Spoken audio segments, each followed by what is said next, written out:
There it goes. Hop out the chat. Do live chat.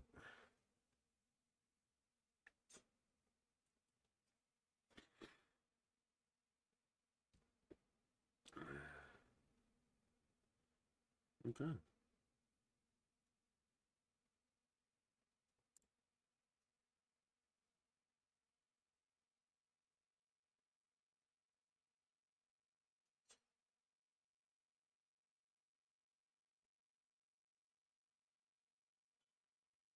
We do want to pause that. I see two critters.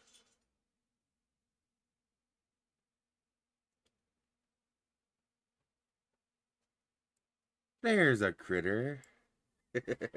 Hello, Mark.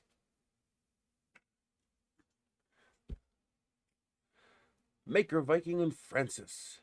Timothy is number 4. Paul's number 5. Radioactive Scale RC. I haven't seen you before. Hello. Hello, Stanley. News of my demise is exaggerated. Nice.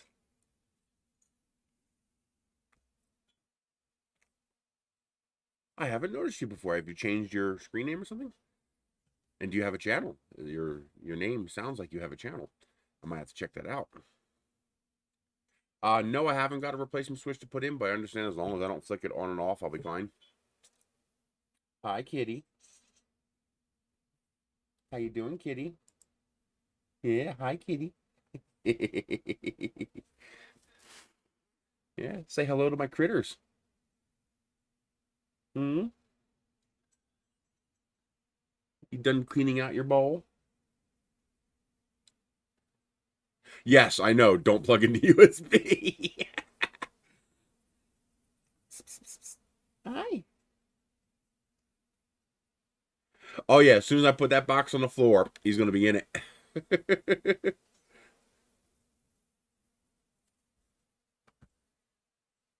How do I now? I used to be able to click on people's names, and stupid YouTube took that away. So you used to be able to click on a user's name and go to their channel. And I don't know why YouTube took that away. That's dumb. It was such a handy feature. Let's see. Radioactive Scale RC.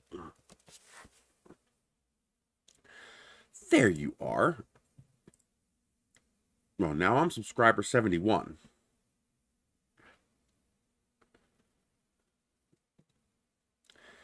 Gotta make more videos, buddy.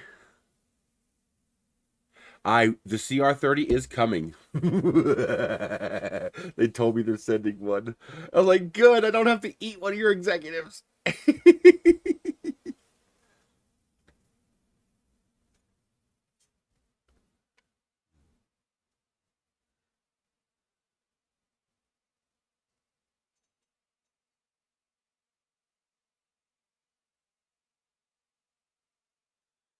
What is the name? It's probably okay, NESS.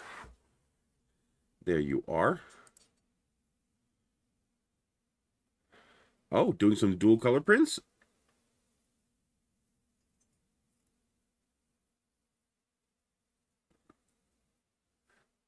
Oh, that's your subscription box you did. Okay.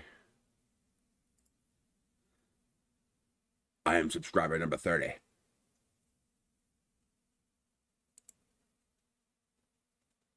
Just remember, all your beginning content isn't going to get you a whole lot, but you got to make it in order to get the views. I think it took me, what, 2 years almost before I got enough to monetize.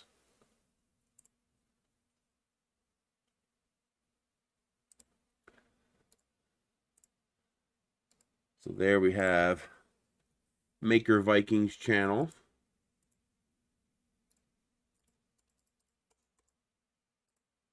And then we have Timothy's channel. This is why you guys can't post links. I can. And Radioactive RC. You gotta make some videos, buddy.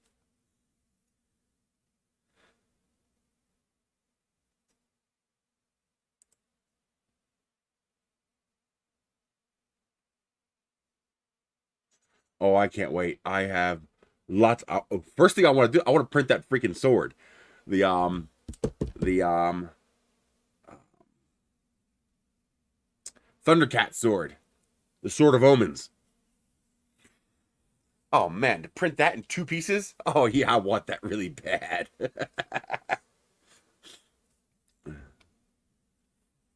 Ben Liu, that guy Ben Liu printed the Sword of Omens. I was like, yes, yes, please, I want the Sword of Omens.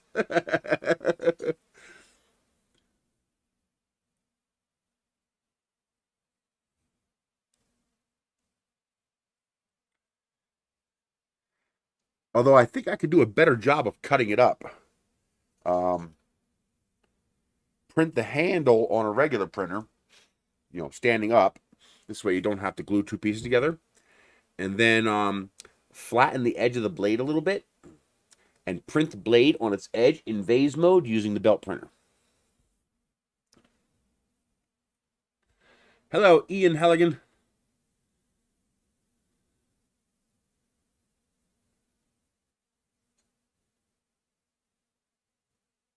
Nice. And it'll probably be a couple of years before I can do it. But eventually I'd love to print the crown molding. The crown molding for the house in single strips using polyalchemy, night sky and night shade. Would just be baller as shit. Oh, that doesn't matter. Just YRNE. And that is the little airplane. Euro Truck Simulator.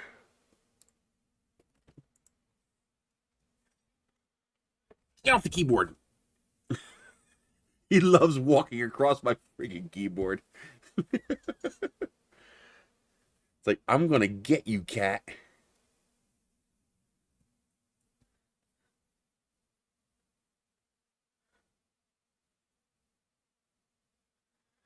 Yeah, but I would need a lot of polyalchemy elixir.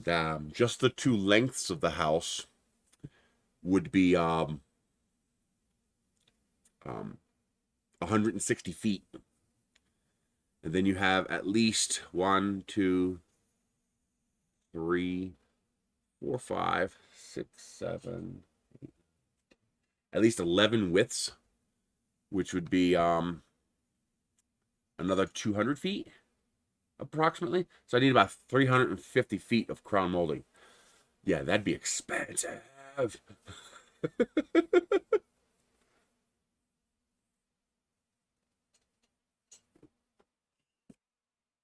CR30 could be a game changer. Well, the issue with the CR30 is it's a niche product. So it's not like the CR10 that anybody can use. It would be for very specific use case scenarios, but for that specific use case scenario, it's going to be a game changer because it's half the price. Right now, to build your own belt printer is going to cost, your bomb is going to be about $2,000, $1,600 to $2,000.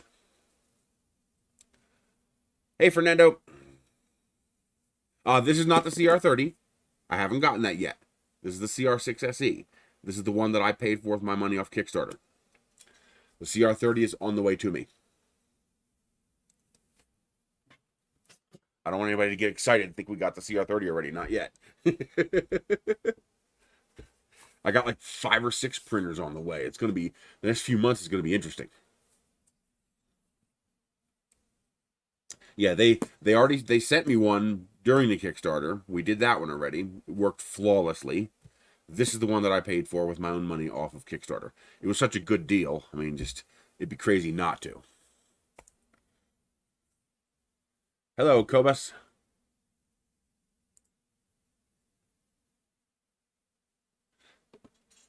Oh, yeah, no. I'm going to use the filament I have for now, but eventually I want to do polyalchemy crown molding. And of course, you do all the testing with regular filament. Because polyalchemy is expensive. Although, after I do a couple of test prints, I'll know how many kilograms I'll need. Because once I do like a 6-foot section, then I can just weigh that, and that'll tell me, you know, how much per foot. Yeah, let's hope not. We're definitely not going to plug a USB cable in. I just realized on the live screen when you're on YouTube, it shows you your name and everything and how many people are watching your chat and whatnot, and it also shows you a playback of your video, which I of course paused because I don't need it playing back what I'm doing myself. Well, look where I paused it.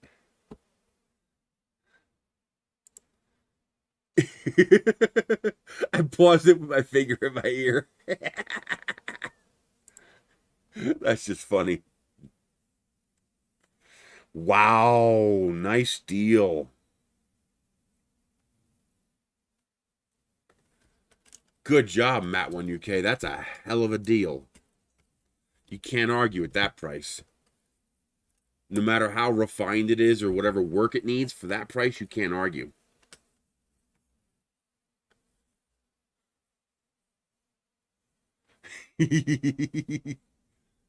Well, that would be interesting if you can get the belt printer hot enough to cook burgers and have a factory line of burgers coming off.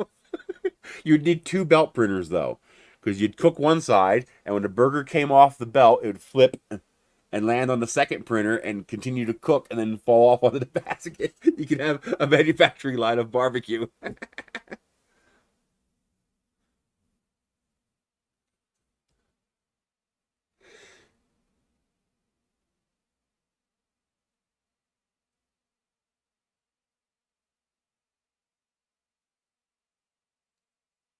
That's not too bad. I mean, it's not a cheap printer.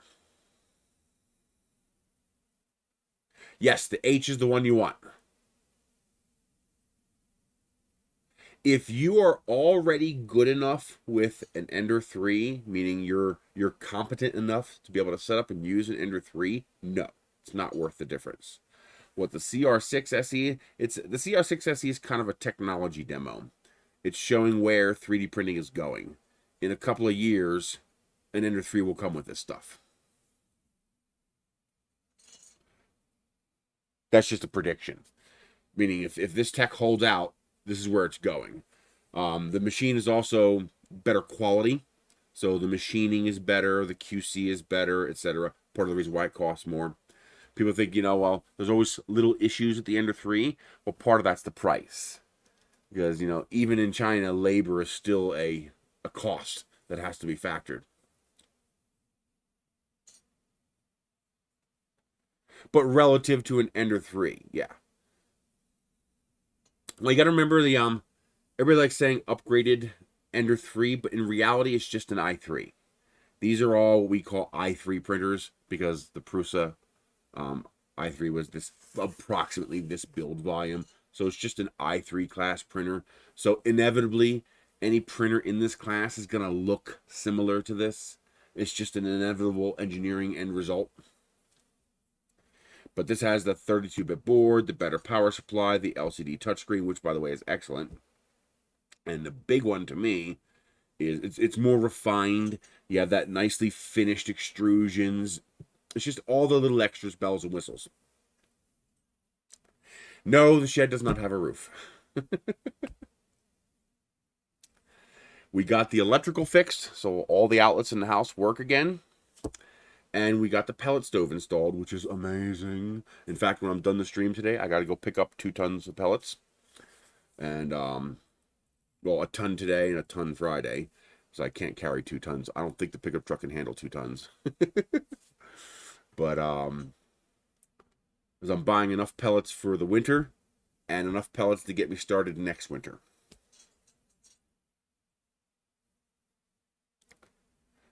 The hot end, well, the hot end is a little more refined, but the major change in the hot end is it has what's basically a strain gauge.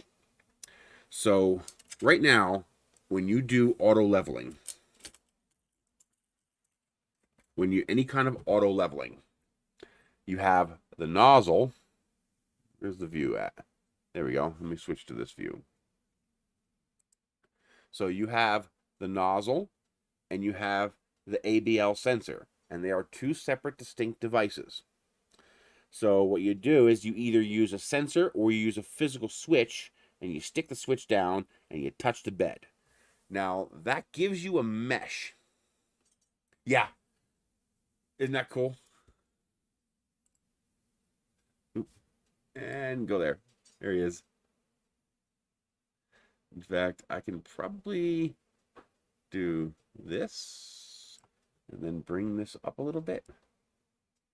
And then you guys can see Nosy on the bed there.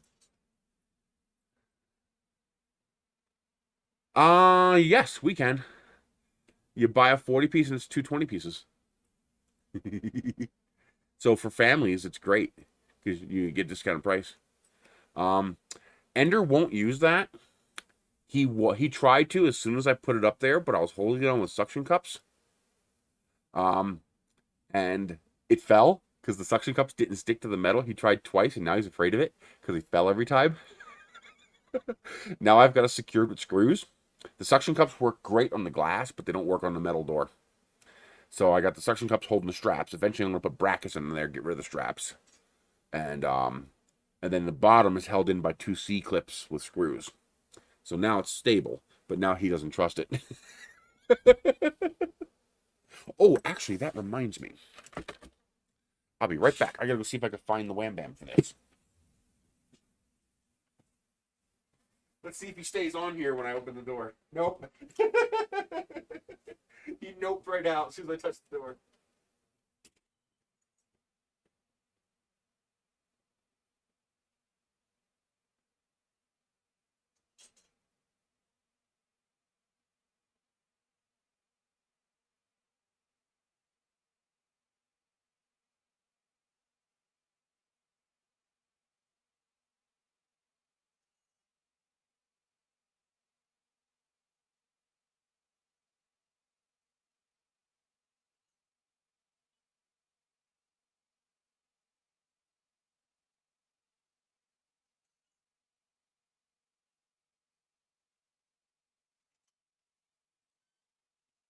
Hi, baby.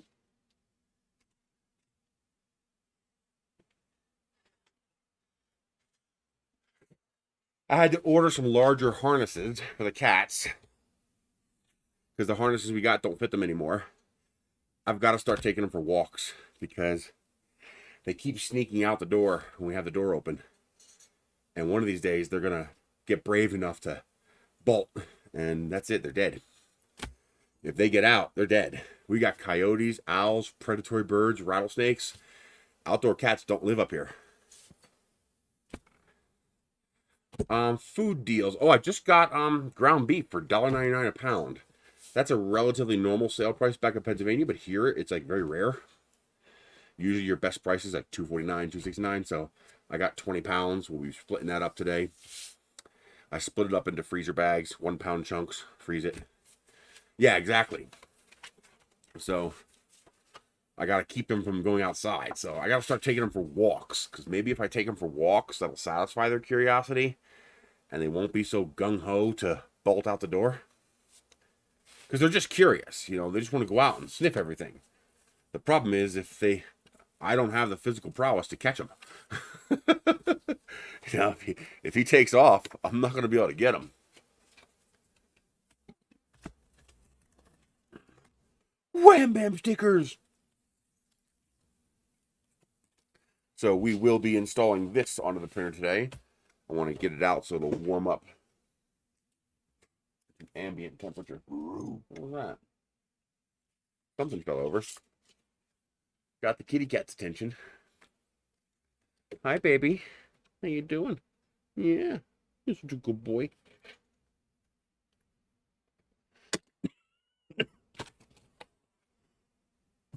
So that is the customized Wham Bam for the CR6-SE.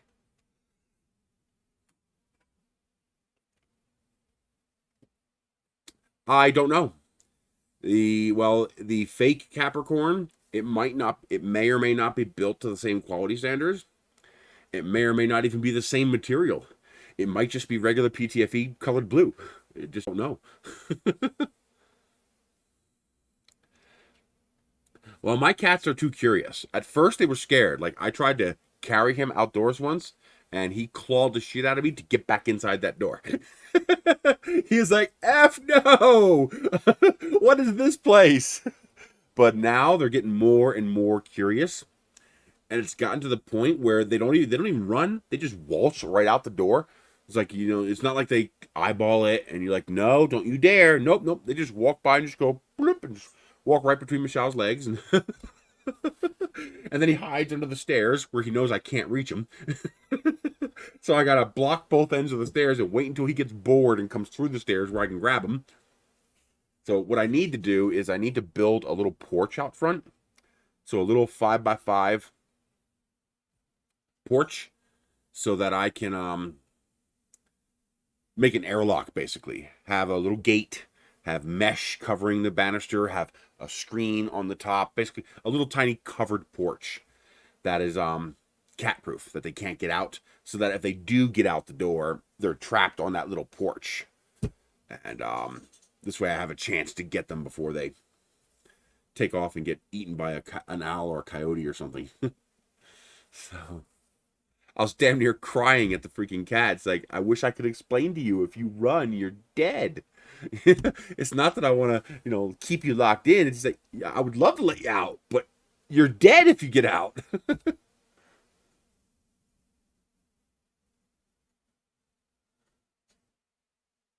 Yeah, same thing here. We got eagles, we got foxes, we got coyotes, we have rattlesnakes, we have owls, we have other birds that are large enough to pick up an entire house cat and just take it. You know. Yes, this is the CR6-SE that I paid for on Kickstarter. So we're going to see if there's any difference. Oh, what I was explaining is that with the ABL sensors don't know where the bed is. What the ABL sensors do is the ABL sensors create a mesh to align the physical bed. So you have the physical bed itself, and then you have the virtual bed that is the plane of your X and Y axis together. And those two virtual beds have to be aligned in order to create a proper bed level. But you also need to know the offset, the distance between the nozzle and the bed itself. And ABL sensors can't detect that. All they can do is create the two virtual planes, and then you have to align those two virtual planes. This, with the strain gauge, actually knows where true zero is. So it's actually using the entire hot end to physically touch the bed. So when it gets there and it touches the bed, that's not the sensor touching the bed. That's the nozzle touching the bed. So unlike most printers, this printer, there's other printers that do this. A lot of Deltas, you ever see the Delta printers with that little pigtail you plug in, that little foam disc that you stick on the nozzle? Same idea. It knows exactly where the bed is. Rostocks and other CNC machines do the same thing. So they know where the actual bed is, which means in theory this printer can truly auto level itself. You don't have to figure out the offset. You don't have to figure out the distance between the sensor and the nozzle. You don't have to create an XY offset because of the different positions. This printer actually knows where the nozzle is relative to the bed. So when you set the Z offset for this printer, you're not actually setting the Z offset. You're setting your first layer height. See, most people think that, no, Z offset. No. You need a Z offset and you need your first layer height. This printer has no Z offset because the Z offset is 0. So this printer knows where the nozzle is relative to the bed. So you're actually just setting your first layer height. And it's pretty game changing for a affordable printer to have features like that. So pretty cool. I don't know how precise it is, but it seems to work fine.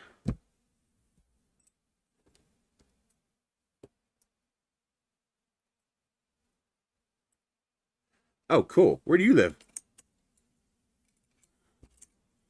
Did you already say?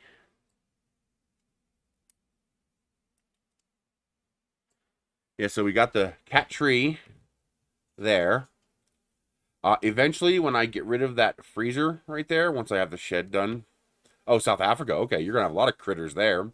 So once I get that freezer out of here, there's a chair in front of it. Once I get this freezer gone, I think I'm going to move the cat bed over there where the freezer is so that I can put a fourth shelf here because there is enough room for a fourth shelf there. Already measured.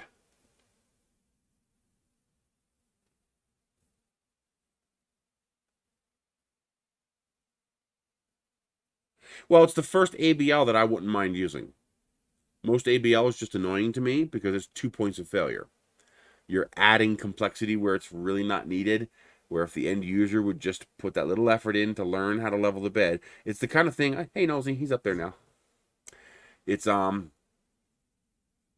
never had good luck with ABL. It's always just irritated me. Like for example, ABL, you can't adjust the bed. Well, same thing with this technically. Same thing with this. You can't adjust the bed, although this bed's hard mounted. Like you get an ABL printer and you notice the one corner's a little low. Well, on my printer, I just grab the wheel and go tweet and it's done. Well, ABL, you can't do that because the next time it auto levels, it's going to auto level out the adjustment you just made. So you got to fix the problem in the leveling routine. So I don't like the added complexity. Now, obviously, it's the kind of thing where if you do it right and you get good at it, it is just as easy. Ask Timothy at TH3D. I mean, he obviously has no problem getting auto leveling to work. So it's not that it's bad. It's just I'm used to the way I'm used to, so I don't want the added complexity. It's like, why make it more difficult if you don't have to, From my perspective. But I guess that makes sense because I can so easily do it.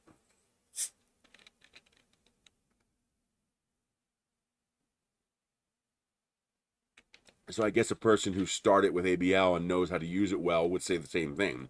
Why use your complicated manual level when this way is so easy? So it works both ways.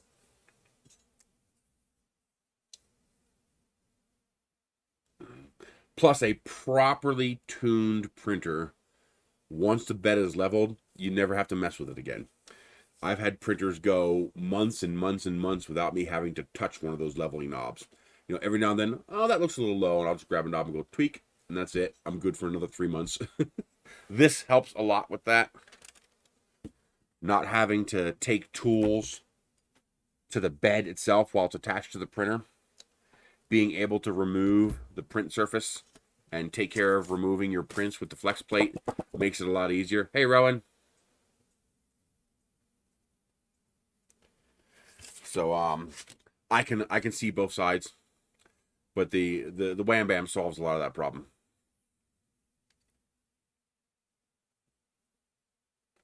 Pretty good, Rowan. Keeping our victims happy.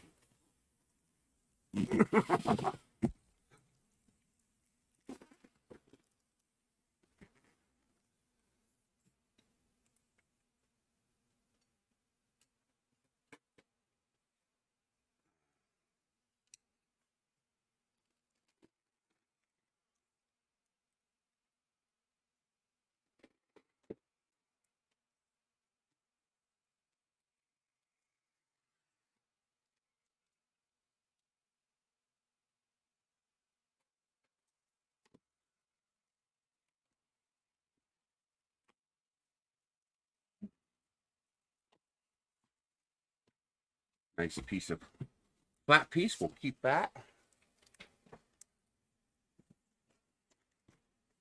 Hey, they finally decorated the box. Oh, that's filament. Okay, that's filament. I thought they actually printed the accessory box.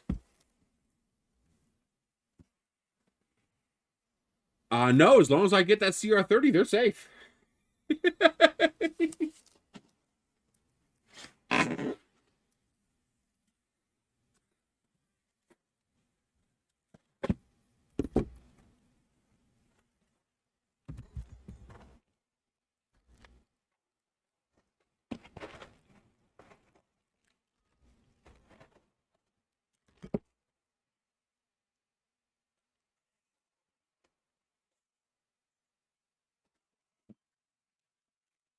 Hey, I was honest with them. I told them, I was like, um, are you kidding me? What's her name? I forgot her name. Um,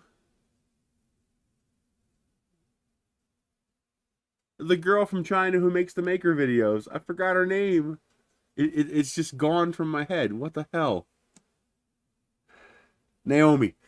Naomi will. I was like, I guarantee you, Naomi could find some manufacturer who will fly me over to China to do some kind of video. And then while I'm there, I'll sneak off, I'll find your headquarters, and I'll find an executive, and I'll eat them.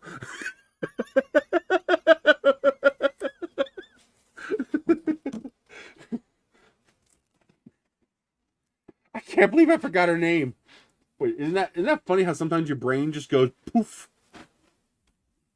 Your brain, you just have a brain fart and you just can't remember something that you know. Like you know it, you just can't get your brain to click.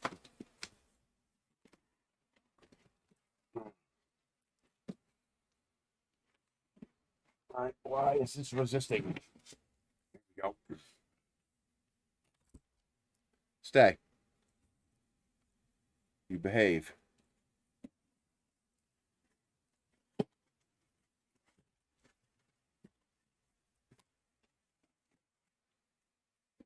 It's like a lot of times it's like a super simple word. You know the word, and you just can't get your brain to click. I knew that was going to happen. It was inevitable.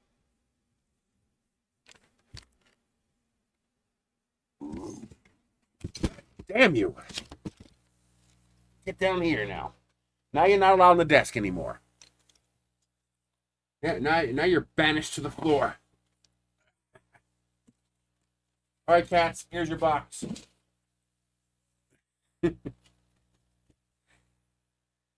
I don't know. However long it takes to get from China to here. Let's bring this down a bit. We don't need the power cord, so I already have one run. Screen. Oh, somebody already made one of these on Thingiverse.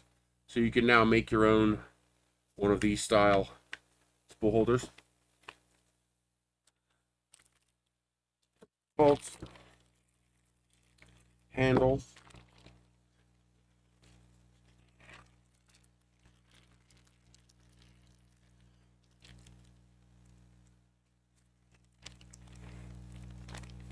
I think it's 235 by 235 by 250, I believe. Optical switch. A bunch of nozzles. Oh, nice. These are the oddball sizes. Because these use a slightly different nozzle. Although you can put regular nozzles in here. Are there different sizes? Oh, there are different sizes.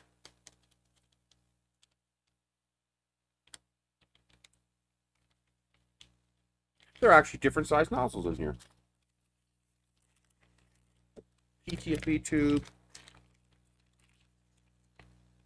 There's a buzzing on the mic when I talk.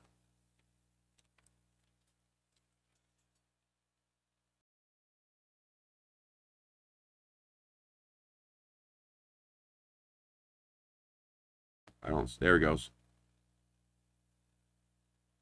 Maybe that got rid of it now. Now, whenever I talk, you might hear a little background sound. That's the little furnace going right there. The little pellet stove back there.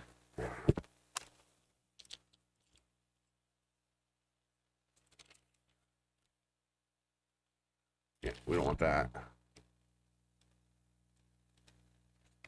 Let's line it up. There we go. Now we're lined up. A little head on big body.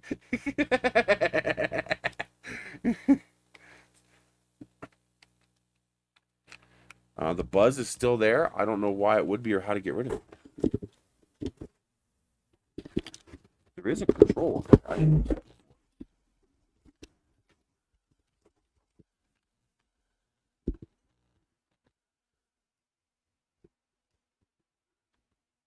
There are actually controls on here.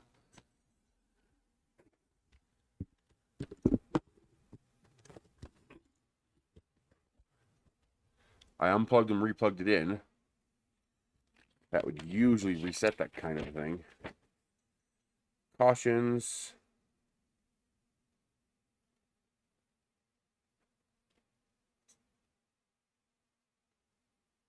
Just about not using weird G code. Optical switch. Good morning, Dewitt.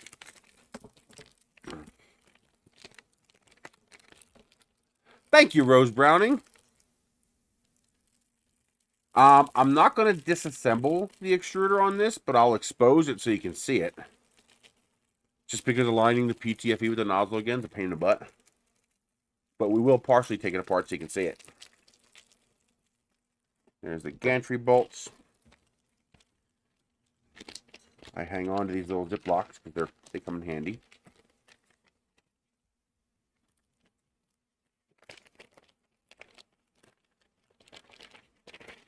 And anybody wishing to help out, there's a PayPal link down below.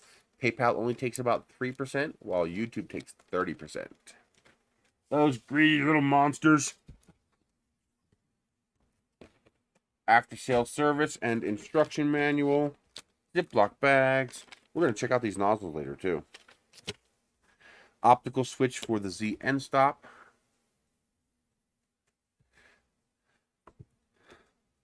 I'm guessing these are for that optical end stop. Spool holder we will put to the side for now. Let's put this to the side for now so that we can look at the hot end.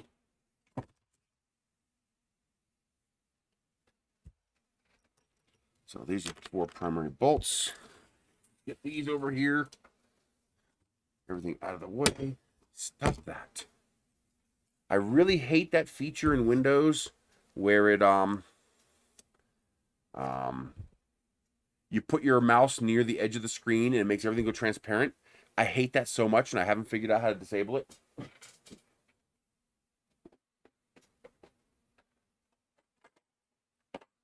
I've got an itch.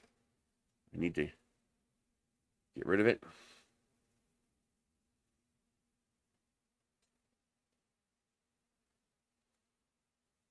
Nothing. It's clean. Oh, the feeder unit. Yeah, we're not taking that apart. If you watch my live stream where I did the one they sent me, we take it apart, and that was a pain in the ass. Because putting it together is a pain in the ass. Raise your face cam. You can. My face is taking up the whole screen. See? Here's my face. I can make it a bit more visible. No. Not on top of the glass. You remove the glass and you put the Wham Bam on. So this is the feeder he's talking about. And the problem is there's a spring here. And getting that spring back in there is a real pain in the ass. You kind of got to play Jenga and Tetris together to get that to go in there. It's a real pain in the butt. I'm not taking that apart again if I don't have to. But yeah, you gotta get it halfway assembled, and then you gotta use a pair of needle nose pliers to squeeze that spring inside of there. That's one thing they could improve, is to make that easier to assemble. Now the hot end itself should be just these 2 bolts right here. Well, interesting. No tools. That's not right. It always comes with tools.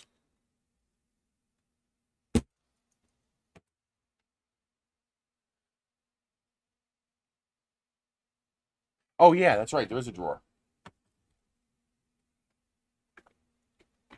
There we go.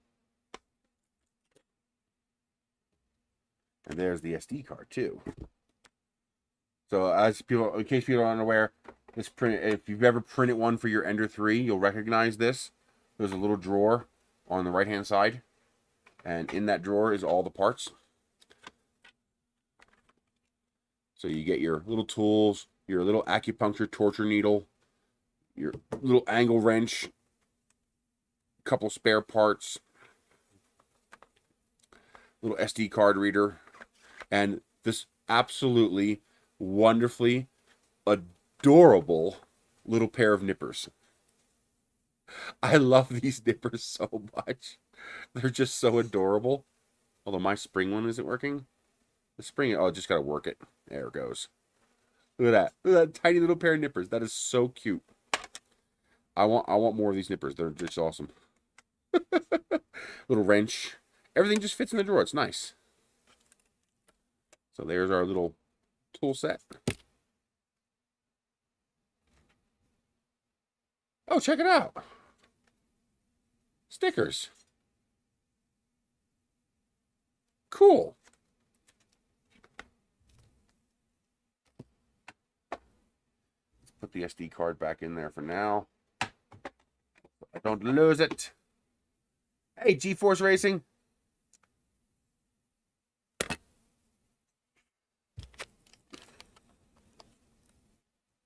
These all should be 32-bit.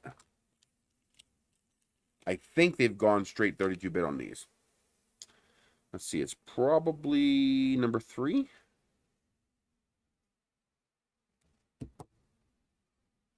Nope, number 2.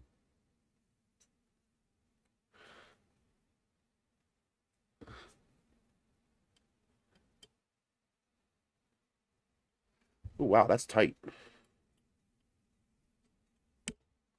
Wow, they really had that on there tight. If you have one of these little mushroom head bolts that are really, really tight, do not use the long end. The long end tends to strip them. Hi, kitty. How you doing, kitty? Yeah, you better back up. I was about to scare the shit out of you. He's like, what are you doing? He's a good boy.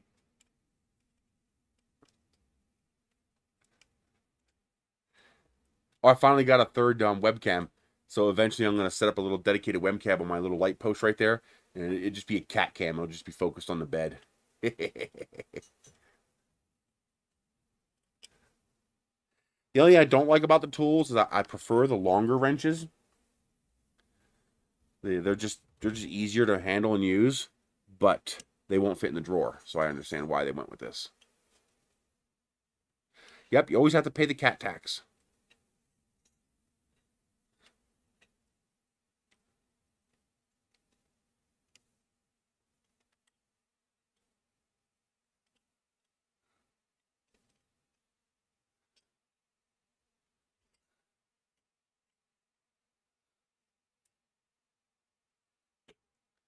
So this is the hot end. Let me get you a close-up. We should be able to just do that. There we go. So 30mm cooling fan. Your brick down here with the custom nozzle on there. The shape of that nozzle is so that you get a better fit with the silicone sleeve. See how it fits perfectly with the silicone sleeve? You can use regular nozzles. You don't have to use the special nozzles. But that special end on that nozzle gives you that perfect fit with the silicone sock. So that filament that doesn't stick to the bed, that peels up, is less likely to blob up on the end of your nozzle because it doesn't want to stick to the silicone so well. So that should result in slightly cleaner prints. Now the way the magic sauce on this printer, however, is this little thing right here. That's your strain gauge. So the hot end, this thing here, is actually not attached to this backing plate. It's only attached to this plate here. And then this plate is attached to the backing plate. So you can see, here's the 2 bolts right there. Those 2 bolts attach the heatsink and hot end to this plate. And you can see this plate has a cutout. See the cutout? See the notch right there and the notch down here? So that this plate is actually not attached anywhere except down here. This inner tab here is only attached down here. And you can see there's wires going to that. Well, that's your strain gauge. So when you push on the hot end, You can't see it move on your end there because it's very, very stiff. But this arm flexes just a tiny bit, and that tiny bit is detected by that. And then that tells it, okay, you've touched the bed, stop. So you see it's not going to add slop. If you notice, it doesn't move when I touch the nozzle. But it is actually moving just micrometers. And that little tiny bit of movement is detected by this sensor right here. And that's how that works. Like I said, while the nozzles have a proprietary cut in the end, you do not have to use them. If you notice, they are standard M6 coarse thread. So you can use all your standard replacement nozzles. You just won't have that nice clean fit with the sock. But you don't have to use the special nozzles. You can use a regular nozzle.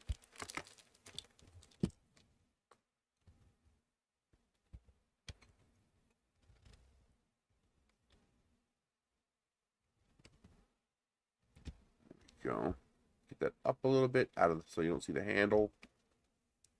So you don't have to use the special nozzles, but they do have a set of nozzles. These are definitely different sizes. Like that right there is bigger than a 0.4. We'll have to look at them more closely and see if I can tell what sizes they are. Hopefully they're marked. But there's your hot end. Here's your breakout board. Your cable connects here. And then your breakout board makes the connection to the strain gauge, fan, hot end, thermistor, etc. all out of the breakout board. I love this modular hot end design ethic. You enjoying that, Nalsy? Huh? Yeah, he loves it up there. Yeah, he absolutely loves it up on that perch. I don't know. We're going to find out. It should work fine on the Wham Bam. Now, I do need to adjust this because this is not adjusted properly. I got a little bit of wobble. So what you do is you loosen it until it wobbles. Then you tighten, test, tighten, test, tighten, test. There, it's starting to, the wobble's starting to go away.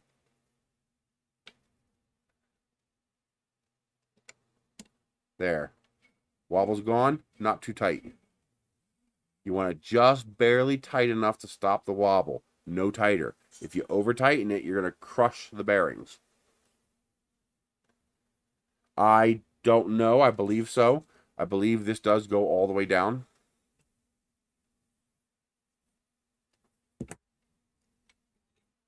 And of course you have the blower here on the side. I wish they would have put a second blower. Although, so far the cooling is no problem on this.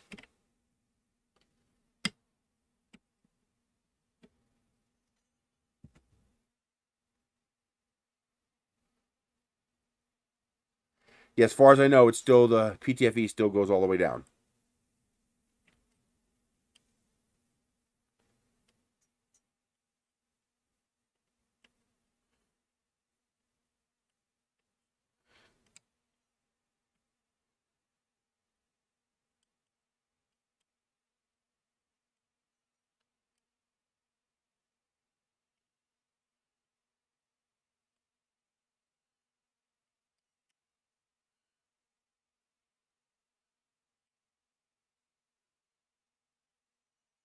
Come on, get in that hole. There we go. That cover doesn't weigh much. There's really not a lot of mass in that cover. Hey, Edge of Tech.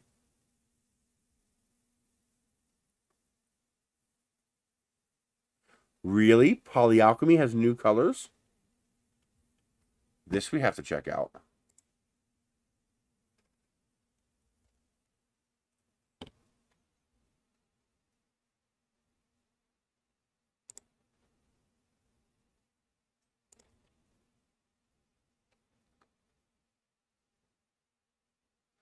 Oh, they got the softer colors, I see.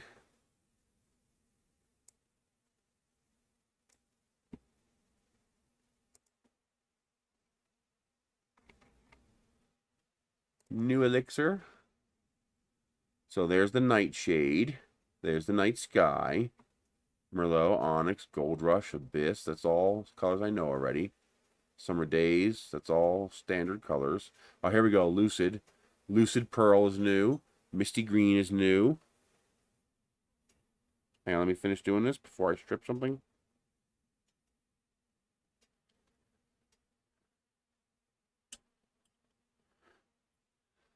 Potion Purple, Royal Ruby, New Copper, and Bronze. So those are all new.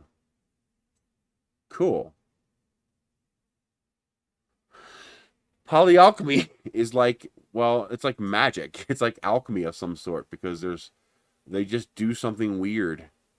No one has figured out how to quite reproduce this Night Sky and this Nightshade. These two colors right here are just beyond awesome. They're just. Let me see if they have sample print.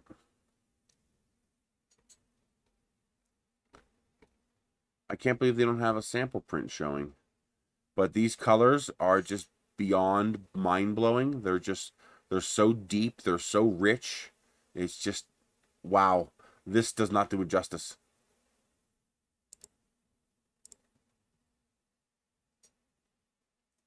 I don't care. I'll risk toxicity for those kind of colors. I will totally risk toxicity for those kind of colors.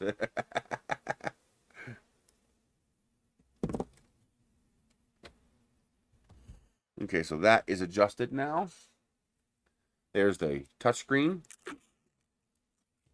I see the day coming where we're going to have a touchscreen this big. That would be nice. What are these, 500 bucks? Little under $500?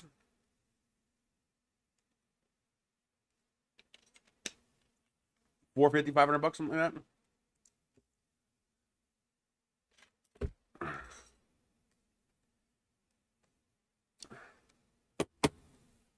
Oh, mine's already got an optical sensor installed.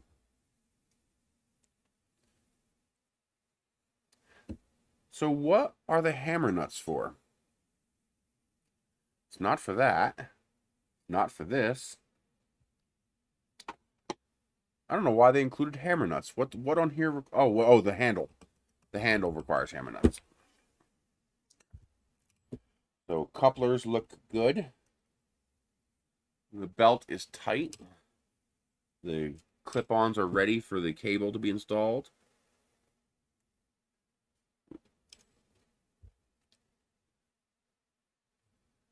That all looks clean to me.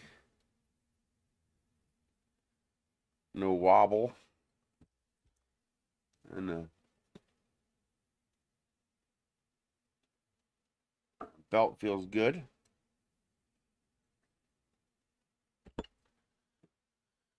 Let's take a look at the base.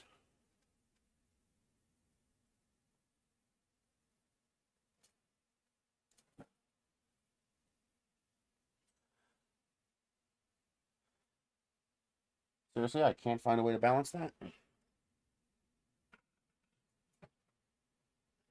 Yeah, check this out. I just wanted to see what a $140 decoration looks like. I got this on my review thing. So obviously I didn't pay for this. This is something called Fitz and Floyd. So it's a Fitz and Floyd decoration. And it's beautiful. But it kind of annoyed me. I mean, look at the sloppy paint. The paint from this overlaps onto the body of this. You'd think for 140 bucks they'd have a little better quality control than that. You know? So that got dinged by me. I took a star off for that. It's like, if you're going to charge 140 bucks for this, have a little better quality control. Because that looks sloppy as shit. Otherwise, it's gorgeous. It's beautiful. I don't think it's worth 140 bucks. I guess you're paying for the name. Fitz and Floyd. I also have their cookie jar coming in. And their $150 reindeer candle holders coming in. It's crazy. It's stupid. You know, people like me can't touch stuff like this without a review program because I'm never going to spend $400 on Fitz and Floyd shit.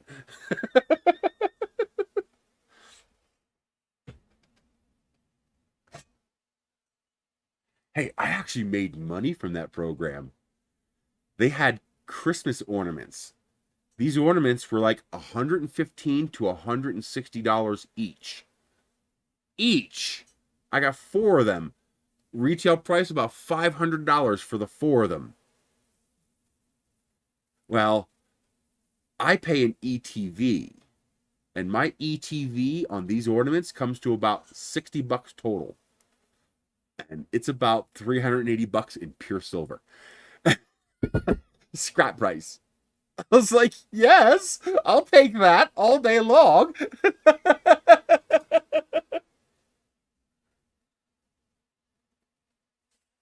Oh, okay. So they do a lot of that kind of stuff.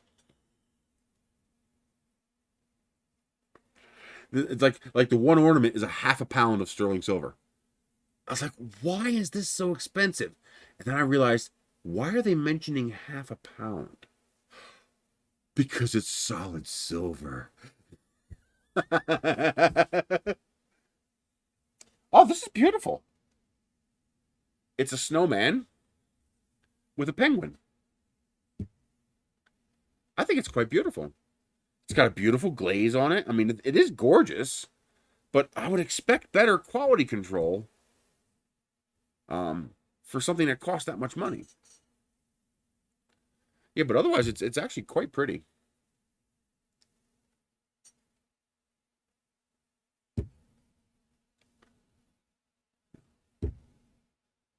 See, they have no problem up here. All the quality control is good up here. No bleed. Yeah, it's pound and a half. Yeah, 1.5 pounds. It's porcelain, whatever it is. It's porcelain.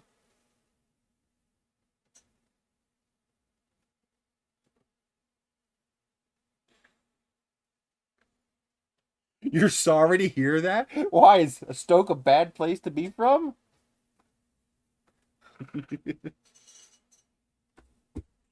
You see, one of the things I like about this, it's got these nice machined out slots for the gantry, so it fits perfectly every time. It's just those little extras that I like seeing that you're not going to see on an Ender 3, but you'll see on a printer like this. So the first thing we're going to do is get rid of this plate, since we are not going to need it. And then we need to remove these little bits. And these will also be number 2.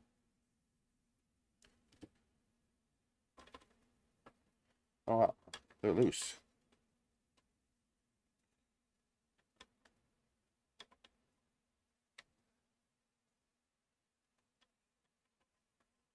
I love decorating for Christmas. Like they have an 11-foot tall Santa arch.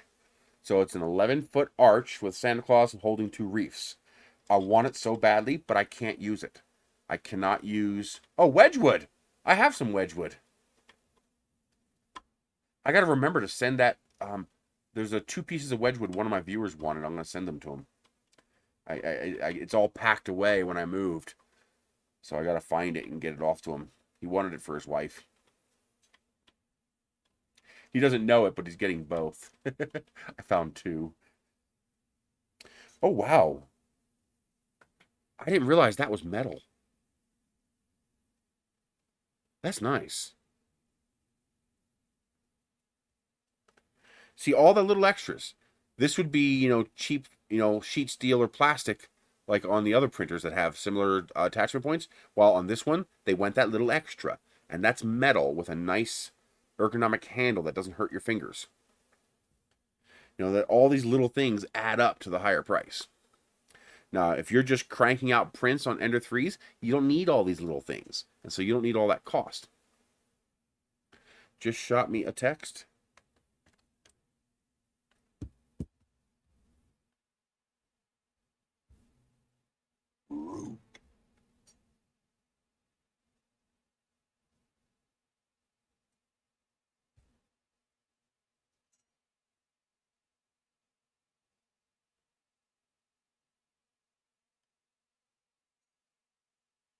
Does yours have the 8-bit board or the 32-bit board?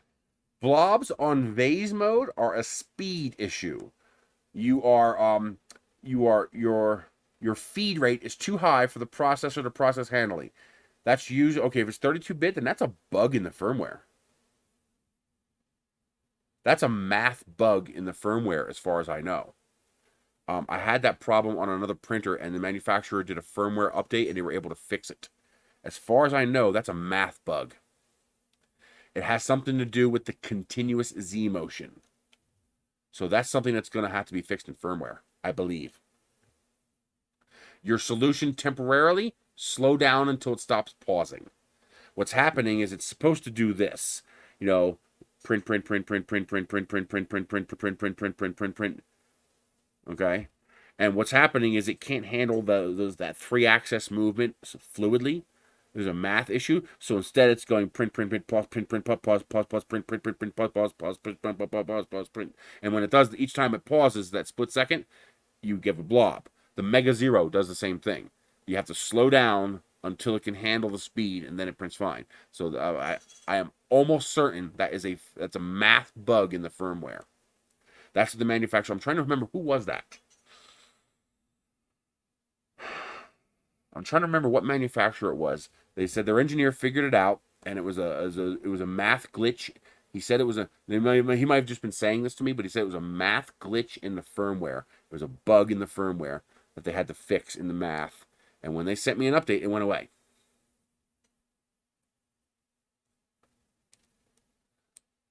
If you buy a new machine from Creality, it should not have a problem with the power switch since they've fixed that. If you get new old stock, you might get one. Like this one might have a bad power switch. I don't know. We'll probably pull that out of there and see what it looks like.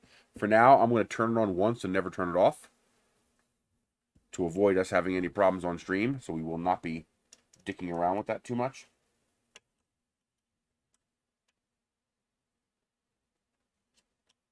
But like any other company, they sometimes buy parts in bulk, and apparently they got a bad batch of parts. It happens. Who thinks to check the power switch multiple times to see if it's good? Power switches are such a normal thing, you just wouldn't even think of checking that.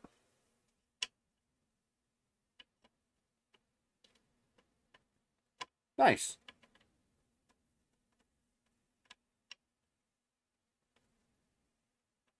Well, we'll find out. We'll make sure we send the vase mode print to it.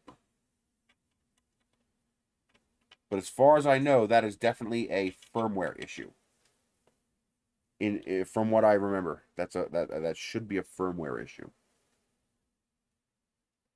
Especially if you have multiple people having the same problem. One person could be a bad board, bad stepper driver, it could be any number of things. But if you got multiple people having the same problem, then it's most likely a firmware issue.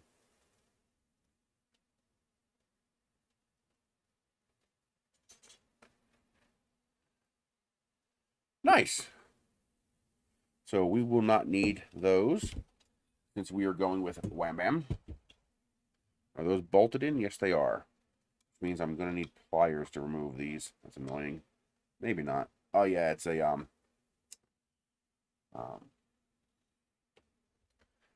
lock nut. What did I do with those pliers? I just had a pair of pliers.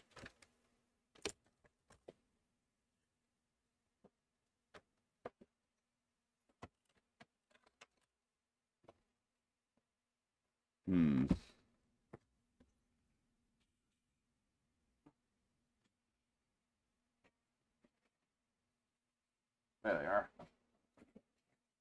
I knew I had a pair.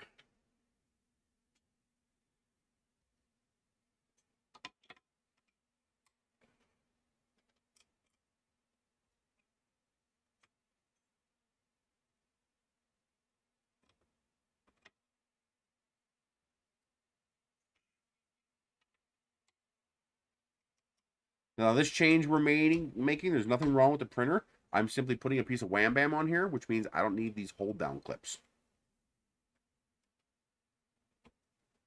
Yep, the Meanwell is what you want. I love the Meanwell power supplies. They just work. The fans suck. You always got to replace the fans because they're noisy as hell typically, but that's easy enough to do.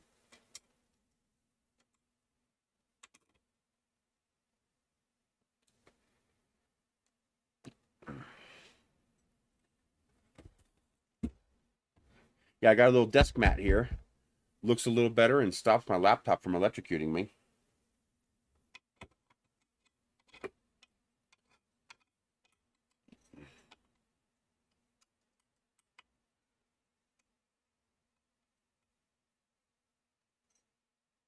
Huh.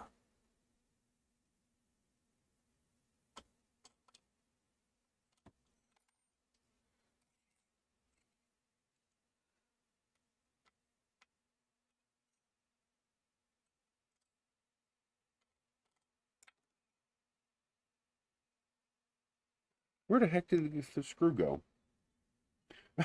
The screw landed here. What's the chance of that happening?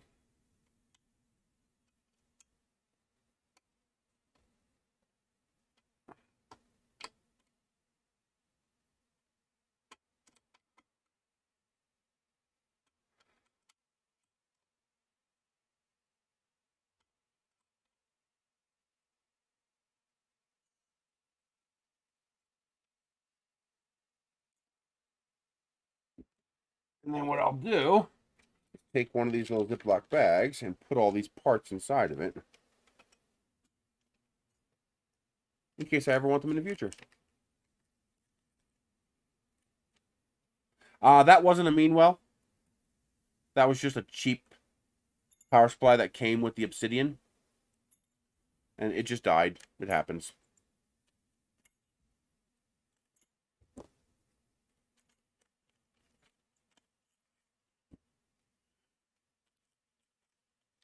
Come on, fit. Yes. There we go. So I will keep all those parts in case I ever want to go back to glass for some reason. Although I don't know why I would ever want to go back to glass. Hey, they even branded the clips. It's kind of cool.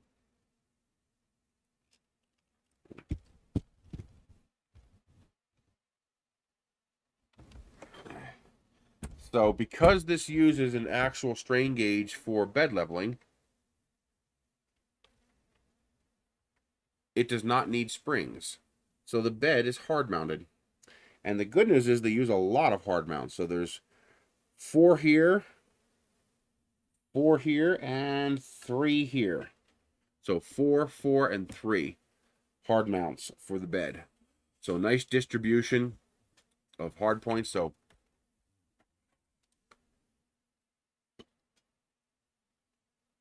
what? Oh, yeah, that was just a cheap Chinese power supply. That was actually right there.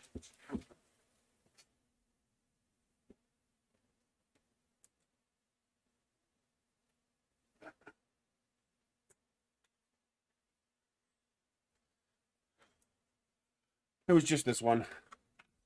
It is from whatever company that is. So this power supply was just bad. It happens.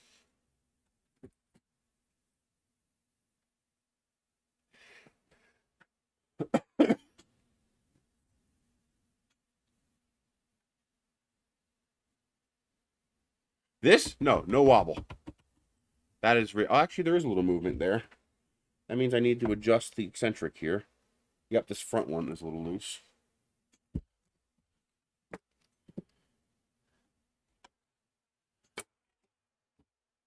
Yeah, the I can feel a tiny bit of movement here, which means the eccentric nut needs to be adjusted.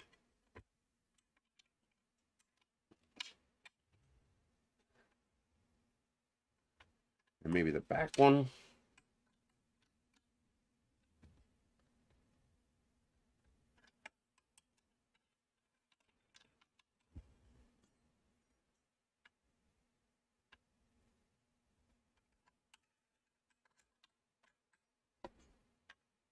It is very stable.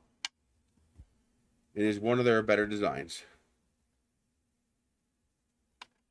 I can still feel a wobble.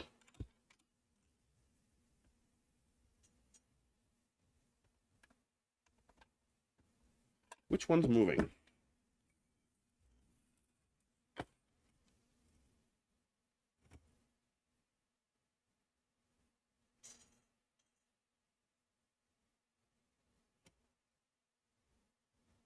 Okay, it's definitely the front one.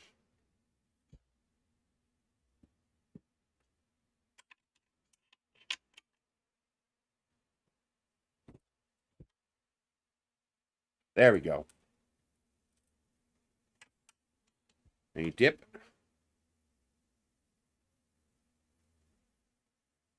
Yep, there's a dip right there, which means one of them's too tight.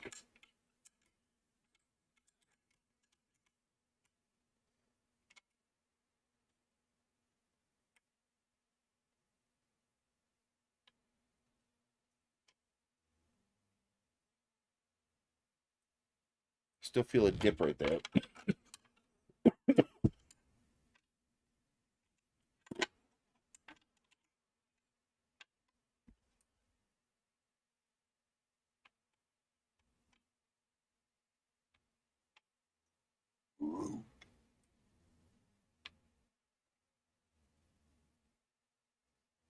There we go. Got rid of the dip. Okay. No, that one's loose.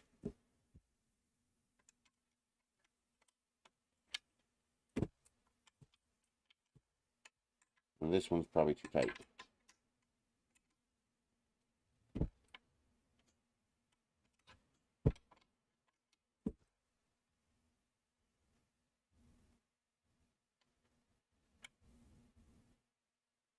Back one is loose. There we go. That's the loose point. And that's the tight point. Okay.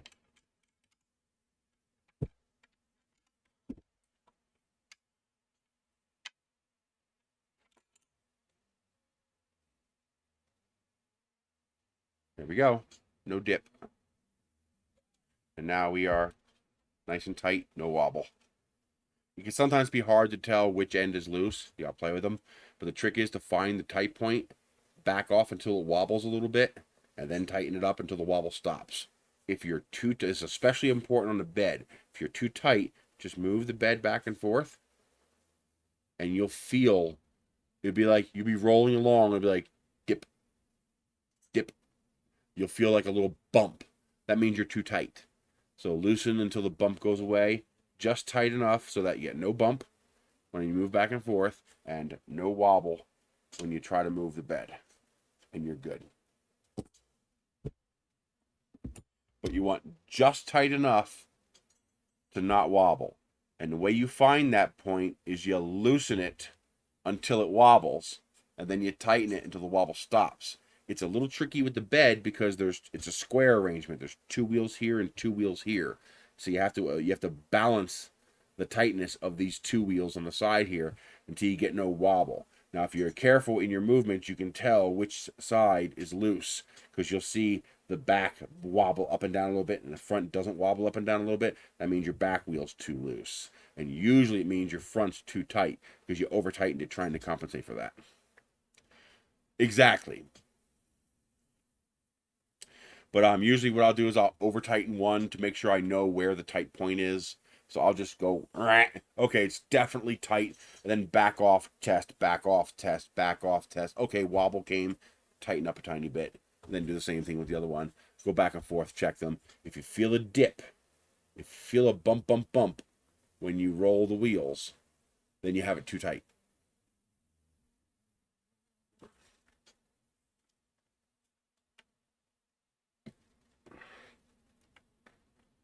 Okay. We should be able to put the gantry in now.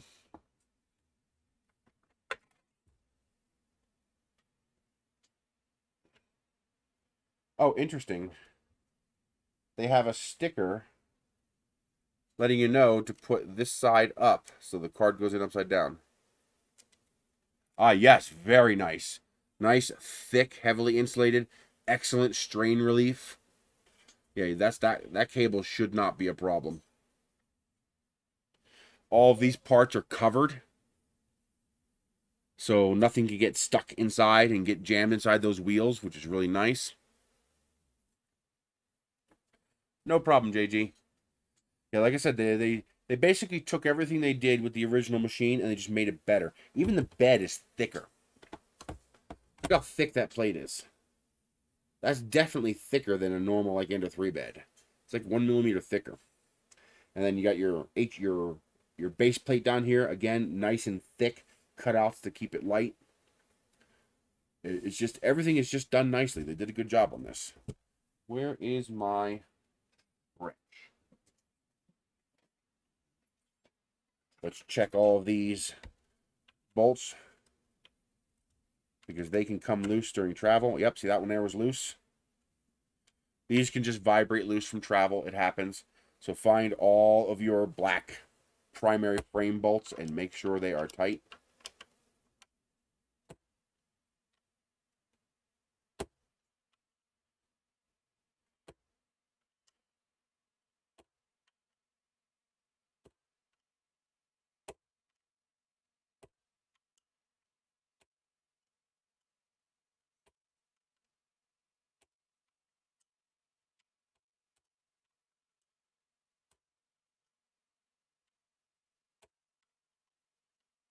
I mean, this is probably put together properly at the factory, but sometimes they just wiggle a little loose during travel. These would be pretty hard to misalign because they're machined so nicely. If you, in doubt, check here. And you can feel that nice smooth connection between the two. Right there. So if it's out of alignment, you'll see it. But yes, that is a good thing to check because you do want that to be nice and square. Boy, these were really loose.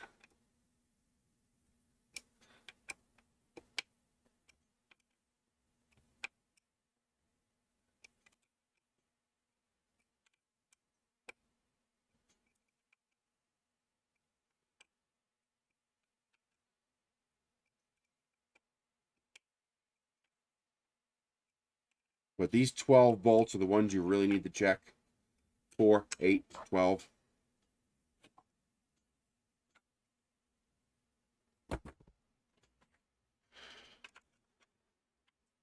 That was pretty tight. That one was loose. You don't want to crank them because you remember you are threading into aluminum here. But you do want them tight. These you can torque these pretty good.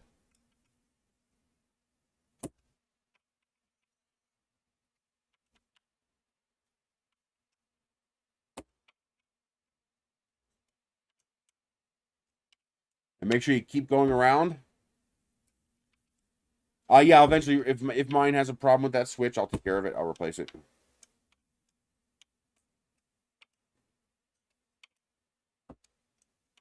Because as you tighten some, it'll make the others looser. Because you're pulling the frames together. There we go. We are all nice and snug. Let's check out that switch while we're here. I'm not going to replace it because I don't have a replacement. No, they're not a ball end. This came with one of the printers. Does anybody remember what printer this came with? I really love this wrench. But no, it's just a standard straight wrench. But I really love these. Especially for these big bolts. This is just nice. That's the only one I got. The Artist D? Yeah, the Artist D. Okay. The dual extruder. The IDEX. Really nice printer too. I love the Artist D. Okay, let's check this out. That looks like a number 2 as well. Yep.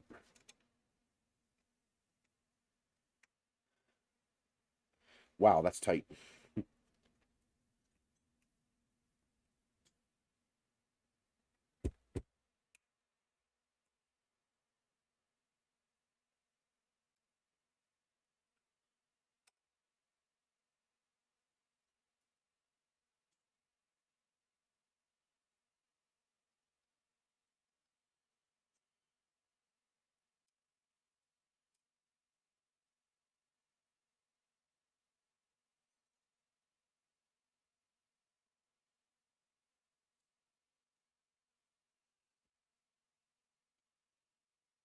I don't know. Is there a way to tell what switch you have? Now, I was one of the early Kickstarters. So if it was the early batch issue, then this probably has a bad switch. But is there a visual way to determine which switch you have? By looking at it?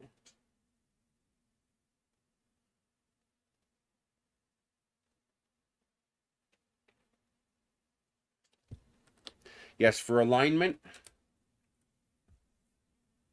this is the joint between this piece and this piece. If you just feel it, it should be smooth and flush. If it's not, you probably have a twist.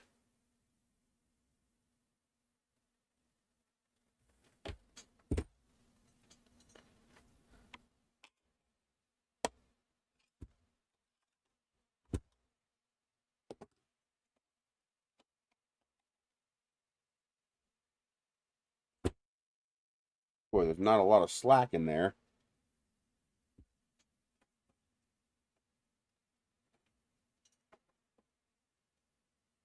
I mean, I don't know how to tell what I'm looking at here. It looks normal. The crimps are on there. They are all tight.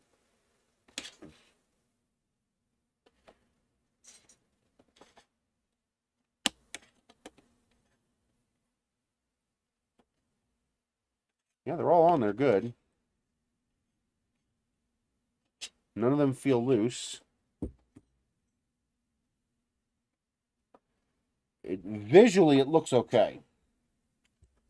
Visually, I can't see anything wrong with that switch.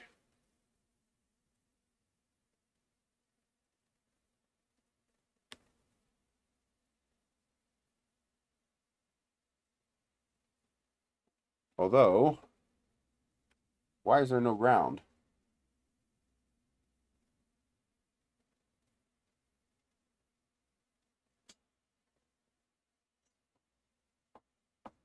The wires are so short. I mean, that is a bit flexible.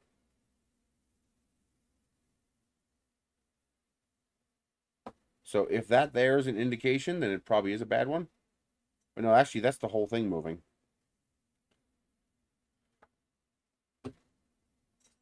Although, where's my ground at? I don't see a ground. There's only 2 wires going to the IEC here. So why is there no ground? Actually, there is a ground. The ground is connected. The live is not connected.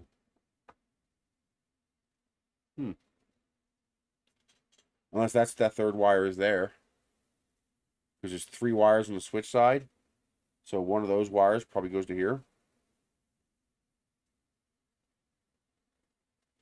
I don't know. It was one of the earliest ones to ship.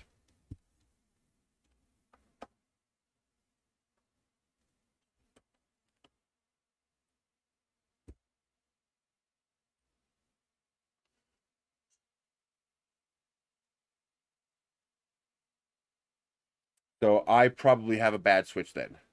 If it's 17 and earlier or 18 and earlier. Because I was one of the first ones to get one from Kickstarter. I didn't bother doing a video for it because we had just done the video for the one they sent me, the review unit they sent me. So I didn't want to stomp all over people who got a Kickstarter unit and were doing a video. There's no benefit to me, and it would harm them for no valid purpose.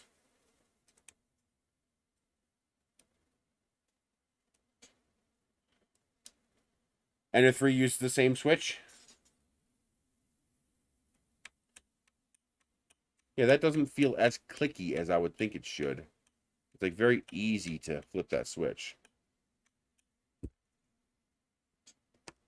We'll see. All right, let's get this assembled. That goes out there. Up on your side.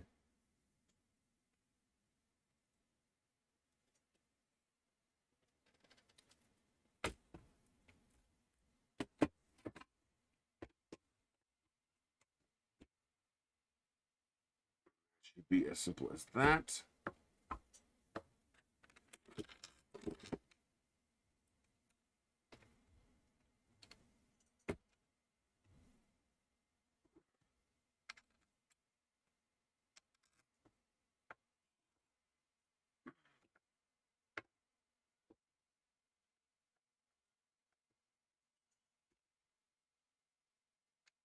I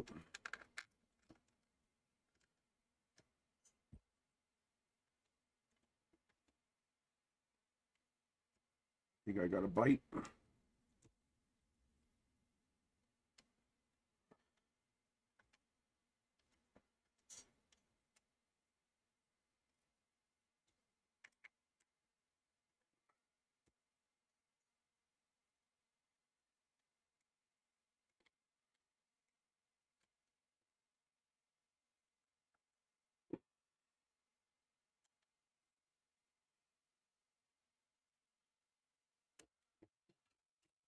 Oh.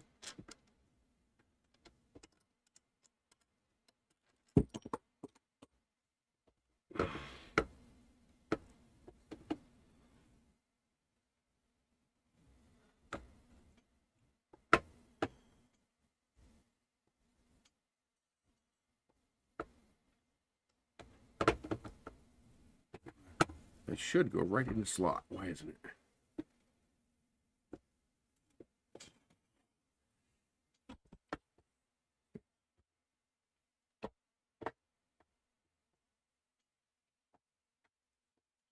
That should fit right in that slot. It doesn't seem to be fitting.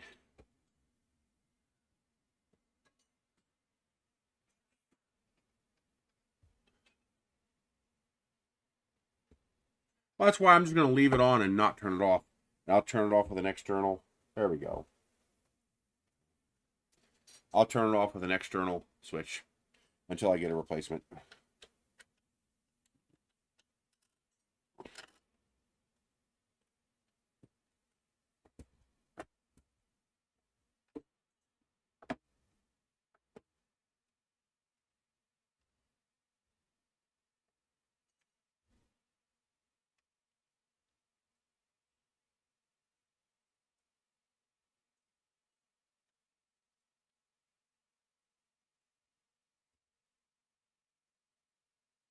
Well, the printing process is plug and play, and the assembly is pretty easy. I mean, think about it. There's not a whole lot to assembling this.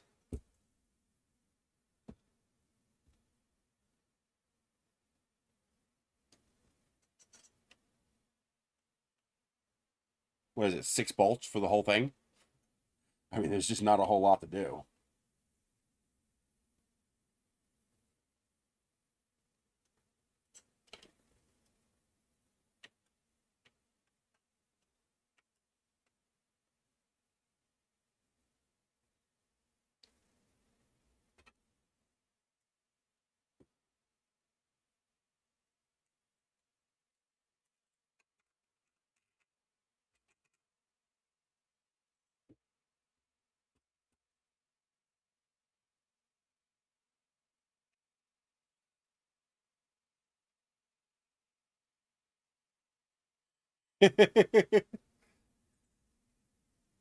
Well, they're finally starting to not be so scummy now that the printer market is drying up for those printers.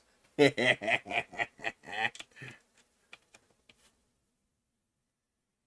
the burn, you scumbags. Feel the burn.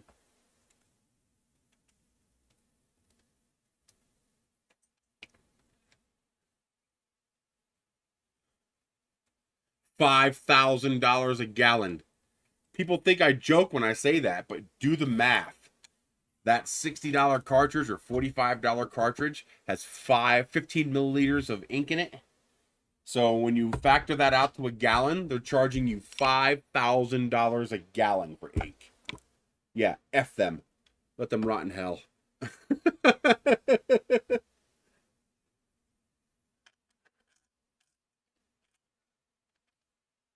They chose to go down the scummy path, they can die the scummy path.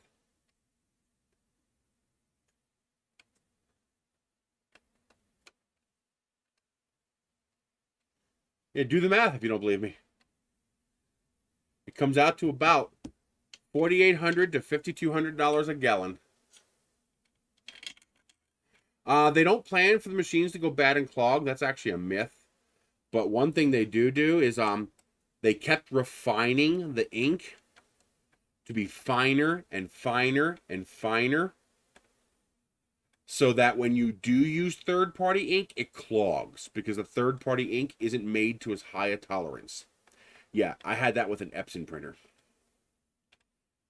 where if I used third-party ink after about half a cartridge, it would clog. And if I switched back to OEM ink, it would work fine. So it's just that they used that's why they kept going with finer and finer picoliter nozzles. You know, they got down to 1 picoliter in nozzle resolution. They did that because it was harder for the third-party manufacturers to make the ultra-fine ink that they were making. So they did that to defeat third-party cartridges. Yeah, they were real scummy about it.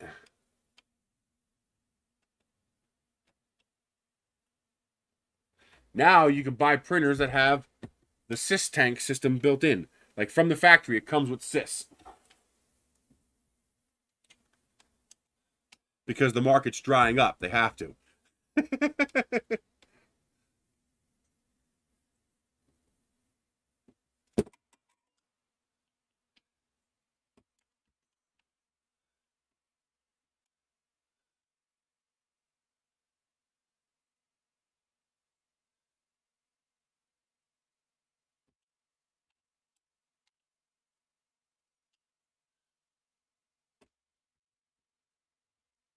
Yep.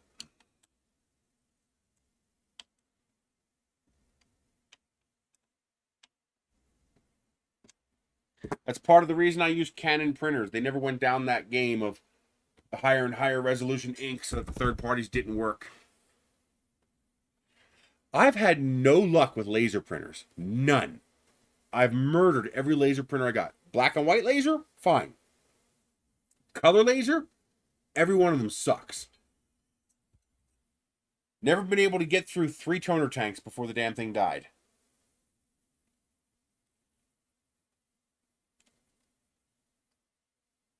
I love these breakout boards so much. They are so superior to trying to wrangle these things all together all the time.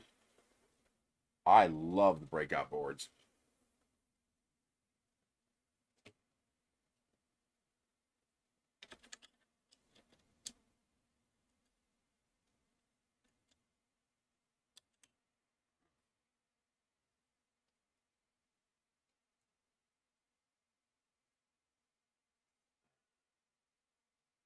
Okay. Stepper motor on this side.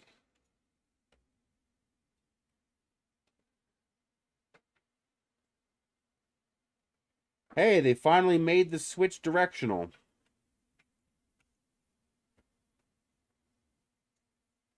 Well, that's an interesting topic. Hang on a second.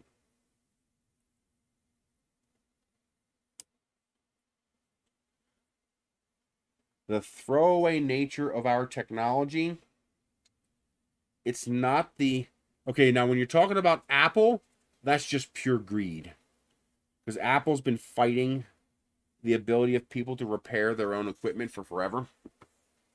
And they should die in hell for that. That's for the screen. Okay. This is for this stepper motor. Interesting.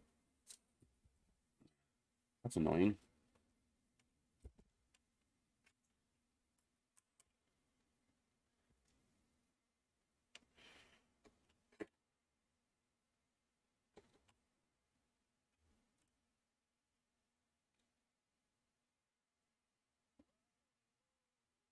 I guess it would help if I slid the bed forward. I'm sitting here fighting to install it, and all I gotta do is slide the bed forward. Derp.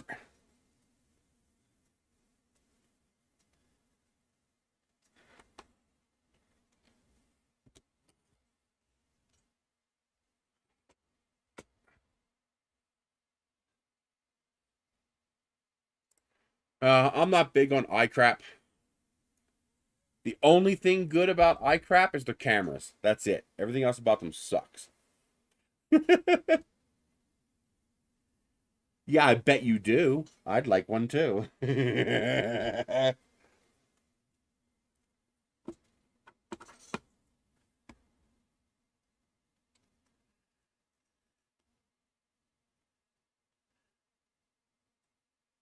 I've never been able to get... Nope, no wobble now.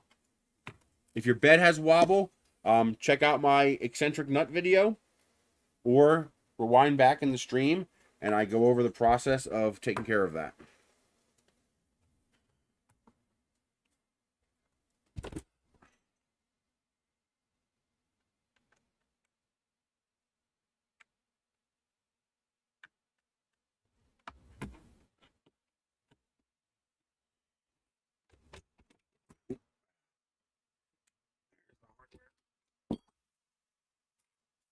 We need those,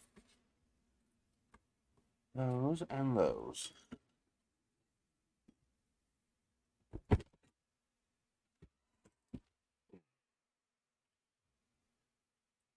Are these all the same? Yep, all the same.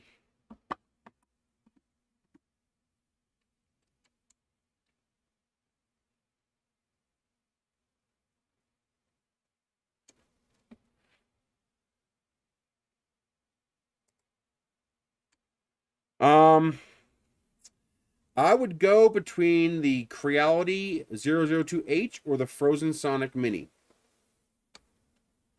I would stay away from anything with a color screen. Only buy a resin printer with a monochrome screen. Don't even mess with the color screen ones. It's just not worth it anymore. Now that we have monochrome screens, go all monochrome. Pretty sure that's too big. Yes. Which means it's going to be a number 4.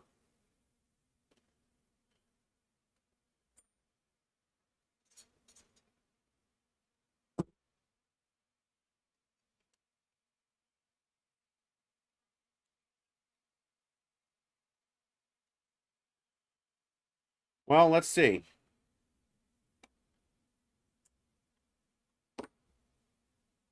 Better processor than an iCrap, more RAM than an iCrap, a better screen than an iCrap, a higher resolution screen than an iCrap, a larger screen than an iCrap with more colors. Okay, I got my 3 cameras. I got my 2x, I got my wide, and I got my ultra wide, and they'll do macro. I also have dual cameras on this side, wide and regular, crop zoom. All right, I have an always on display. I have an actual headphone jack with a quad DAC, so I can drive Sennheisers with my cell phone. I can drive Sennheiser cans with my cell phone. Okay? The USB for fast charging. It's got laser autofocus. This is the LG V40. You could buy this for $100 on eBay. It's got 64 gigabytes of 4 gigabytes of RAM, or 4 or 6 gigabytes of RAM, and 64 gigabytes of internal space. Oh, and I got a 400 gigabyte SD card. I mean, everything about this phone is better than the iCrap. Everything. This is $100 on eBay. All right? There's nothing about this phone that isn't superior to an Apple. Everything about this phone is superior to the iPhone, the LG V40. The only iCrap that might touch this is the newest one that just came out, the 12XR. Who gives a shit if it's a cesspool for malware? Use your goddamn brain about what you install. If you lack brain cells to know what to install, what not to install, go buy an Apple. Go spend $1,000 on an iCrap. Yeah, but this thing's 3 years old. It's like 4 years old. And remember the first thing I said. The one thing iCrap has going for it, fantastic cameras. Whatever their newest phone is, always has a fantastic camera. There's no question Apples have great cameras. But everything else sucks. Matter of fact, the only thing I don't like about the V40, I can't replace the battery. I really don't like that I can't replace the battery, but I really wanted the triple camera over the LG V20. Otherwise, I'd still be using a V20. A pile of kick-ass shit. It'll shit right all over an iPhone. See that? It's shitting all over an iPhone. I love this thing. I have 2 of them. I use one as a dedicated camera for my Mavic Mini. This is my dedicated Mavic Mini phone. It's not even activated. I just use this for the Mavic Mini. I don't give a shit about security. Security's my job, not the phone's job. I'll handle my own security, thank you. Again, if you don't want to deal with the intricacies of how these things work, and you just want, your app store and your compatibility and easy to use, get an iPhone. There's nothing wrong with iPhone, but it's overpriced junk.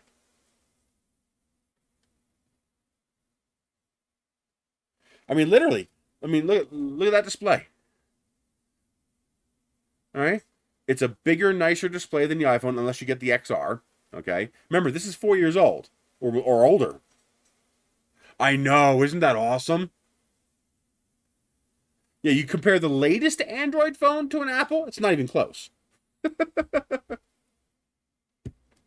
Not even close.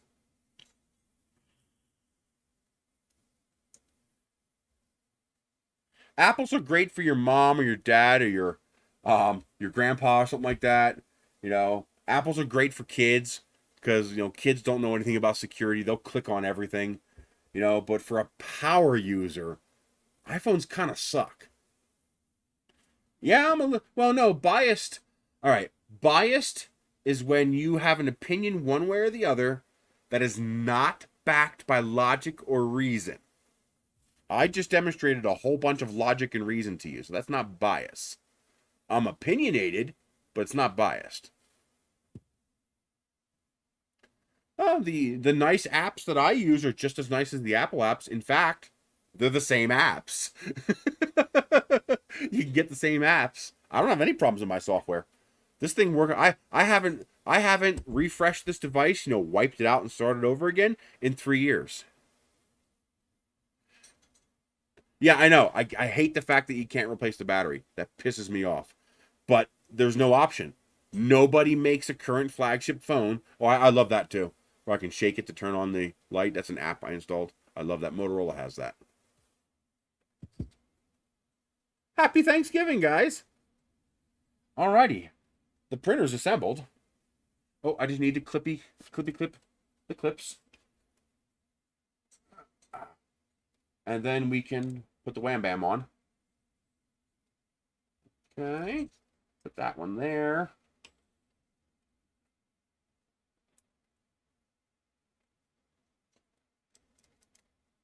I just don't accept Apple having that much control over my device. I hate it.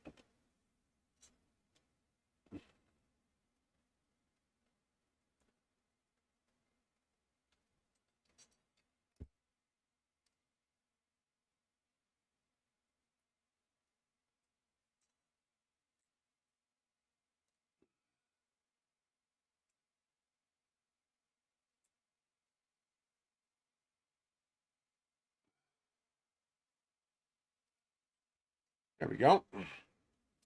Spool holder and top latch. Now, there is one thing Google does that pisses me off. That makes no sense whatsoever. I mean, Apples are so bad, they have to purposely cripple their phones to get you to update it. They have to purposely cripple their phones to get you to update it. Go out and buy the new iCrap. That's why your phone's slow. You haven't bought the new iCrap yet. Suckers.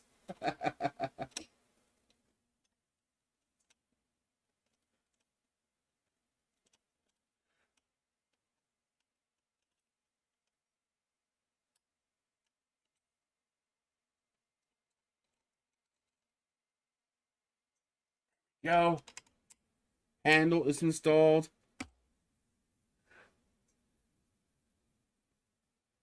Yeah, they're slow as balls with tiny screens and outdated hardware, while this 4 or 5-year-old phone is still perfectly adequate and perfectly good and does absolutely everything I want it to do.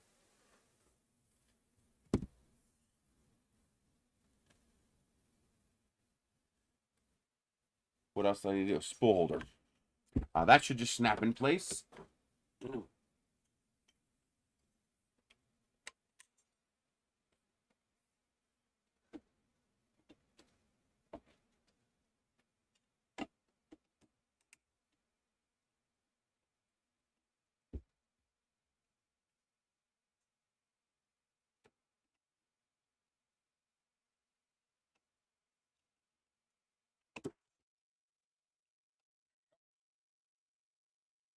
That gets in the way. That's a little annoying.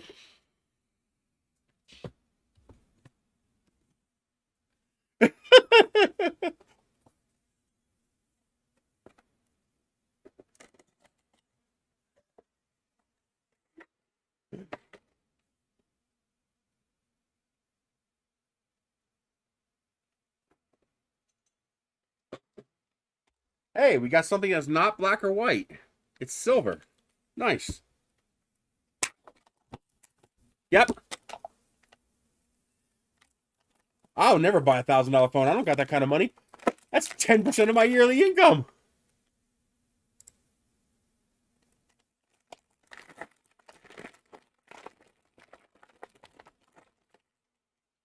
And my biggest problem with Apple is not their devices. Their devices aren't my primary problem. I mean, because come on, let's be honest here. For 99.99999% of users, the advantages of this device over an Apple are irrelevant. Power users don't use Apples. Power users use Androids. Non-power users, which is 99.99% of people out there, they use Apple because it works perfectly fine. I mean, the reality is the iPhone works fine. My problem with Apple is their anti-consumer position. When a company considers me the enemy, I don't want nothing to do with you. And Apple considers me the enemy. They do everything in their power to keep me from getting access to and repairing my own device. I don't want nothing to do with them.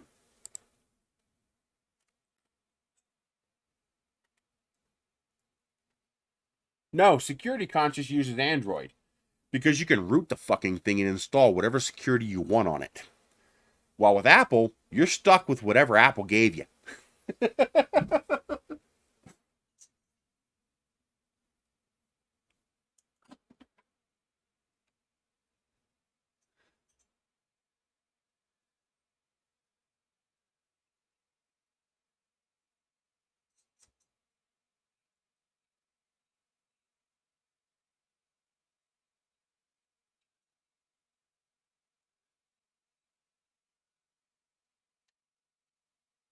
Although, oh yeah, they got devices that will that police can plug into your iPhone and clone the whole phone. But that's because all the Apple devices are the same. That's one of their weaknesses. If you want security, don't buy Apple. Although, I do like Apple's stance on saying no to law enforcement when they overstep. I do like that. That corporate position of saying, no, we're not going to give you access to that phone without a warrant. No, we're not going to jailbreak that person's phone for you. I do appreciate that position that Apple takes. But that was an opportunistic thing they did.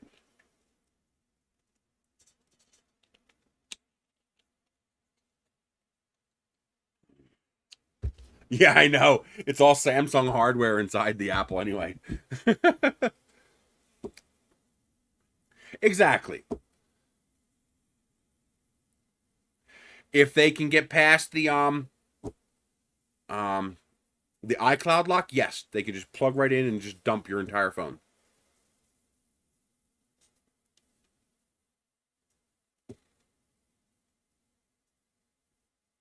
I know they're doing that to be anti-consumer.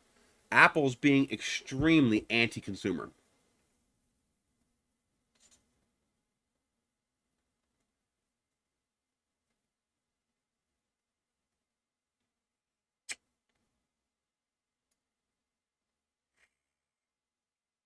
Android has whatever security you're willing to implement.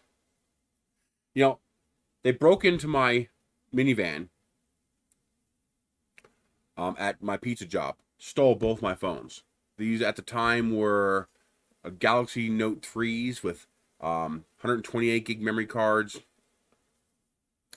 and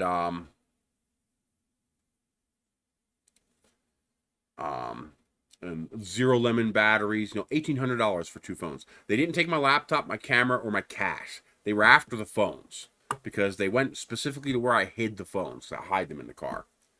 And I was about to go grab my coach gun and drive down to Philadelphia and get my phones back, with somebody's blood if I had to. And then I saw what part of Philadelphia they went to, and I was like, fuck, no, I'm not going there. I wouldn't go to that part of Philadelphia with a 50 cal on top of my Jeep. It was a bad part of Philadelphia, and they made a beeline for the bad part of Philadelphia. So I pulled up. At this time, the cops arrived, and because I reported it, because I have to for insurance purposes. And he's like, "What are you doing?" I was like, "Well, I found the phones. They're sitting here." And the cop says, "Well, we're not going there for them." And I was like, "No shit." And I typed out a message on my computer and basically sent "fuck you" to both phones as a text message. And then I hit nuke. And I nuked both of my phones remotely. Do that with Apple.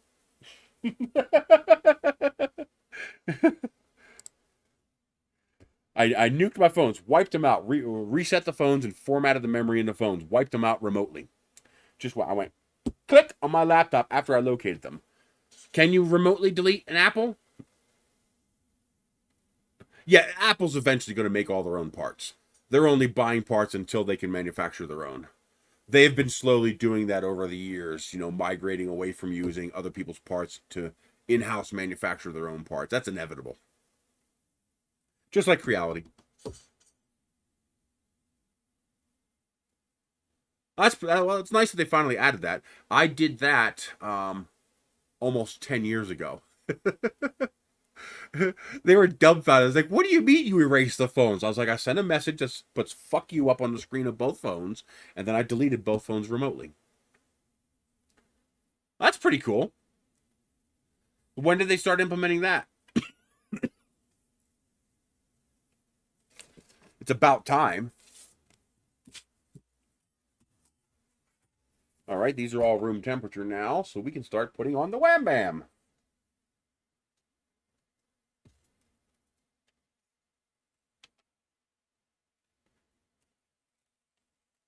Like hell you... Okay, first of all, MacBooks have viruses. They exist.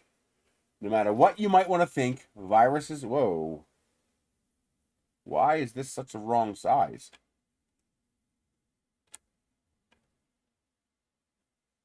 Oh, it's not. Okay. I was just looking at it weird. I thought it was the wrong size at first. Yeah, they're the two big dogs, so there's lots of barking and biting going back and forth.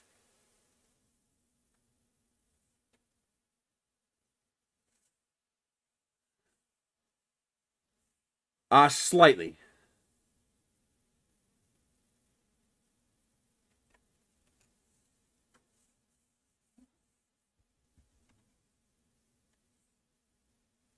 Apple did not invent remote wipe of a phone. I was doing it more than 10 years ago, and I was late to the game. Did you ever hear of Cerberus? When you rooted your Android phone, you could install Cerberus as a ROM app on the phone so hackers couldn't get past it. Yeah, we've been remote wiping our Android phones before um, Apple even thought of the idea. Long time ago. Hell, I could remote wipe my Android phone before iPhones existed. Yes, the original G1, you could remote wipe that phone. That was before iPhones even existed. iPhone wasn't even out yet. The very first Android phone, which came out before the first iPhone came out, you could remote wipe. Because you could install your own root apps. So you can't remote wipe an iPhone until Apple decided to do it. Because you can't root an iPhone, not easily. Well, Apple has the advantage of all their phones are the same. They're all the same, which means it should be easier to make it more stable. Yeah, I imagine you could probably remote wipe Windows as well. No, Android came out first. The Android G1 came out before the iPhone did.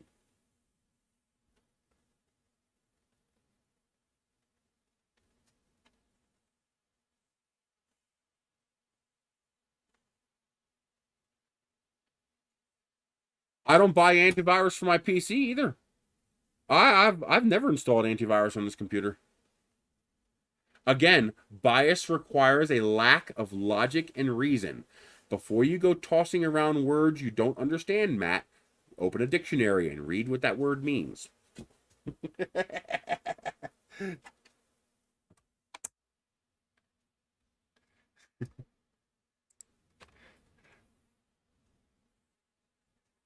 No, the Android phone came out first. I could be wrong. Let me check that. Hang on.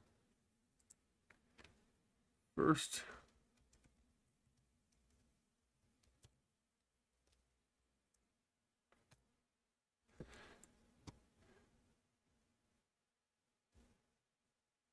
September 23rd, 2008. The HTC Dream, also known as the G1.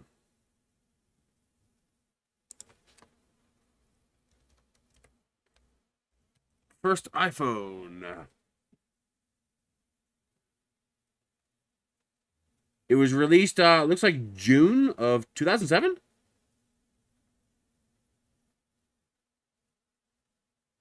Okay, June of 2007, so it looks like they did beat them. Yeah, they did beat them. iPhone beat them by a year. I had that backwards. So the first iPhone was June of 2007, and the first Android phone was September of 2008.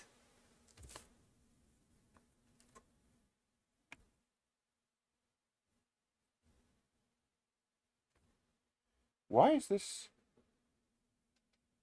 The size isn't quite right on this. They made it a hair too big, which is fine.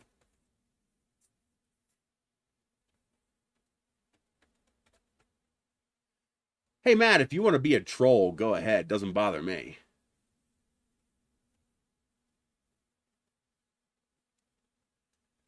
The only reason Macs are less susceptible to viruses is because no one wants to write a virus for it.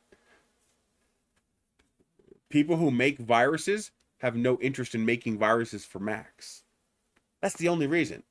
And the reason for that is you're 4% of the market. That's why. Exactly. Of the whole purpose of writing a virus is to spread it as far as possible. Well, when your market is 4% of the market, now that might be different now, but a couple years ago, Apple was 4 or 5% of the PC market. Why would you write a virus that can only possibly infect 4% of the market?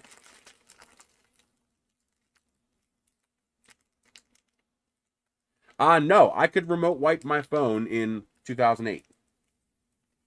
I didn't have one of those early Androids. I don't remember what I was still using Windows Mobile at the time, I think. Now, it wasn't factory wipe. It was third-party software.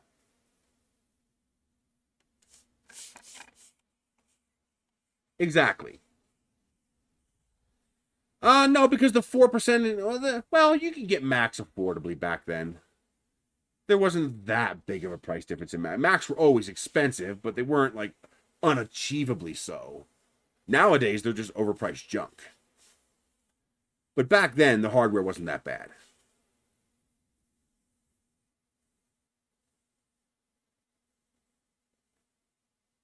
And the first Android phone you could still use.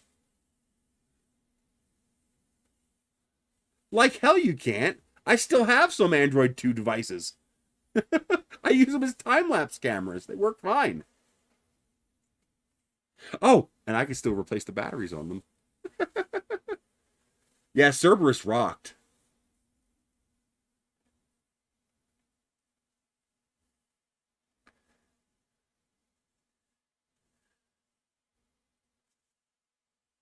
Because there's not enough of them. Like I said, 4% of the market. 4% in a PC market is nothing. Yeah, I mean, okay, you might make the news just because it was Mac. That's about it.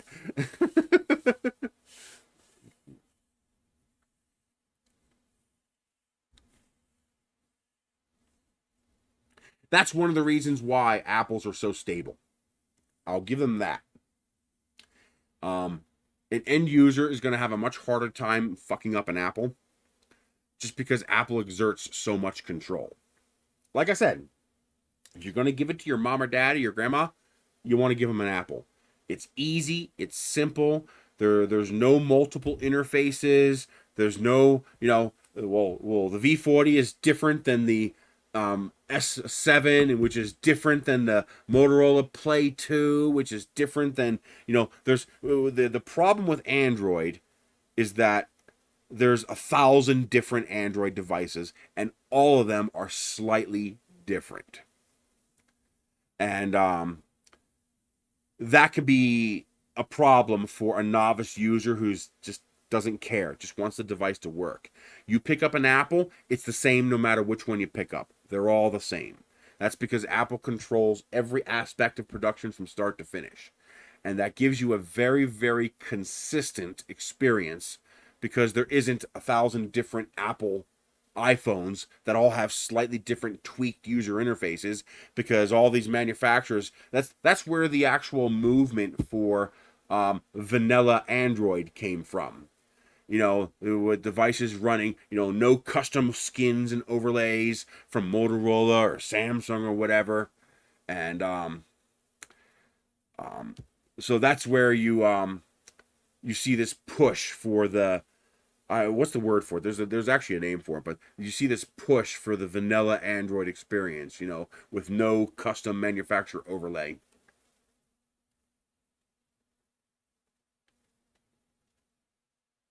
And now, part of the reason that they make it harder and harder to root phones, and why Apple doesn't like people being able to root phones, is because a rooted phone is a potential security risk. Because I can root my phone and make my phone more secure, or a bad guy can root your phone and make your phone less secure. So it's a double-edged sword. When that power comes with consequences and benefits. And when you have idiots holding these devices, you kind of want to lean towards safer. When you have a power user holding this device, all those safety features get in the way and piss you off. Because I want to do this, and the phone won't let me do it because it has that lockdown experience. But when you hand it to Joe Schmo, 50% of the population has less than average IQ, you want it to be secure and safe. Otherwise, you end up with a huge bot network.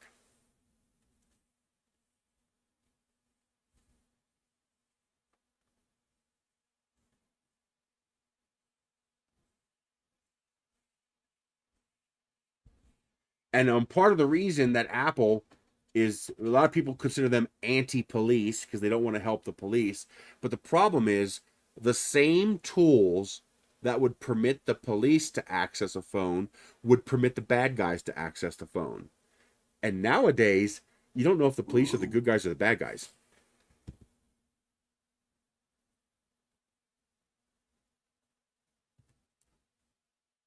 But, yeah, exactly. Although, do keep in mind, 50% of the population have an IQ of 100 or less doesn't quite mean what people think it means. The bulk of people are between 82 and 114. That curve is pretty steep in the middle there. But also, 100 IQ is considered the average. Now, the thing is, that's a moving target. Every year, what is considered 100 IQ goes up. So a 100 IQ person today is significantly more intelligent than a 100 IQ person 50 years ago.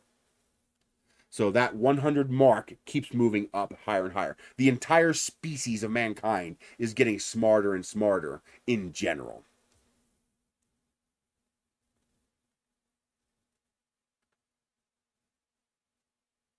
Guider 2, okay. I love my Guider 2. The guy, it's noisy as hell. It's bulky and heavy as a mother effer, but that printer is rock solid. I love that machine. If you want to dabble with ABS, you're gonna love it. I did 100mm bridges with ABS. That printer is a monster. Yeah, that's because we have phones. Okay, you're not seeing an increase in stupid people. You're seeing an increase in the exposure of those stupid people because we have phones with cameras and the internet. So we just see more of them.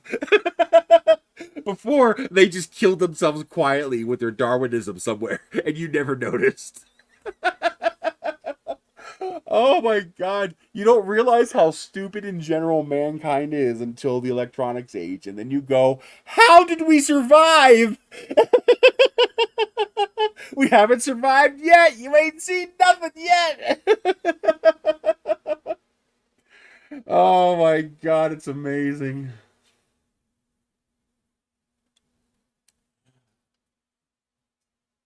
Okay, time to power up. I think we're ready to go.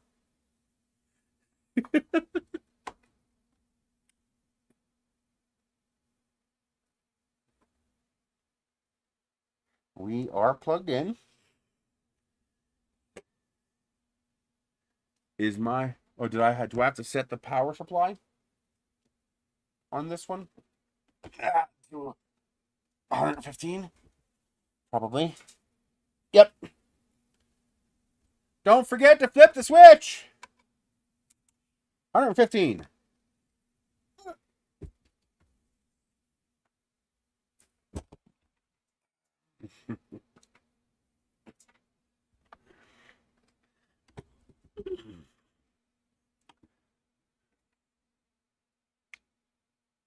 And we are just going to leave it in the on position. Or did I just turn it off? Yeah, I just turned it off. Idiocracy. No, idiocracy is not a prediction of the future. Okay? Idiocracy was an optimistic prediction of the future. Do you know what Planet Earth said? Planet Earth watched Idiocracy and said, I could beat that. Hold my beer.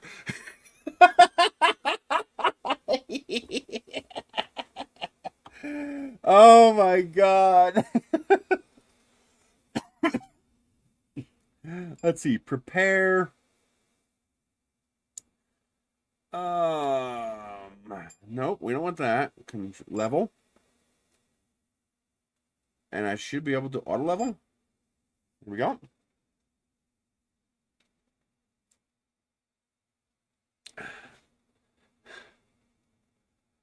Oh my God. All you gotta do is watch some dash cam or karma videos or stupid people videos on the internet. You just watch some of those videos and you wonder, how did this species survive?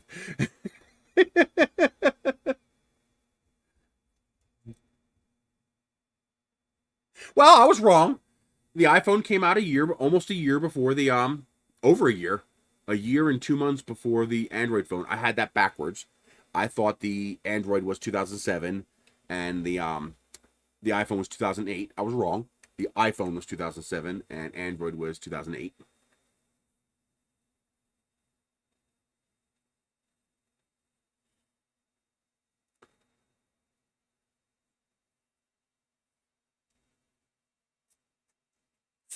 But I can still use the earliest Android phone today. Oh yeah, maybe.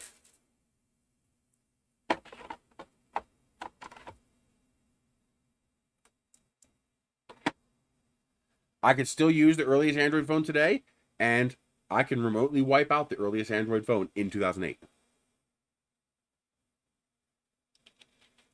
That was possible because I could root it and install third-party applications.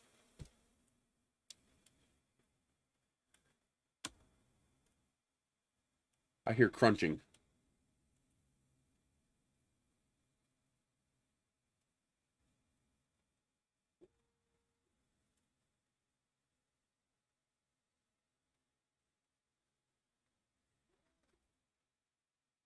Now you can see here, let me show you this with the remote camera.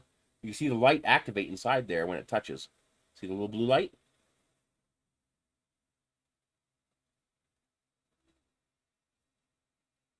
There it is, see it? Every time it touches, you see that blue light. And that's actually the nozzle physically touching the bed.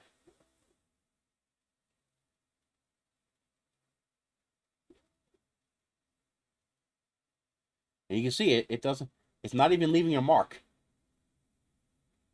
So it's very, very sensitive.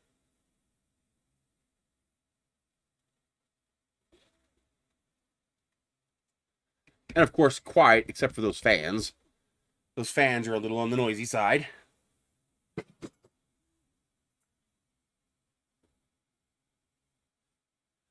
I don't know. I don't know if it's stored in EEPROM or on the SD card. I put the SD card in just in case.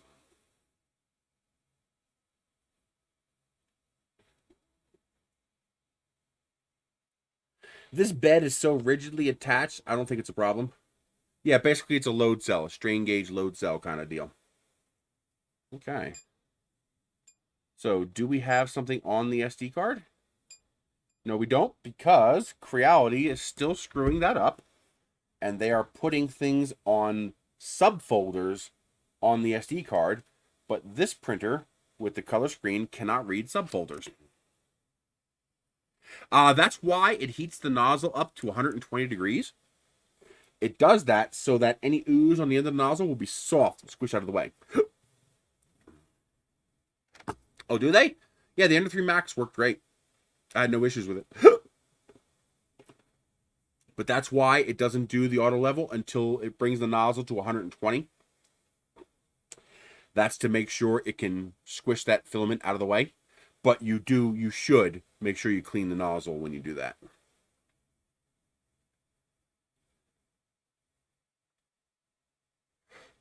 Okay. What is on the card?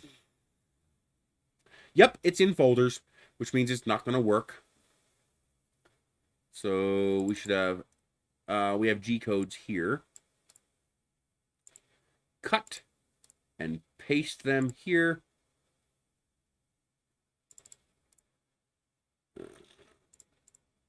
Let's see. Yeah, EEPROM data. There is a EEPROM DAT file. I'm guessing that it does store on the SD card because there is a EEPROM DAT file right here.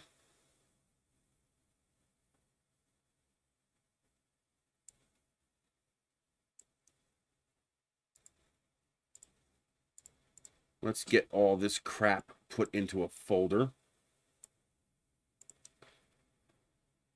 So, is there anything on here that's fast? Or is all this stuff really long? That's a 3.5 hour print. That's a 2.5 hour print. I guess we'll have to slice something ourselves.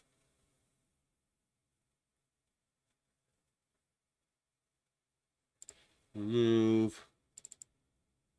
We do have the SE on here. CR6-SE. Nope. 42447 25 8 333.2. This is fine. 20% infill should be okay. Bed is 60, 220, 210. That should be okay. Let's add a 3200 as well. 100% should be okay. 235, 235, 250. That looks okay. G28, no X0, X1. And P5 is okay. 60 is okay. And this all looks okay. Eevee. Eevee or Edgy? Now let's see what some of these are. What's this dragon? That's not a dragon. That's a Flexirex. We just might try printing the Flexirex. I love Flexirex. So we're going to rename that. Because it's a Flexirex, not a dragon. Rawr. Oh, it's an actual Eevee.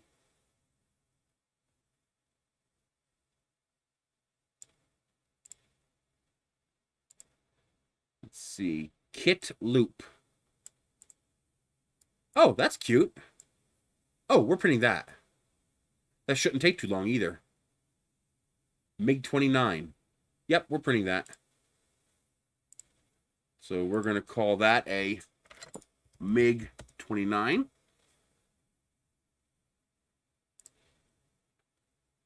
Now, what's this one? It says Cobra. Okay, that's a Cobra. So why do they have it here twice?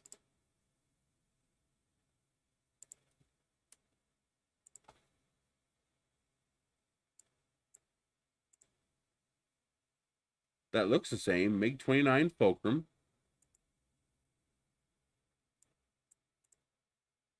MiG-29 Fulcrum. It's the same thing.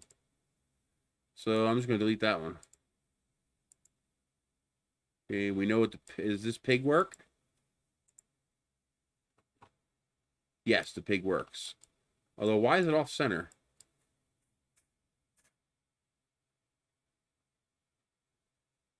Oh, no, no, no, no, no. You can't have that. That would hurt you, baby, if you swallowed that. You don't want your kittens getting silica gel packets. Not good for them.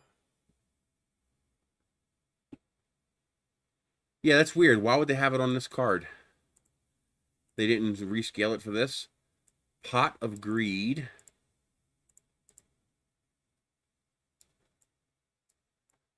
Oh, that's actually kind of cool.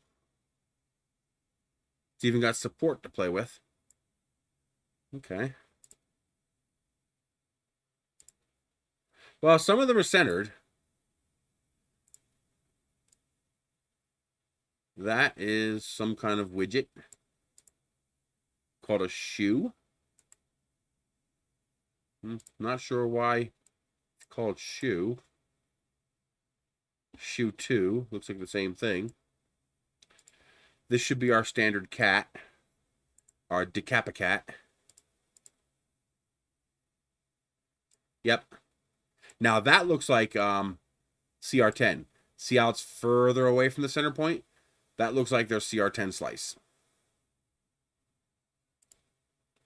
I don't know what a Yu-Gi-Oh! Pot of Greed is, so I'll take your word for that.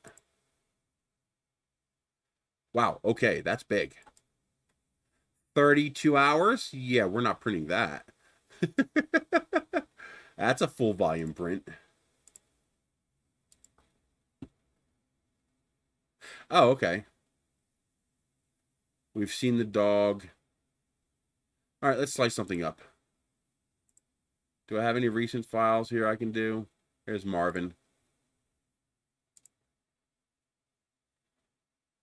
I thought I turned off Brim. Hi, kitty. Yeah. How you doing, baby? Say hi to my critters. Yeah. My victims like when they see you.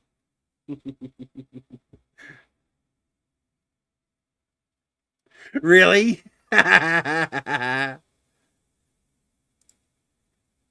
Oh, that's why. I want 3 at 75.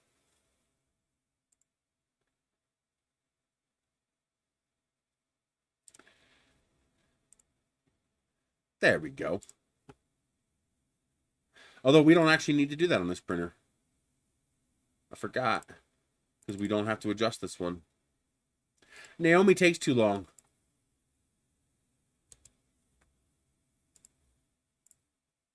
There we go. Let's copy the Marvin onto the SD card.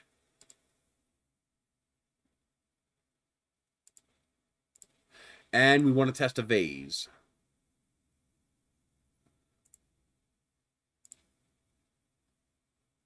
Download. Rose.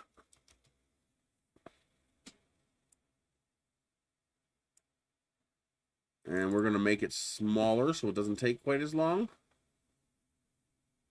Let's make it 75%. I'm not going to bother trying to... I might as well do the watertight trick.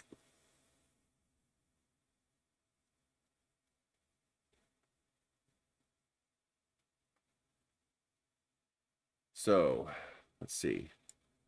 Variable. So, 0.6. Add location.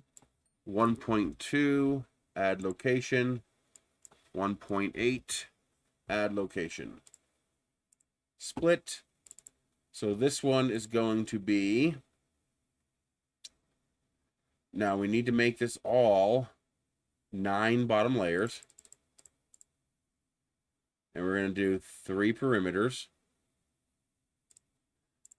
And then this one's going to be, again, 9 bottom layers. And we're going to do 5 perimeters. And then Let me show you guys what I'm doing. This one here will be, again, 9 bottom layers. You might be able to do it 2, 2, and 2. 2, 2, 2 might work. I haven't tried that yet. And we're going to do 4 perimeters. And then this part will be a 1.4 extrusion multiplier and single perimeter mode.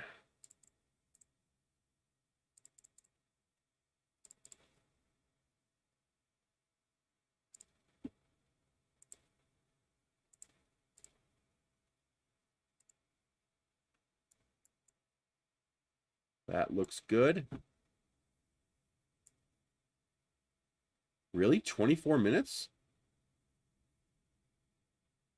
That looks good. Good.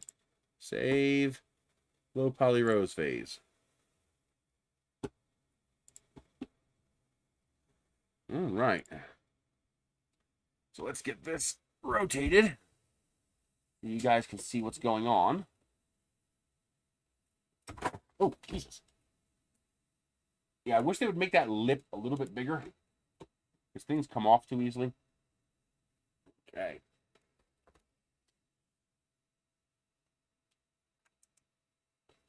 Let's get my mat flattened out underneath here. Okay. Print. Marvin. Print. I may need to adjust the offset to compensate for whatever the slicer does. We shall see.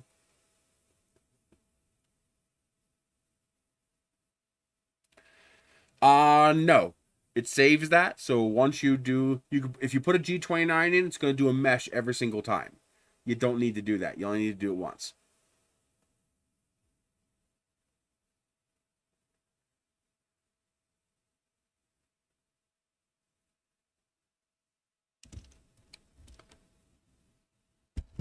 At least I can't think of a valid reason to do a G29 every time.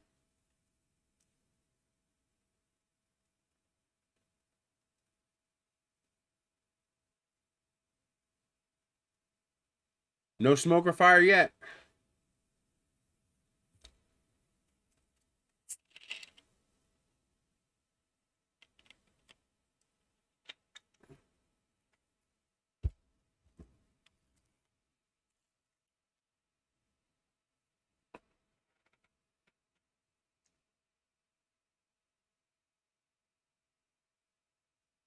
Even if a part really sticks on this one, you might not need to worry about that.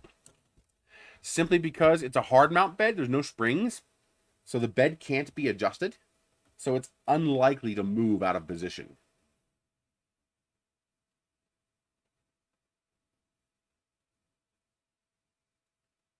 I mean, you'd have to be pretty rough with it to have to need to do a G29 again.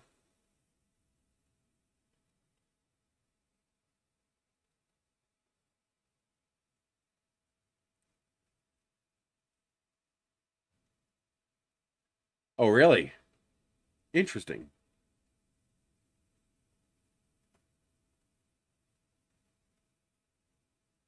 Yes! They said they're sending me one, so I don't have to eat one of their executives. Really? Mine's not moving. Check out, first of all, make sure the 4 bolts on the sides, on both sides, and the 4 bolts on the bottom are tight. Mine were loose. And if they're loose, this will shift around. All right, so tighten those 12 bolts up. And then make sure your eccentrics aren't loose. Because if your eccentrics are loose, this could move around a little bit. See you later, Scott.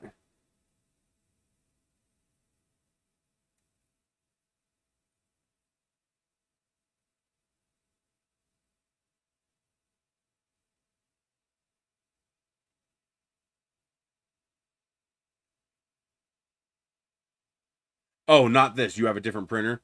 Yeah, anything with springs, if you are rough with the bed, you're going to have to readjust it.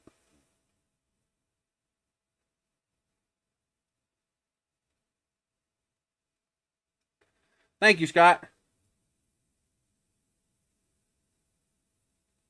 Yeah, if you have springs, anytime you push on it, it's going to mess with it. Anytime you're rough getting a print off, it's going to mess with it. Now, one way you can help with that is to tighten up your springs. If you can't move the bed down, add a nut and a washer above the spring on the screw here, which will force the spring to compress tighter. The tighter you compress the spring, the more stable your bed will be. And get the yellow springs. They're cheap. It's a couple of dollars on Amazon. And Gearbest and Alibaba and all them probably have them too. You get those yellow dye compression springs and make sure they're nice and tight. Even my original CR10 with the yellow dye compression springs, I hardly ever have to relevel it. Just make sure that 3D print is on the bottom, not the top, so it's not touching the hotbed. But even still, if you have those dye compression springs, you want to replace them.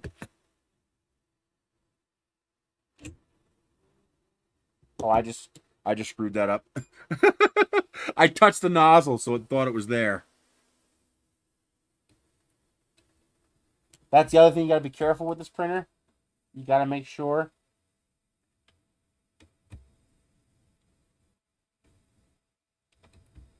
you don't touch the nozzle while it's doing its routine, because it'll activate the strain gauge. Yeah, get rid of those. Those are garbage.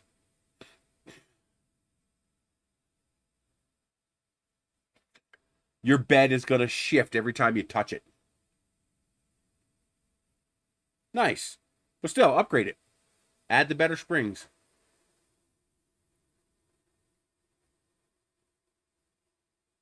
No problem.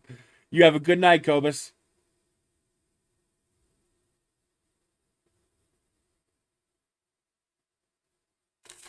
Well, buying a crap printer will either make you a very good hobbyist, because you're going to have to figure out how to get through all that crap, or you'll quit.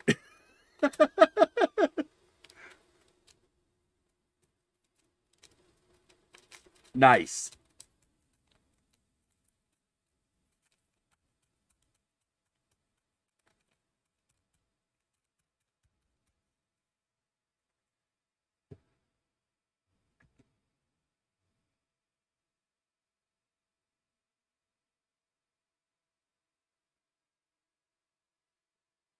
See, there's a lot of nice things on this printer that you don't really need.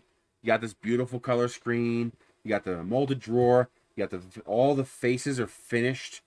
So instead of being open extrusions, all these faces are finished and very polished. All of this adds cost. It's one of the reasons why it's more expensive. Think of this as their kitchen sink printer. Pretty good, Gary. Now this time I won't touch it. There we go.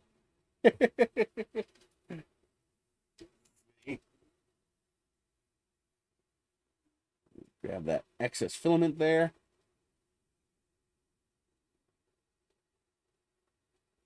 I think we are a little too close. So we are going to raise the offset just a little bit.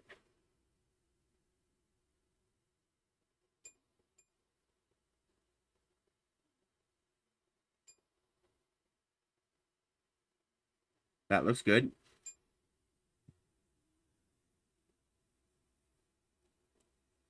That's what this is. This is the Kickstarter one. The first one you guys saw me do months ago, that was the one they sent me for review. This one I paid for.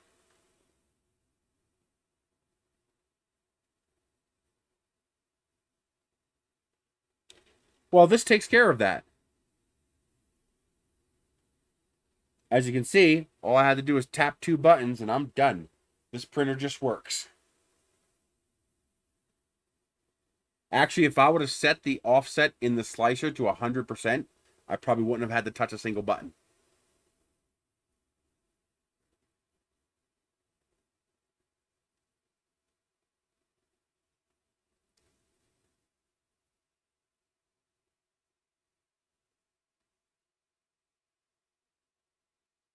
And as you can see, because it's using a strain gauge, I changed the bed surface and it didn't matter. So I changed from glass, the silicon dioxide glass print surface, over to this print surface, and it didn't matter. There's a Mini Plus now.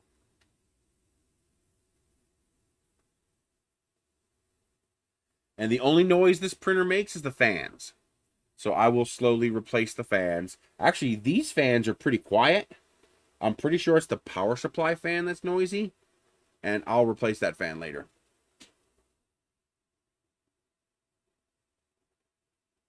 So Prusa has a Mini Plus, huh?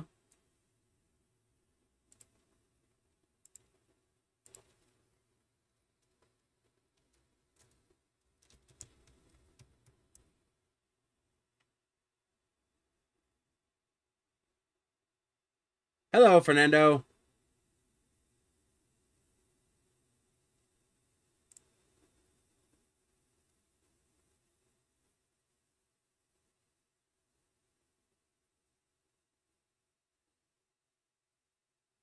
So what is the Mini Plus?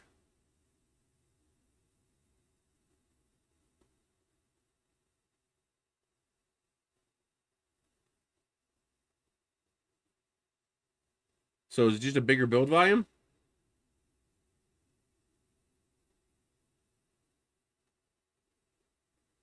Seven inches cubed, 180.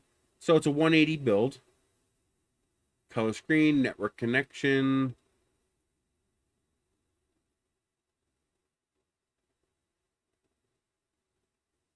So what's different with the Mini Plus?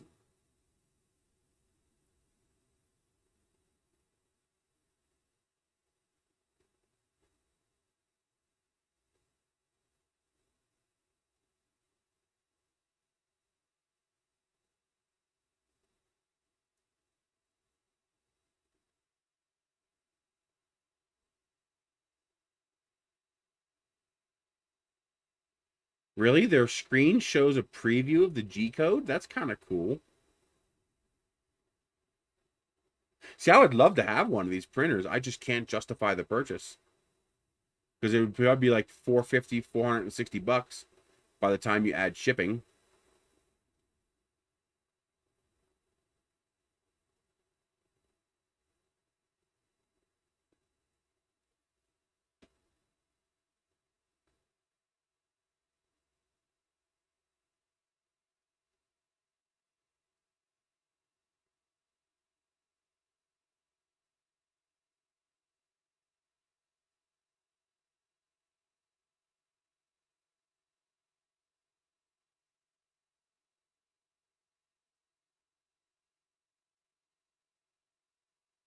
It never ceases to amaze me how quiet these things are.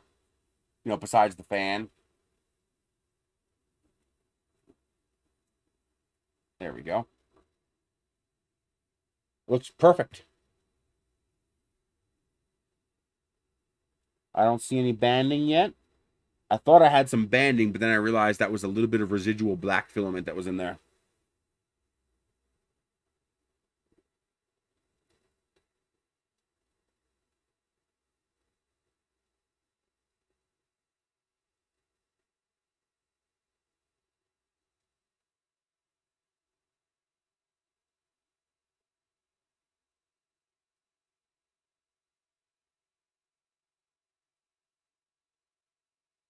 Pretty much any quality Chinese printer isn't equal to a Prusa if you know how to build it, tune it, tweak it, and use it properly.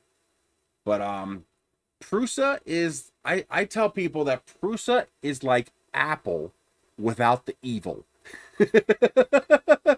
So take Apple and remove the evil.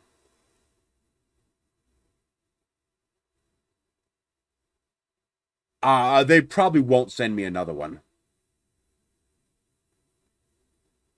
All I do is I go on Amazon, I type in the size fan I need, and I tell it to add dual ball bearing. That's it. If you buy a decent dual ball bearing fan, they're silent. Watch my mouth. Hey, if Prusa sends me one, well, you don't need Noctua fans. You don't need Noctua fans at all. Just buy dual ball bearing, and they are just as silent.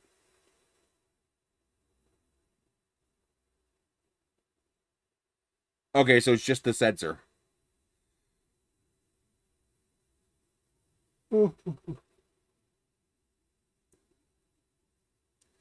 Basically, Prusa finally came around and made an Ender 2.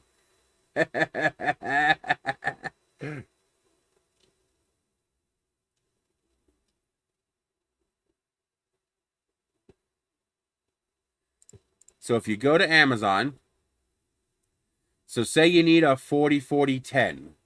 So you type in 40 millimeter dual ball bearing. There you go, dual ball bearing fan.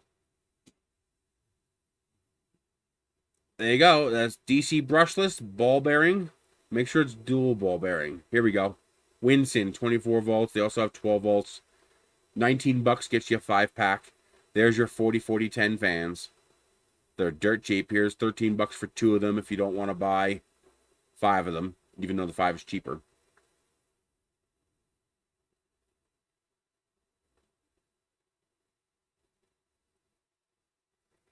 Oh, because there's labor.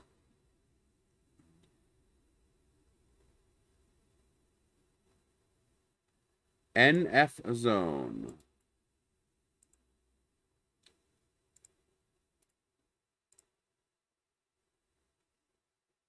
Well, that didn't work, so you got to give me more information.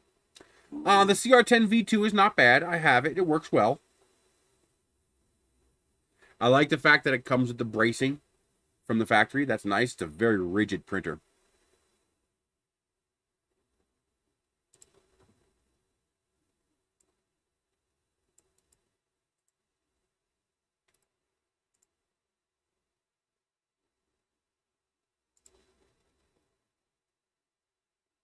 Yes, I am getting a CR30. And I am super excited. Well, isn't that interesting?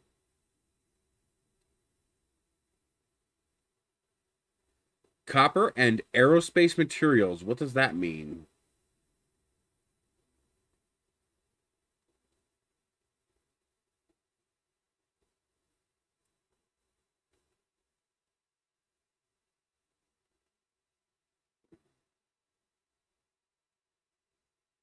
Do they have one of these that fits the Creality hot ends?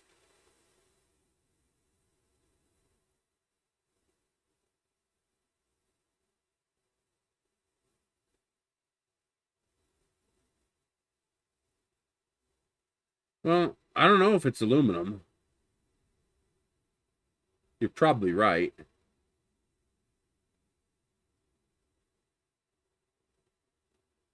No, see that's what you don't understand. You want this part to be nice and hot, so you want it to be copper.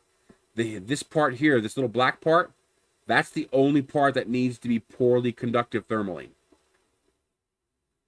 Otherwise, you want high thermal conductivity. You want this to be copper so that you transfer the best heat you can to the nozzle, and you want this to be copper to bleed away as much heat from the PTFE tube as possible. Triangle Labs.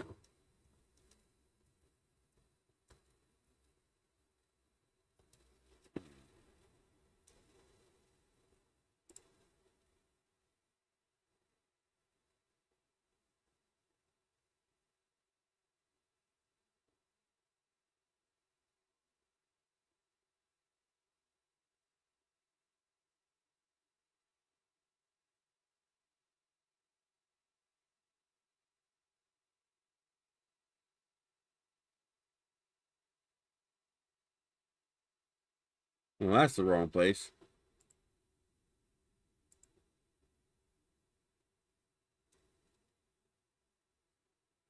Well, they'll perform better than Noctua because they spin at full speed.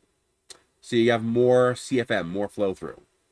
The problem with Noctua fans is that part of the reason they're quieter is they spin slower, which means you get less airflow. So be careful where you use them. Is it titanium? So this is titanium and copper?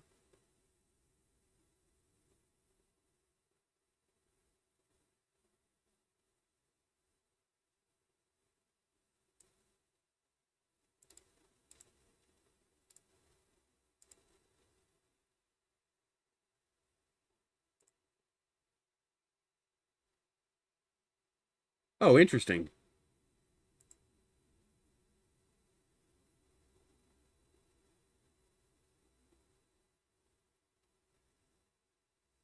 Hey, Pocket Punky.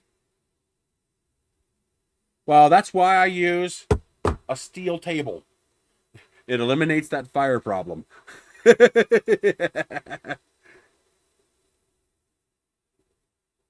Interesting.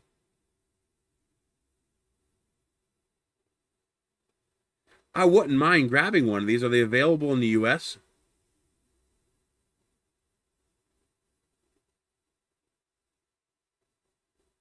Press on what?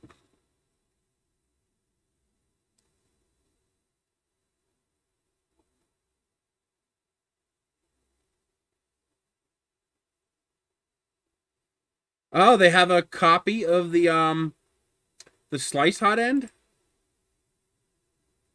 Look at that. They've copied the slice hot end.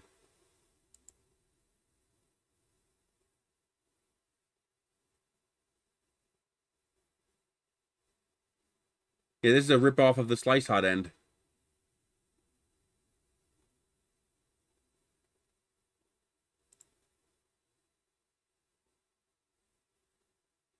Boy, they got all kinds of wacky hot ends, huh?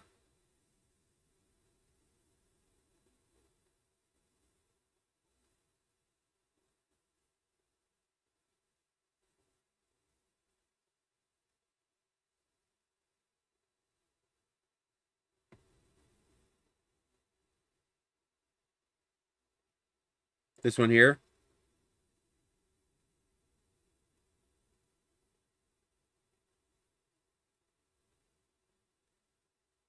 Oh yeah, there it is. You can see the copper and titanium brake inside there, and this is just a heat sink.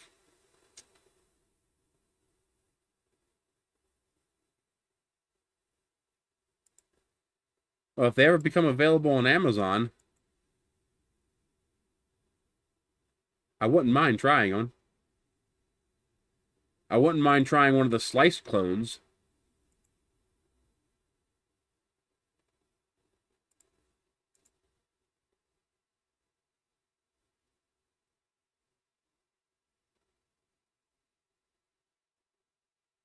Especially if it's a bolt-on like it looks like.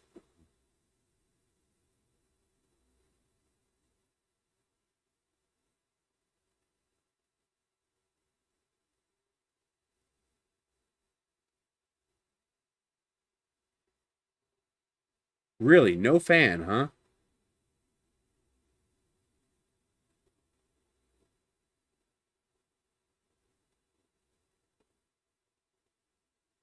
No, they are not. The CR6-SE bolts on differently. So your typical Ender 3 hot end will not work on the CR6-SE. Awesome, Francis. Thank you.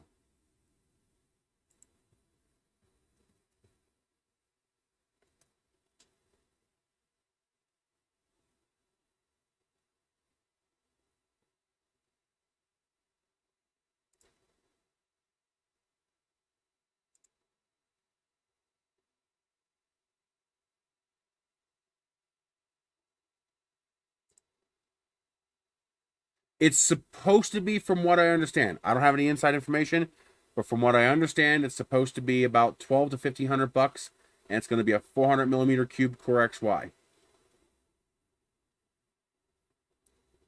Yeah, you need the holes on the top.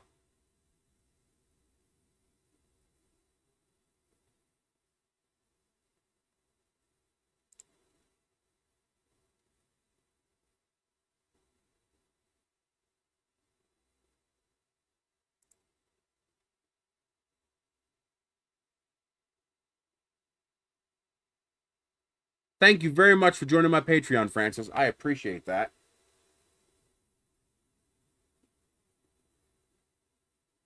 That's just a rumor I've heard. I don't have any solid information on that.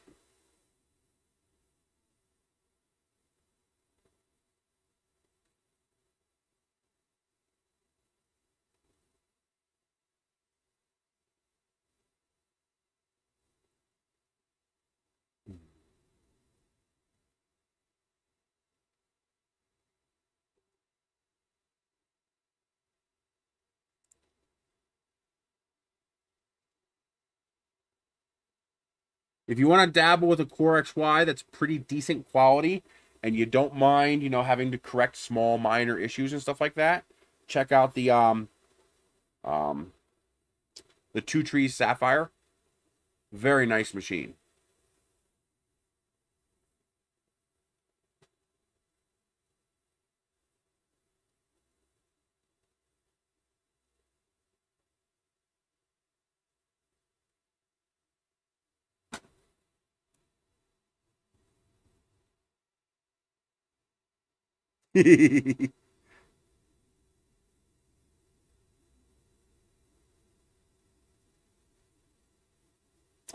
Yeah, it looks like a nice Marvin.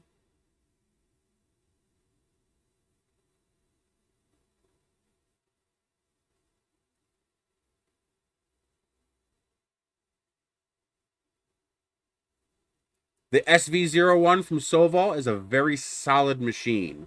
It's kind of like the CR10 Mini, so it's not quite a full CR10 build size, but one of the dimensions is almost that big, so it's bigger than an Ender 3.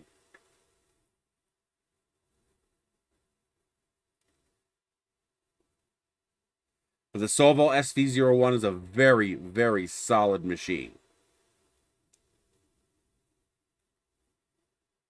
Artillery X1, again, an incredibly solid, excellent machine.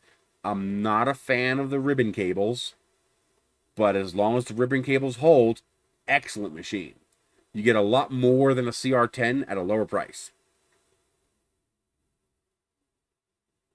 The Artillery X1's kind of like the CR6-SE, very polished.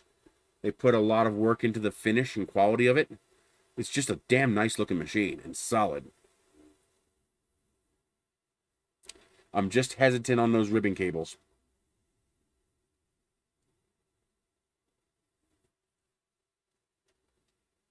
Just make sure you always have some spare ribbon cables handy. Order a couple extras.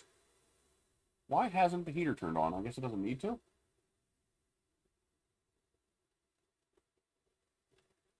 It hasn't turned on the whole time we've been doing this.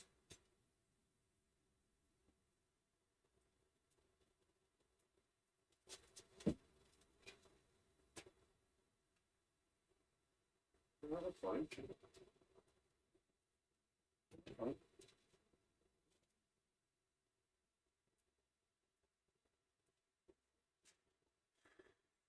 It's green. I guess it's just warm enough it doesn't need to.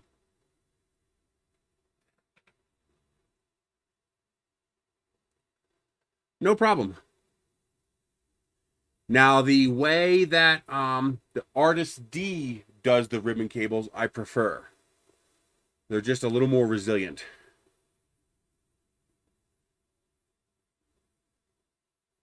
There's something wrong with your furnace then. Because space heaters typically suck. And they use a lot of power.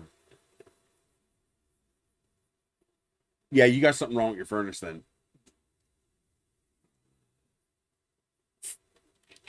4 kilowatts for your furnace? What kind of furnace is it?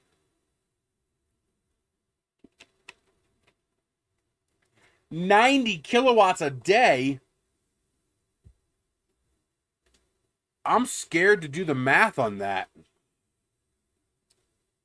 I'm actually I'm gonna cry if I do the math on that. 90 times 30.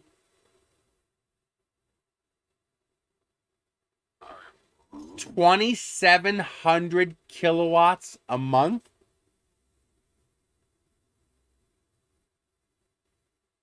That's a $500 electric bill here. Holy shit, dude.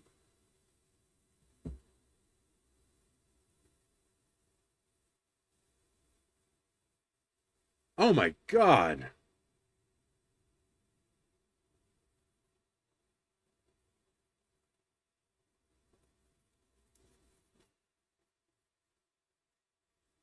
It doesn't matter. A 1.5 kilowatt space heater would have difficulty heating that up. So your insulation is fine. But holy crap. Oh, wait a minute, Mr. Buddy, gas?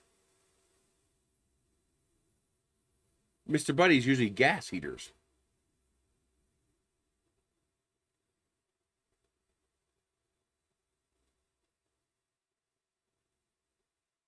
A $12 propane fill lasts 200 hours? On what? What do you have that burns for 200 hours on $12 in propane?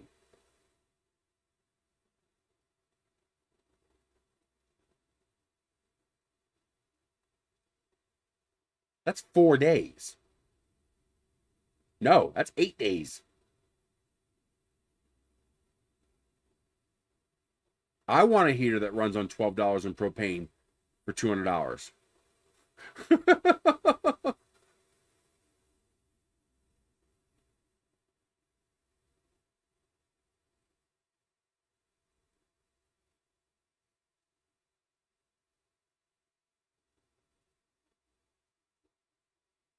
Good for you. You buying a house or renting?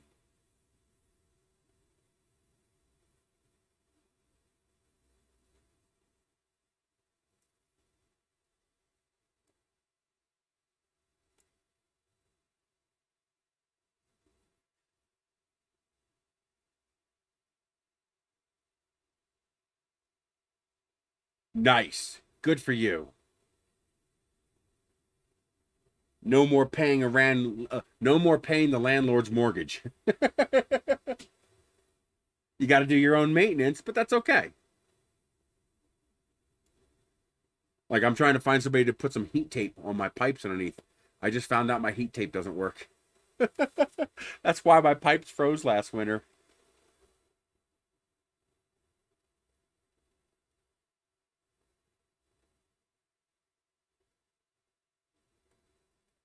Because I have these outlets that I can monitor. I can turn them on and off, and I can monitor power usage. And well, the power usage is 0, which explains why the pipes froze. The heat tape's not working. Although apparently it used 0.01 kilowatts last night. And then heat tape 2, also 0 across the board. Wait a minute. Yeah, 1125, okay. Why does it have no recorded history before that?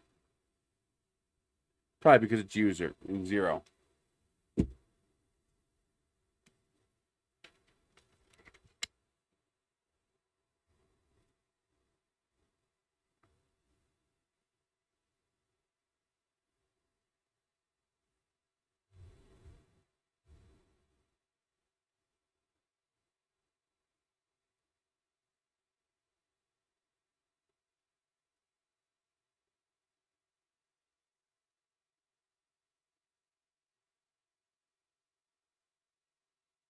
I don't know. I don't know anything about it to be able to give you advice. It's looking great. No issues so far.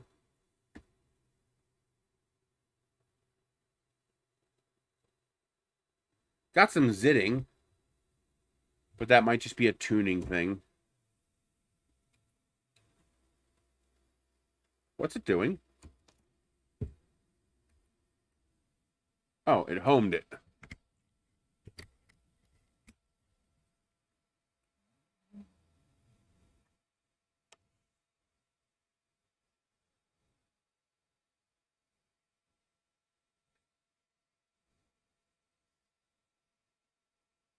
Yeah, not bad.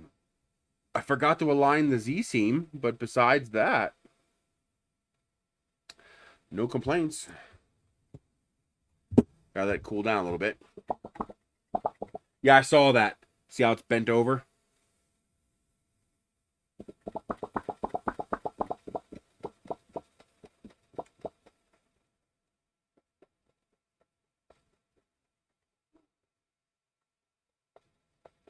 That's the other advantage of the plate. You can cool it down really fast.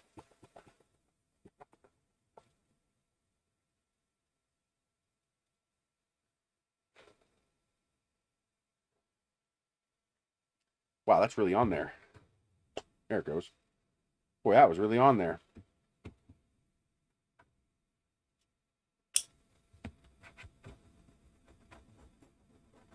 Yeah, I think that first layer was a little too close.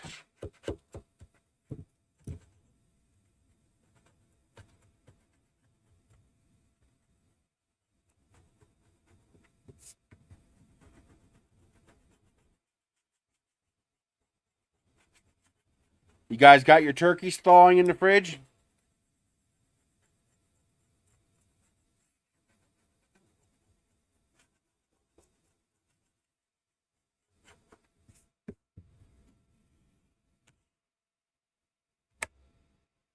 Okay.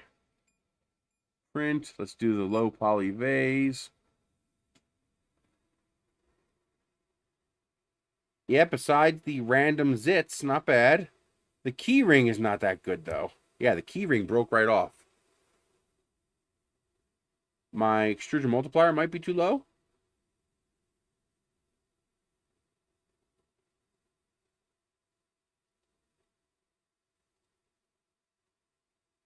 Or I might be printing too cold for this filament.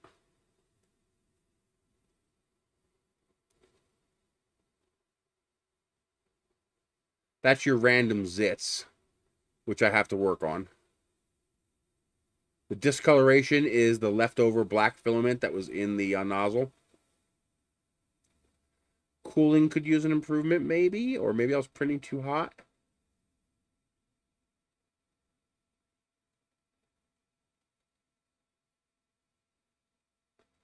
Uh, 60 millimeters a second. Ah, there, the heater just turned on. Okay.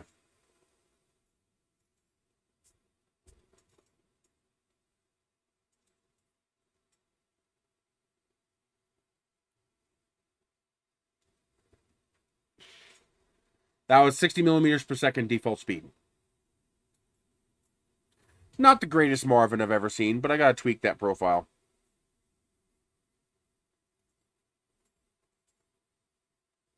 Put the Z seam right down the middle of the back.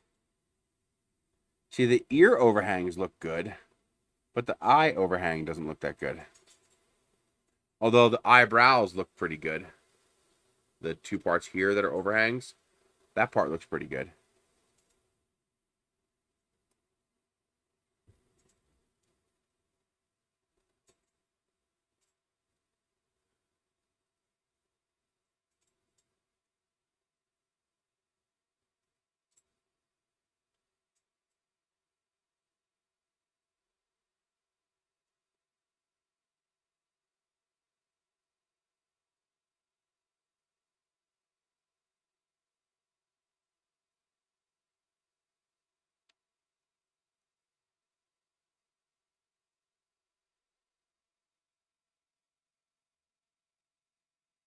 Hey, we got two PayPals.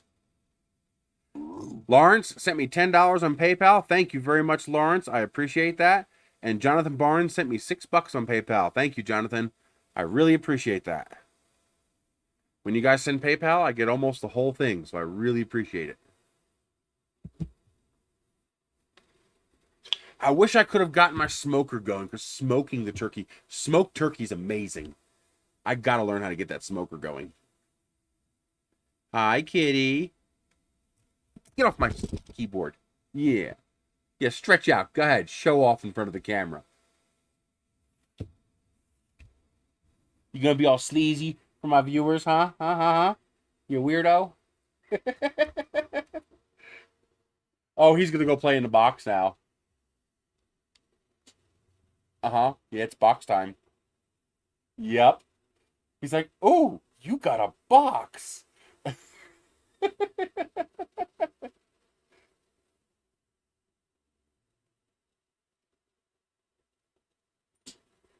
Yeah, we're too close. Oh, no, we're not. I can see a small gap.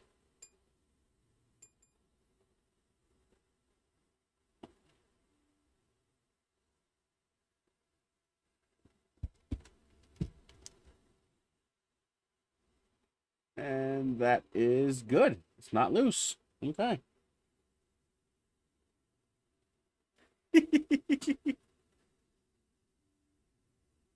Huh? You done with the box?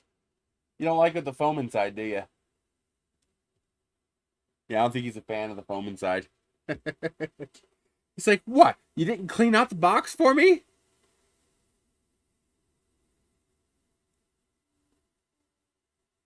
Ah.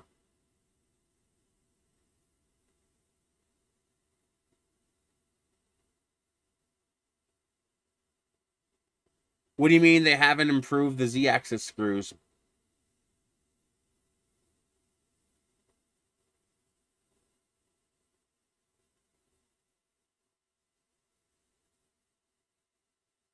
Yes, I tweaked it a little higher because this one was clearly a little too close. So I bumped it up a little bit. But consistency is good. No, I'm using Simplify 3D.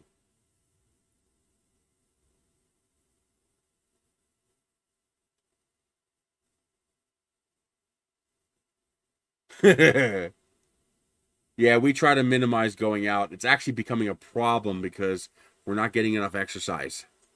And I've got to do something about that.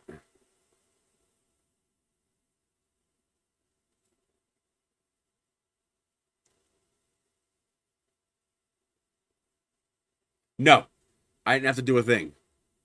It this this sensor here is just for when it gets close, so that it knows to slow down, and then it uses the strain gauge to actually determine the 0 point.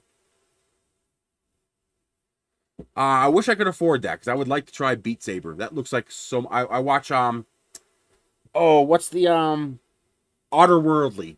I love watching her videos. She's ridiculous. I do have a recumbent bike. The problem is I don't have a heated interior space where I can use it.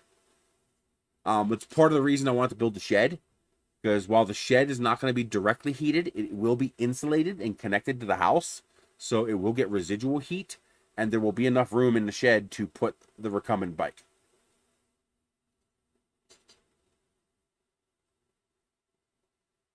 Blast that beast with an air duster can upside down. Why?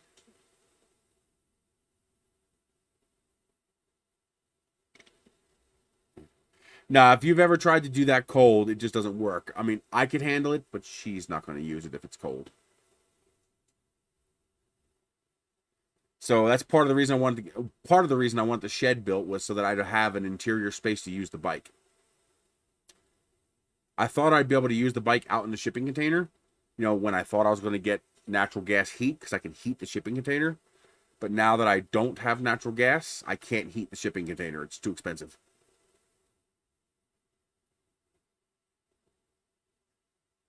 I've tried duck before. Very, very greasy, but delicious. Very good.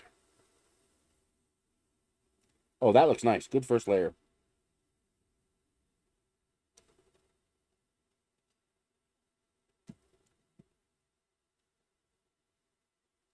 Nope, belt feels good. I tightened them both before I started.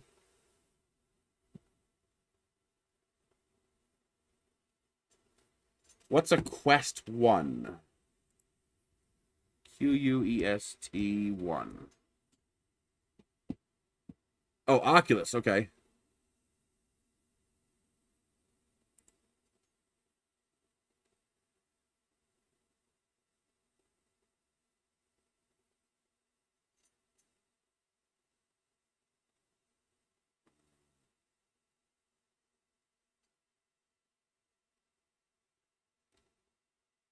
Holy shit, $600.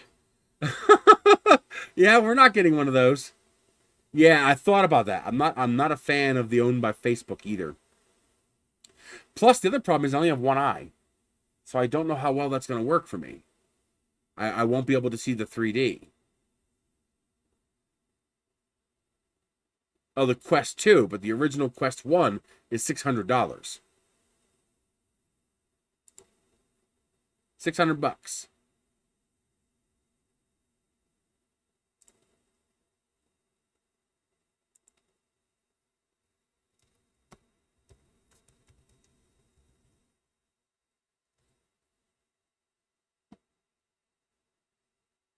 About $300.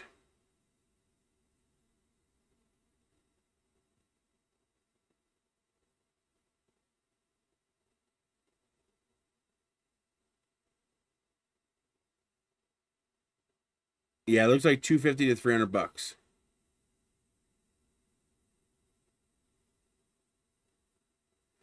Yeah, but Facebook is mandatory, and I'm kind of iffy about that. I don't want Facebook having a connection to this.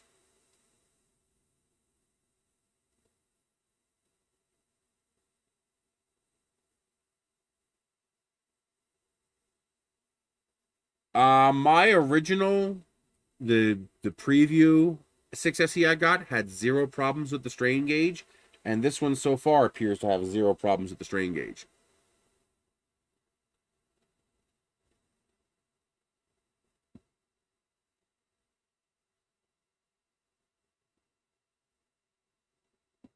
Yeah, but even $300 is a bit more than I can justify. Let's see.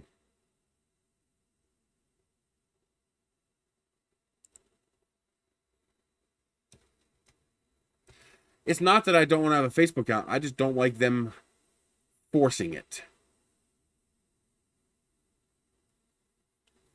So the good one is $400, 256 gigs.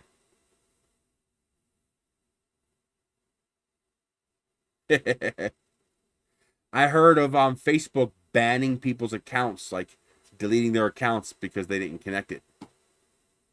I don't know how much that is rumor.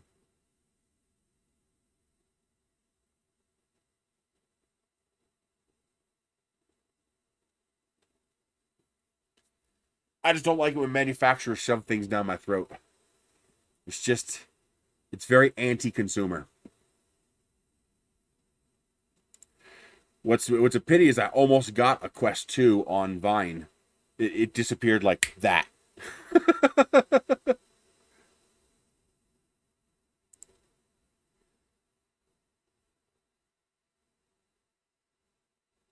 So what's the difference here?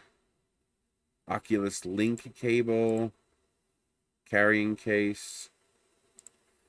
So this plugs into your computer, right? Oh, this is all integrated into itself. It doesn't plug into a computer?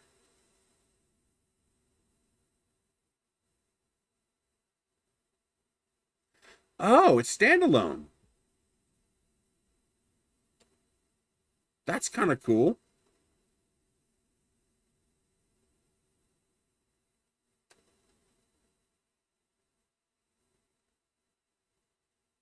Do they make one that's not 3D, that's just a wide screen? You know, without the lenses and the 3D aspect and all that crap? Because I only have one eye.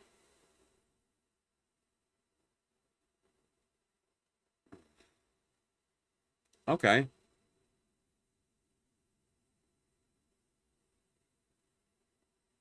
Well, it means I can't see 3D.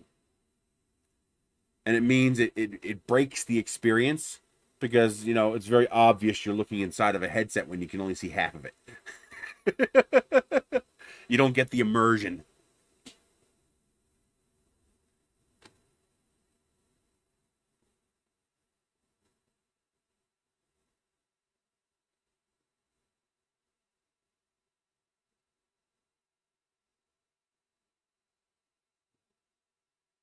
Yeah, if you guys have seen Otter Worldly,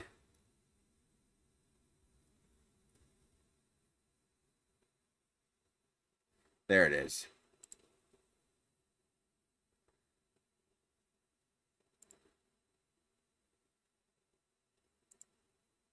I can't play the audio because it would get me a copyright strike, but I love the way she does this this green screen overlay, so it looks like she's actually in the game. That's pretty cool. I like that. I mean, obviously that's not what she's seeing, but for us looking, that's pretty cool.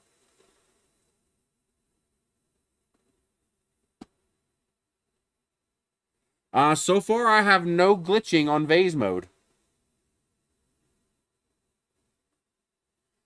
My vase mode is working correctly.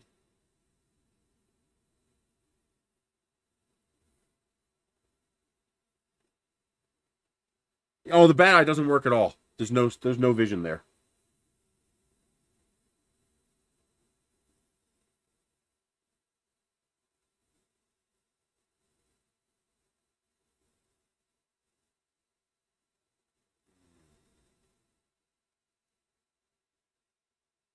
Yeah, but my real world vision is complete from here to here.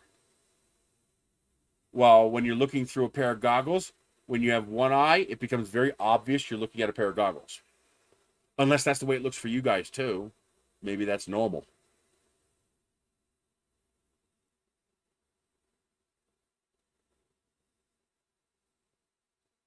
Well, that's why I said I could see from here to here.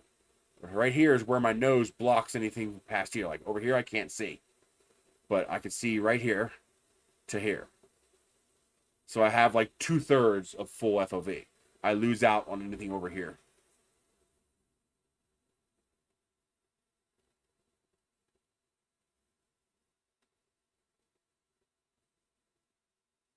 Okay. So even for you guys, it's like looking through a pair of goggles. Okay. Oh, no, you get a lot more than 90, buddy. I can see all the way out to here. 90 would be here. Okay, so that's 90 degrees. Because this is your peripheral vision. Your peripheral vision goes out the side. So that's 90. So that's 110 per eye. Or more than 110. Because I can see right here is where my nose starts to block. In VR, yes. I'm talking about real life. I would really love for them to make a VR helmet that just has a curved wraparound LCD screen so that you get your peripheral and everything. That would be awesome.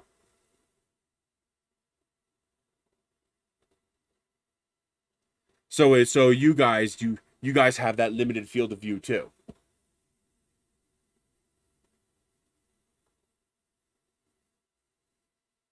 That's what I mean, a dome display.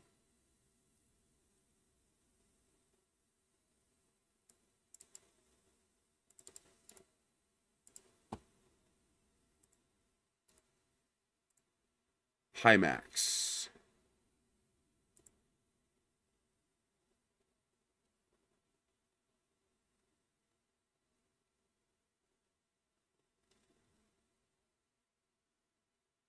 Yeah, you can see it's wider.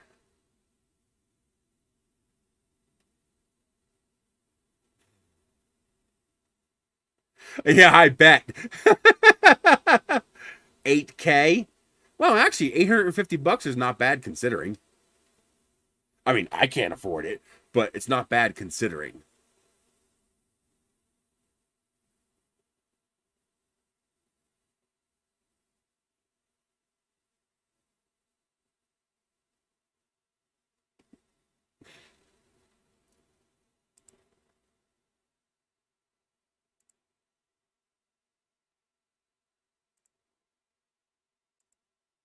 So, this Quest is portable?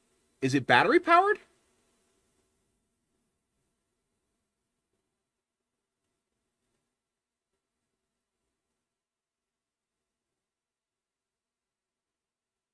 Wow, I didn't know that.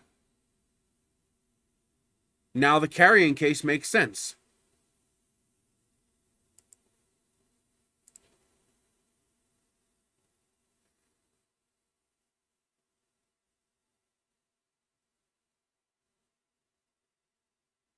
You know, this is very, very tempting. I could put it on 6 months payments. That'd be 50 bucks a month. The question is, can I afford $50 a month? I don't know if I can afford that yet. I just downgraded my phone to Hello Mobile, So now I'm only paying 20 bucks a month for the phone. And I'm probably going to have to cancel my filament boxes from um, um, Alien 3D and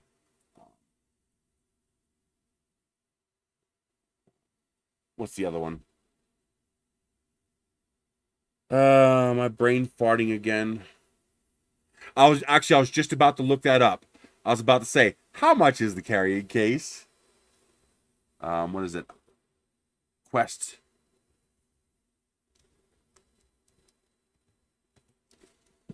Why did it hold your message? There's no reason to hold that.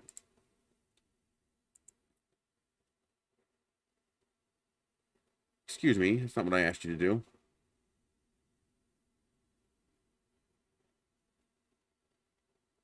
Yeah, I bet there's some third party. Actually, these are pretty expensive.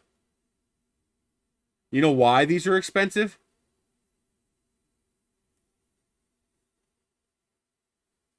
Well, the whole point of the filament boxes is the new and exotic filaments. And plus, I like both companies. And Maker Box. I like both companies and I want to support them. But I'm with the COVID crap, trashing my income. I got to be careful. Yeah, I could just 3D print one. Yeah, but 25 bucks is too much money. There should be $10 cases. I've seen cases this size for $10 or $15. What they're doing is they realize that the official case is 50 bucks, so they can raise their price a little bit. That's why they're doing that.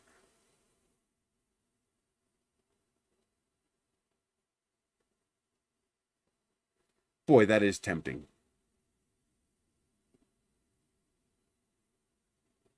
Yeah, if I hit eBay or something like that.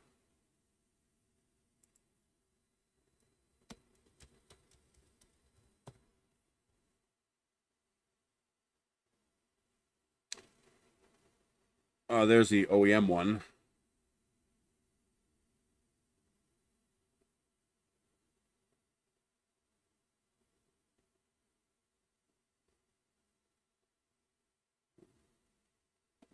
Doesn't matter. I looked. They're not that cheap. They're $200 to $250. Or actually 250 to 230. I haven't seen one for 100 bucks. Yeah, that's why I'm not going to do it. As much as I would like to, because I think I would enjoy doing it, which means I would use it more, which means I would get more exercise. Ah, so they're more valuable now. That makes sense. Yeah, I'm not. Who was the person who was having the stutter problems in vase mode? I'm not having a vase mode problem. It's perfect.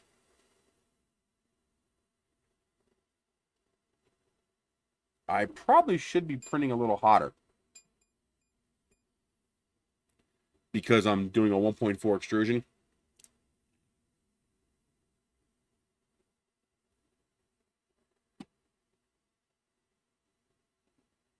Because 100 bucks, I would do it like that. I know I can afford 100 bucks.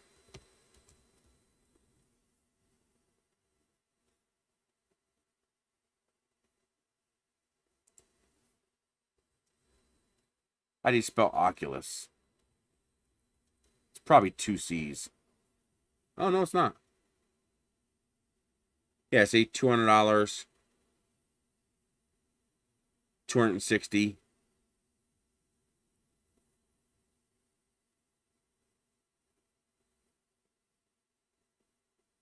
I wasn't sure if it was one or two C's. I guess one, and I was right. I got lucky.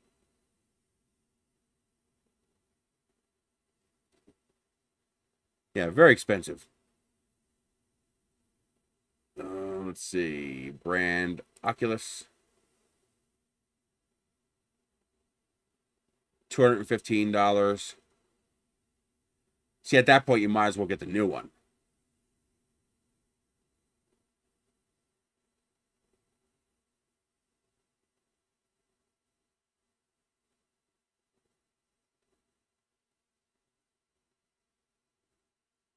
Exactly. Exactly. At that close of a price point, you see 245, 260 with shipping, you might as well just buy the $300 one from Amazon. It just doesn't make sense to buy the Oculus one when the 2 is so much cheaper. Yeah, so far I'm having zero issues with vase mode.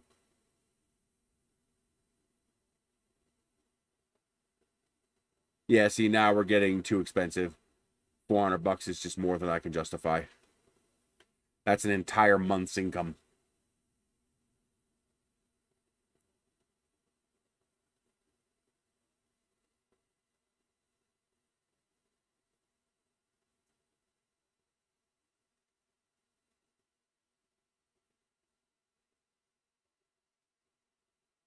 Yes, back to Dragos.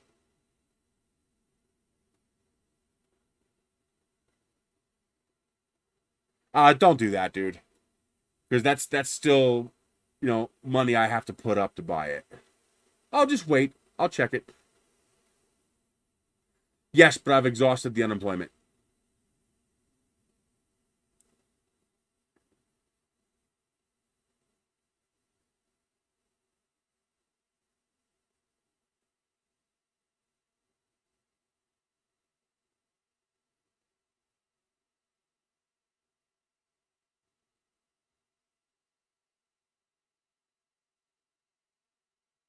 I appreciate that. I just have to, I got to think about long term. So I'm kind of waiting to see how well the heat works and what my electric bill looks like. Just so I can get a good idea of what my budget will be for the next 4 months. I'm not doing bad. Don't get me wrong. I'm not struggling. I'm not suffering. I'm making about $500 a month, between 480 and 550 a month right now. And that is enough to pay the bills. My electric bill's about $200. The water bill's 30. The phones are 40 now. Um, yeah, and then as soon as you stop, you freeze to death from your sweat. You got to remember, there's no humidity up here, so your sweat evaporates.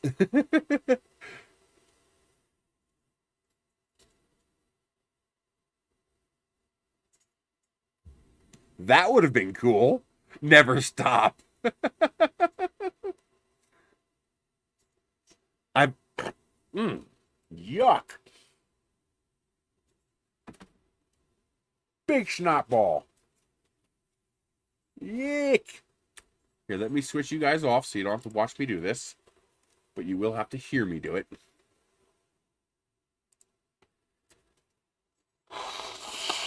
Oh, I guess it all came out the mouth.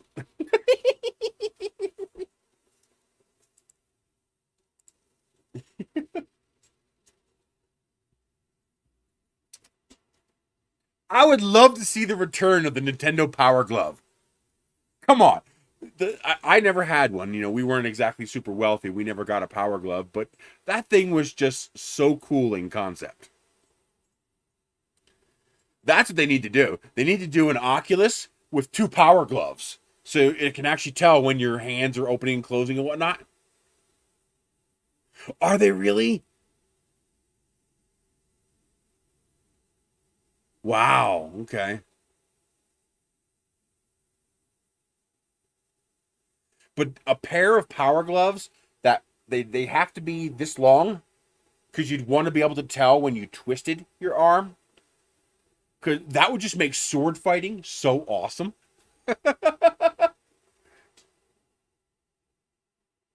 Oh, you sent something? Hang on.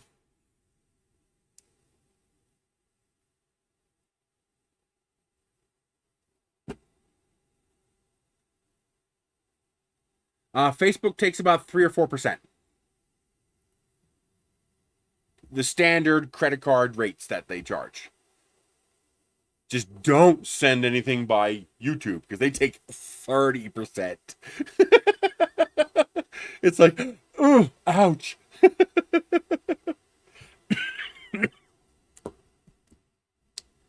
I'm trying to find someone who has a Oculus locally so I can try it. What I know I'm going to get into it. What I want to do is I want to see if she gets into it. Because if she gets into it, if she likes it, that's a bigger notch for me to say, yes, I want to get it. Because I've got to get her moving around. Me too. Oh, wait a minute. Oh, no, we do have glitching. Now that we've gotten to the smaller part of the model, it's glitching like crazy.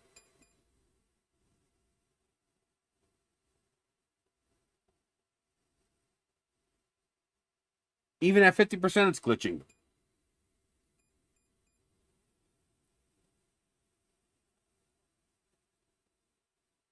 I had to go down to 30% to stop it from glitching. I'm in New Mexico. I'm in the East Mountains, just east of Albuquerque. Okay, so it does have that math problem with the glitching. If you go too fast, it starts effing up the model. Here, you can see it. It's really crazy. Look at all those zits. Come on, autofocus. Yeah, see how I slowed down? I slowed down to 30% and stopped doing it. Okay, so this does have a math problem with vase mode.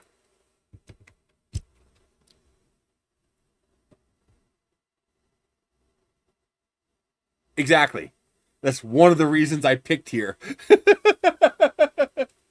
Let me tell you, nothing's better than knowing I can go outside when the sun goes down anytime I want, and there will be no mosquitoes and no humidity, and it will be nice and cool. See you later, Calibermansk.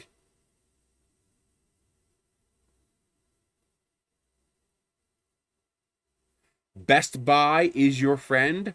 Why is Best Buy your friend?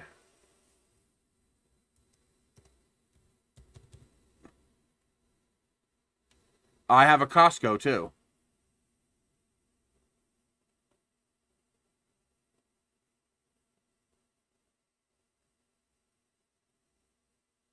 Oh yeah, well I can do that at Amazon too. Amazon's very good about returns. No, we avoid candy. Definitely avoid candy.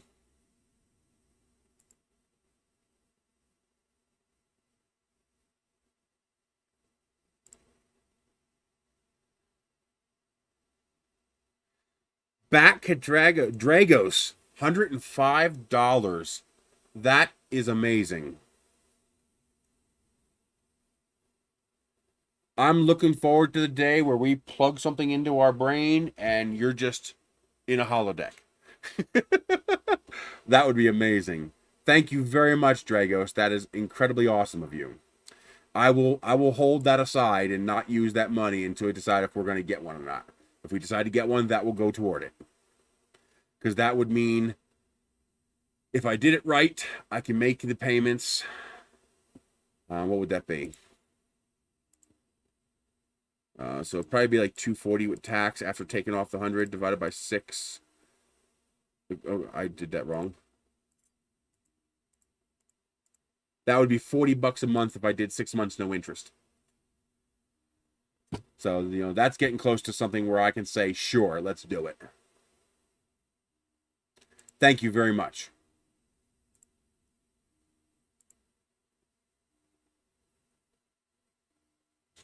Yeah, so I lowered the speed to 30% and it stopped doing the glitching. So it's definitely a I'm pretty sure it has to do math to calculate the motion, and I think my guess would be is the math is inefficient, and so it runs out of buffer space before it can finish the math when it goes too fast, and when you slow down, it gives it more time to run the numbers. So I know it can be fixed by firmware. I'm trying to remember. Exactly. It has to pause to get the next. Basically, the buffer's running out before the processor sends the next movement command. Who was it? One of the manufacturers sent me a printer that was doing the same thing. And we went back and forth. I gave them a few examples. They were able to replicate it.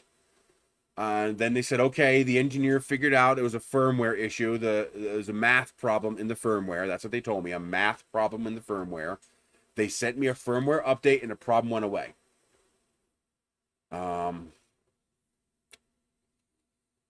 I can't remember how, what printer it was. Because if I could figure out what printer it was, I might be able to contact the No, it wasn't a Creality. It was not a Creality. I might be able to contact them and ask them how they fixed it, which might give the firmware devs a head up. No, much older, much older. We're talking 2 or 3 years ago. I don't know. I think I'm gonna have to watch some of my older streams and see if I can find, but there's so fucking many of them. That's one of the downfall of having hundreds and hundreds of 6-hour streams.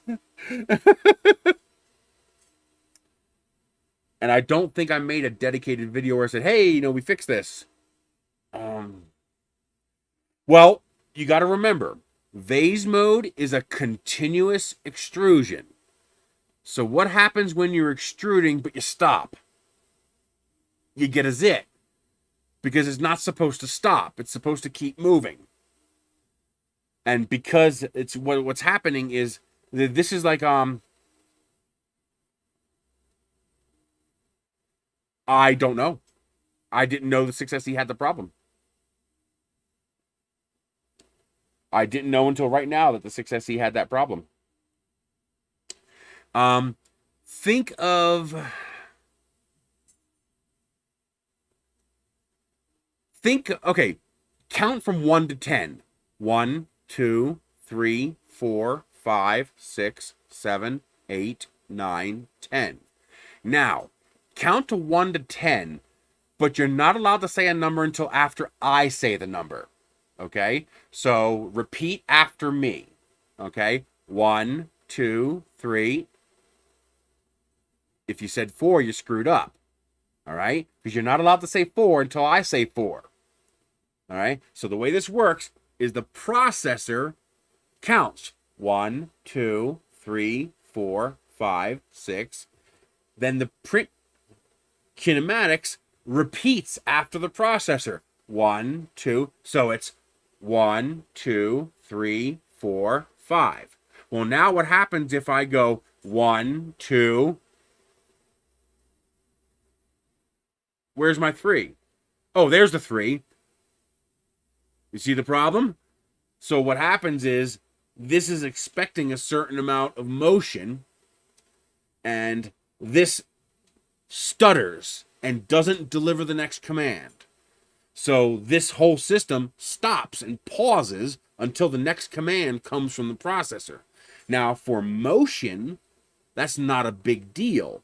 But for filament extrusion, that's a big deal, because even if you stop the stepper motor, the plastic is still oozing. It's still expanding.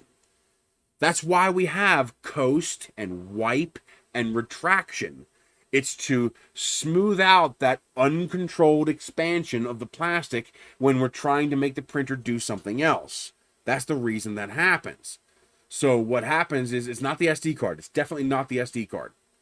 Because the SD card feeds this processor. The processor does the math to tell this to do its commands. And what's happening is the processor buffer runs out. Although, no, because it runs full speed when it's not doing vase mode. It's only in vase mode. And that's because in vase mode, you don't just have to do X and Y, but you also have to calculate a smooth Z rotation while doing X and Y. And so the processor actually has to do some math.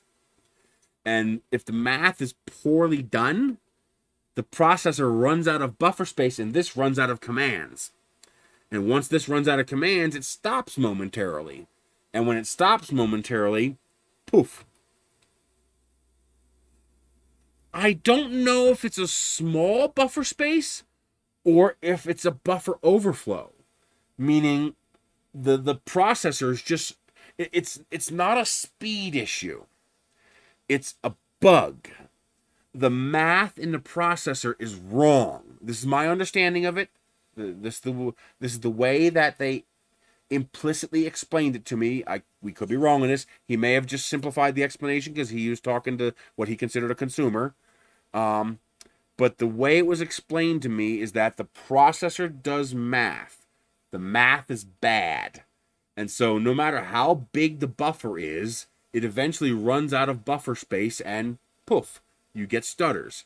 No, the solution is to correct the bug in the firmware. So the people who make the firmware have to find the bug and correct it. I wouldn't think so. Patrick, $10 on PayPal. Thank you very much, Patrick. I appreciate that. That's the weird part. It's running Marlin. Why is it doing that? I don't know. We're going to find out. I'm gonna email the Marlin guys. There's supposedly somebody who's working on the firmware for this, and this is running stock firmware, so this is not running the community firmware. So this is a bug from Creality. I don't know what it is though. I don't know what the bug is. I wonder if it's something to do with 32-bit processors, because somebody mentioned. I'm sorry. Somebody mentioned G-Tech. And I'm wondering if the A10, the G-Tech, was the printer that had the problem with vase mode. Because they run 32-bit processors. Exactly. It's kind of like a memory leak. There's bad code in the firmware. And no matter how fast your system is, eventually that bad code eats up all your memory and you're done. And that's what's happening here. So I'm wondering if it's a 32-bit issue. I know it's correctable because that manufacturer was able to correct it for me. They sent me new firmware and the problem went away. And it's airtight, which means it's also watertight.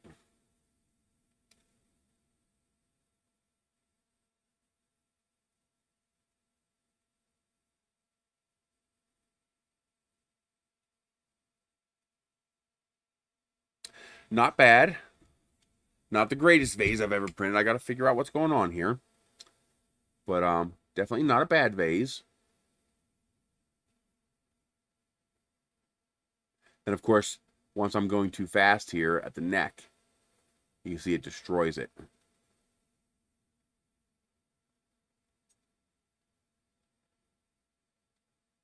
Then I slowed down, and it was fine.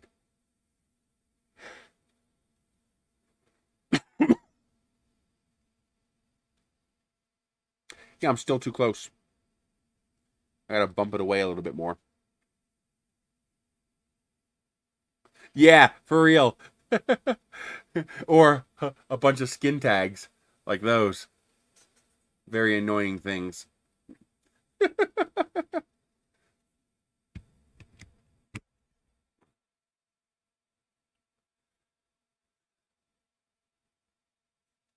Well, we might as well start the kitty cat printing. Because I will want the kitty cat.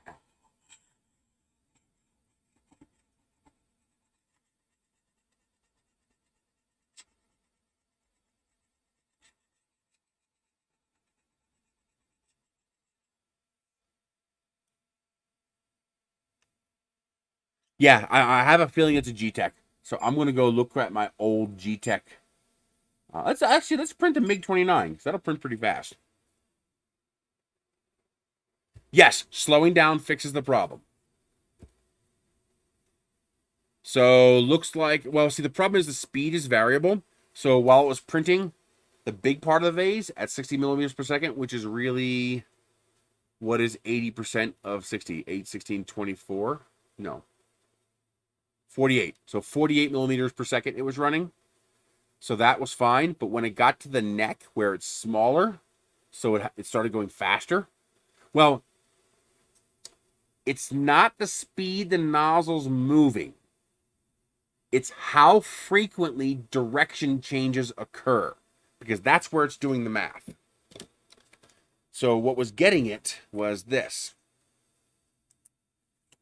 It wasn't the speed of going from here to here that was the problem. It was the number of direction changes it needed to do within a particular time frame.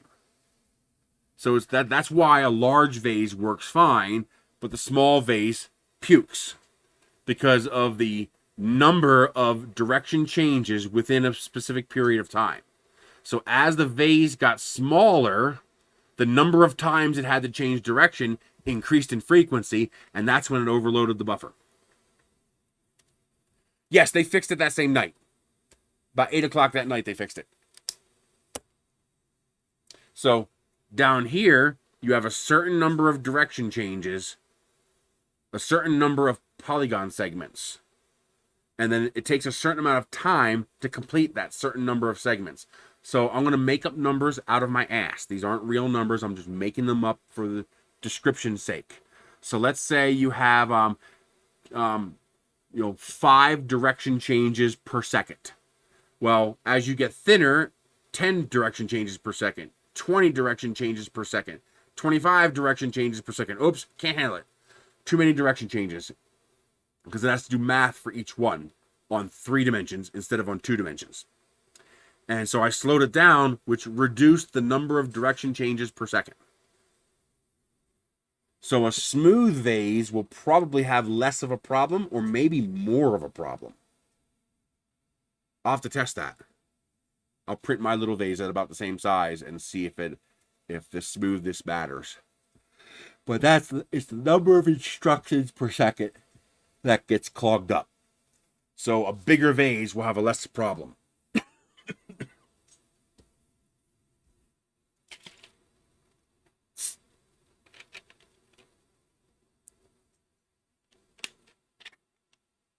So yes, printing slower will fix it.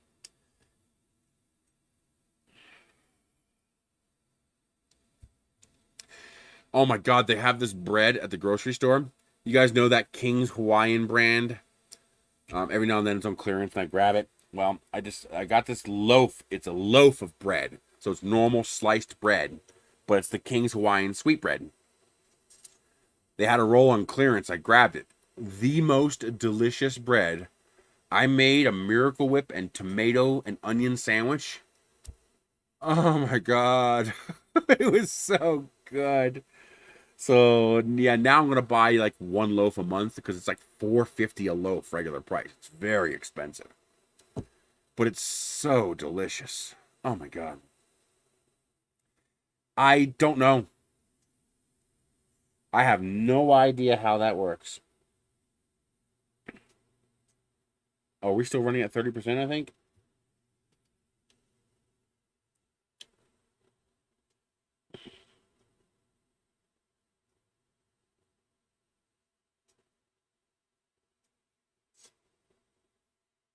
Is that detached? Yes, that's detached.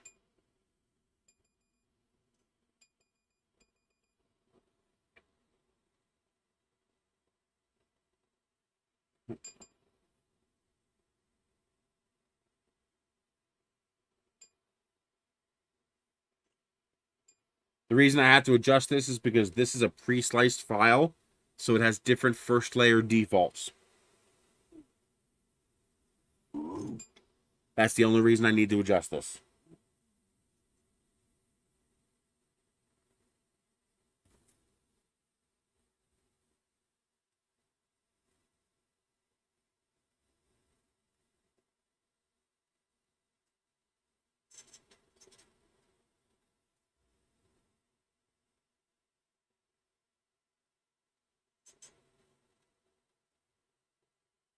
I don't know.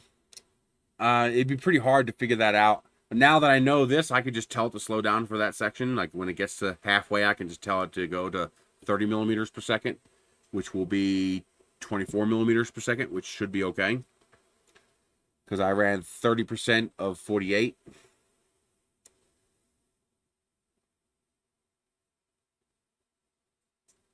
Which is...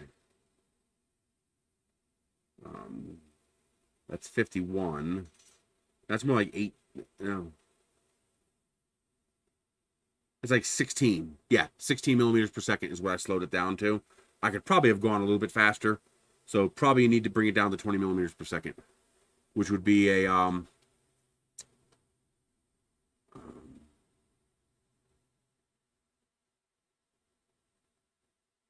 30 millimeters per second default speed, because we're in vase mode. There's 80% underspeed, so that would be about right. So if you limit your vase to 30 millimeters per second, you'll probably avoid the problem.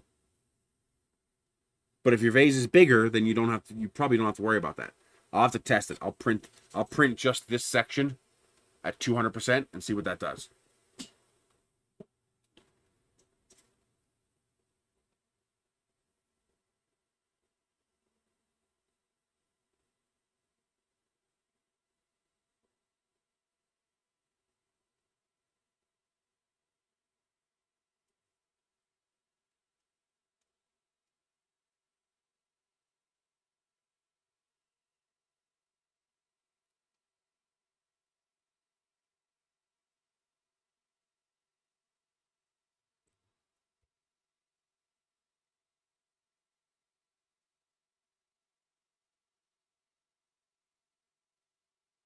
It's a firmware issue. They have to.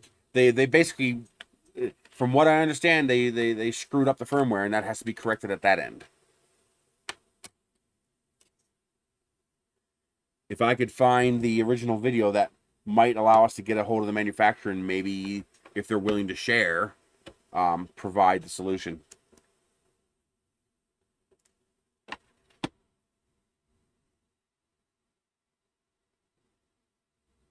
Because what we need is to get that solution public so everybody knows how to fix it.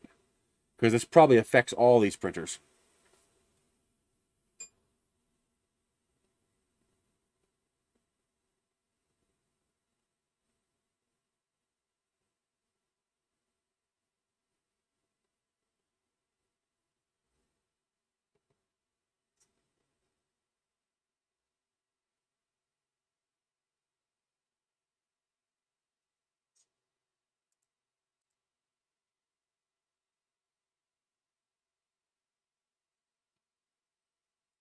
Did you have a link to that Facebook page?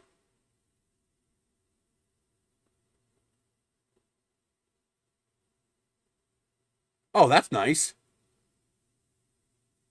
I'll definitely want to be upgrading my firmware then.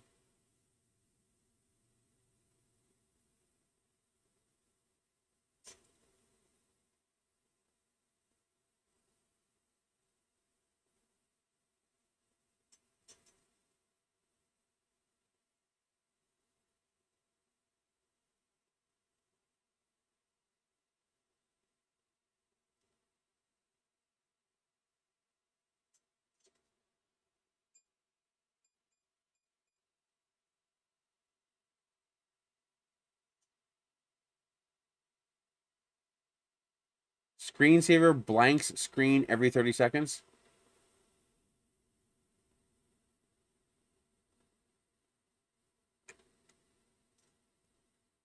It might not be too bad if that screen actually turned off while it was printing.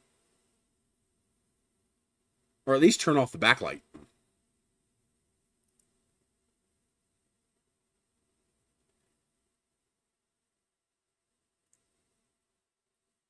Although I guess it doesn't take much power.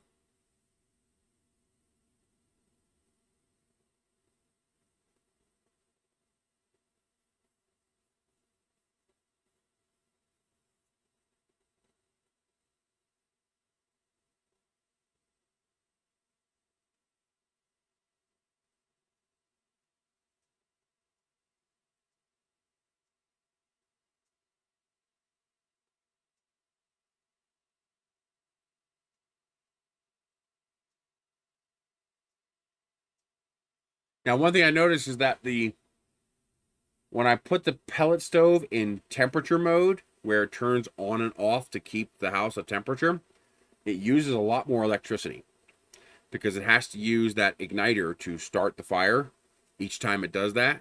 So it consistently uses quite a bit more power, about 320 watts versus 120 watts.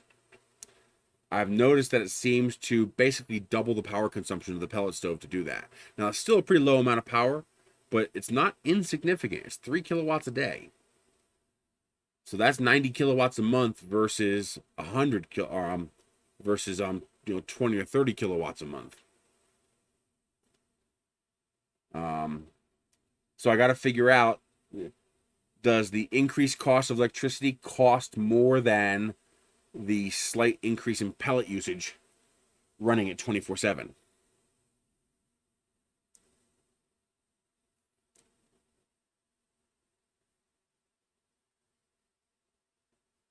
I don't know what Facebook group it is yet though.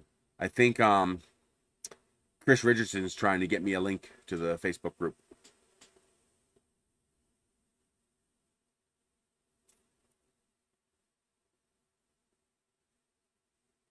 Does that require you to open this and access the other SD card slot? Is there another SD card slot, or do you upgrade both from here?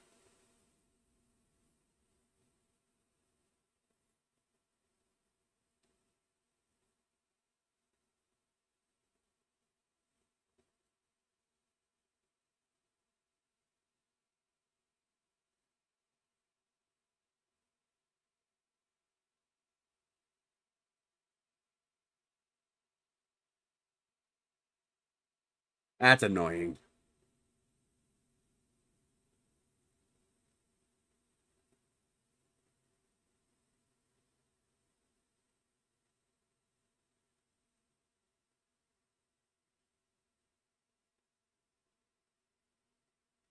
Yeah, I bet.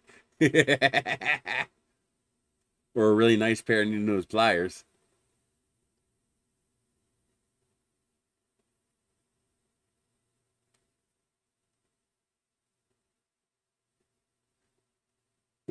Does the audio still sound good, or do some of you still hear that buzzing? Or hey, Niels,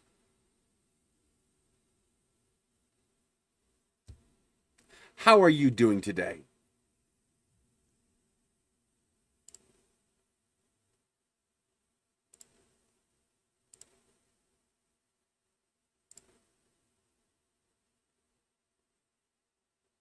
Good.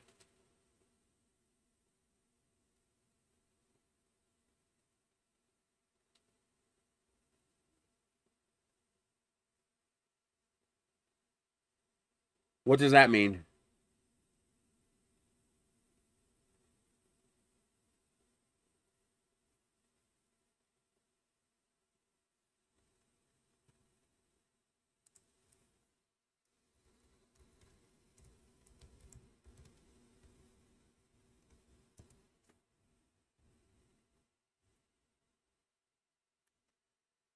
Here. So is it the official group?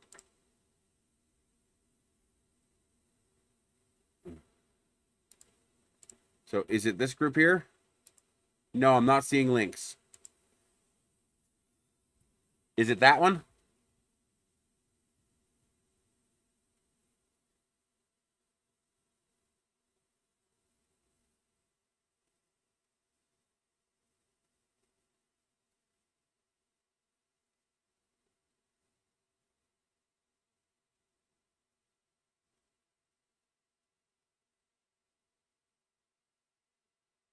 But I also want to go to the group to maybe try to help them figure out the phase mode thing.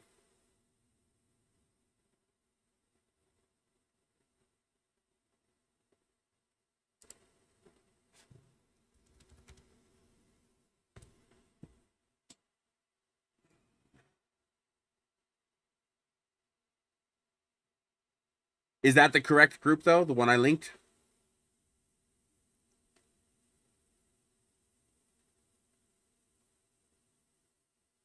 Okay. If you can get me a link. Let's see. CR series, CR6-SE.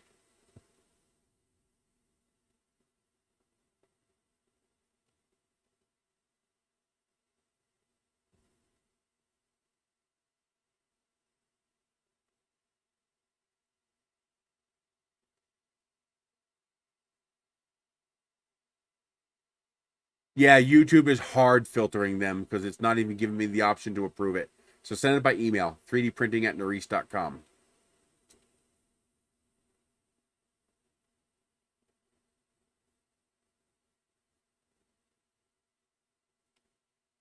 Where is the download link?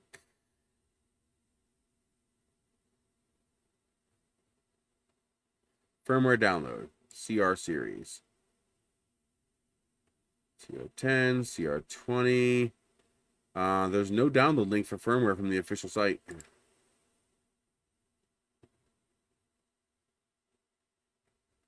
Top menu item. Support. Firmware and download. CR series.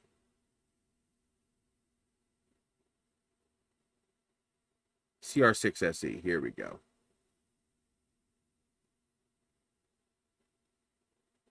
Okay, looks like they have a 2.012. There's 2 downloads. One says SE board, and one just says updated firmware. I assume SE board means the screen.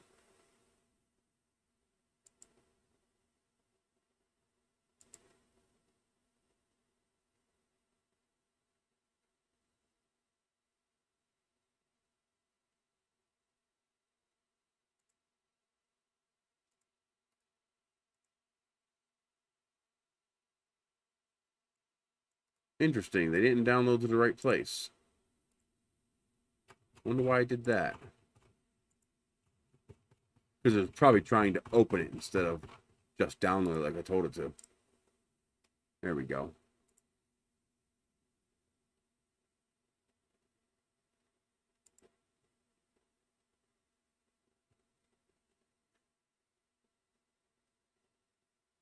Yeah, change auto level storage from SD card to main board. Good.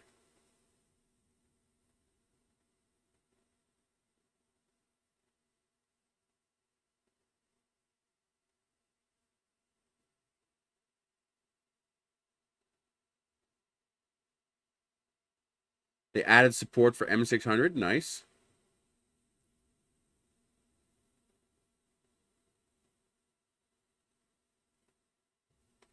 Pit adjustments. Oh, 30-second screen shutdown. So not every 30 seconds, after 30 seconds. Good.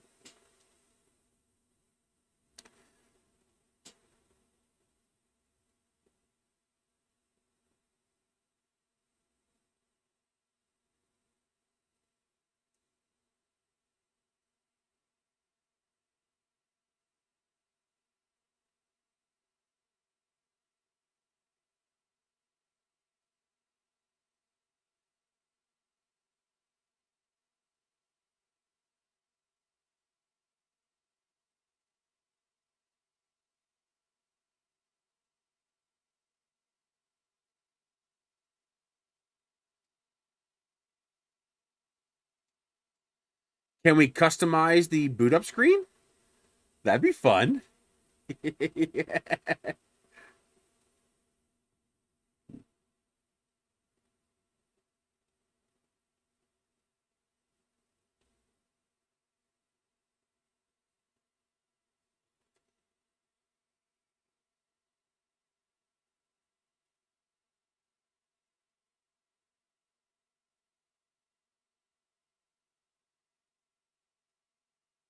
Nice.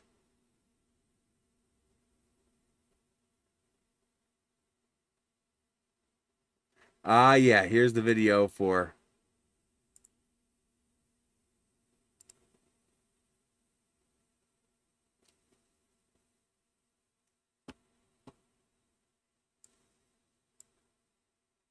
I'm gonna hide. You can't see me now. Yeah.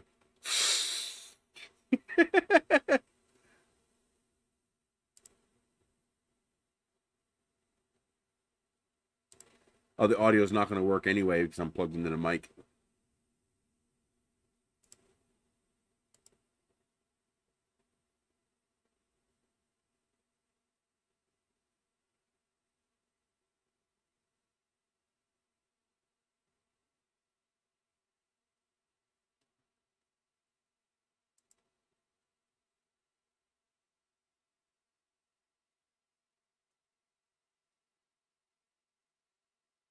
I know. I don't know what that means.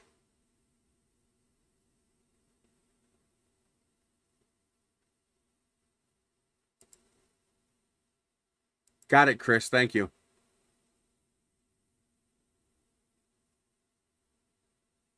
Okay, so there's the SD card.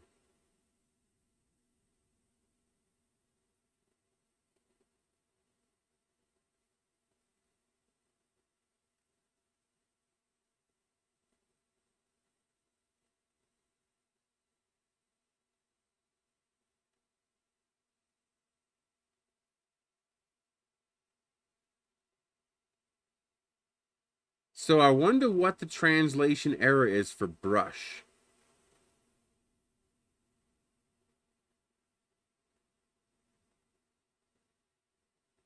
So what Chinese word are they converting to brush? And what should it be? Oh, wait a minute. There's context. Did you see that? When the end appears, the firmware has been brushed successfully. So it would be completed or uploaded or written.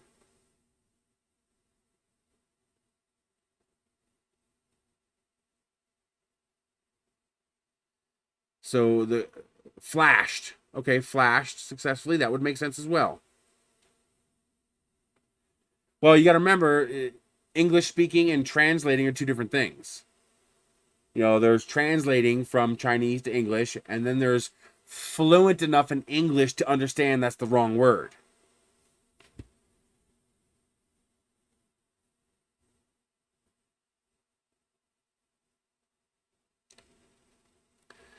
So yeah, that would either be completed, uploaded, written, flashed.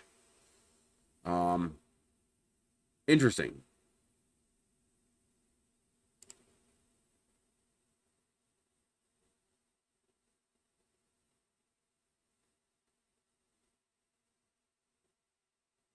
Pushed theoretically could work, but that would be an uncommon use of the word in this context.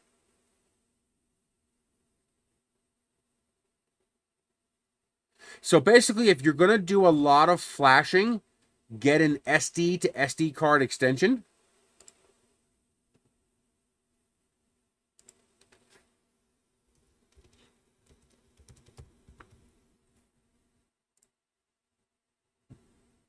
Well, that is not what I wanted you to do.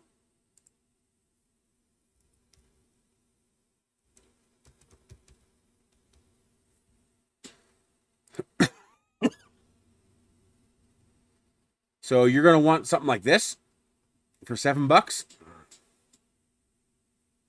You could also go full size if you want. By going full size, you might be able to use the same SD card you already have. But that will allow you to, if you're going to be doing a lot of flashing, you can plug that in and pinch it behind the case. They make short ones that would be better. Like this one here is shorter. That would be better. So that would allow you to not have to keep pulling the case off to flash the firmware. You can just put the SD card slot up here. Why is this one cheaper?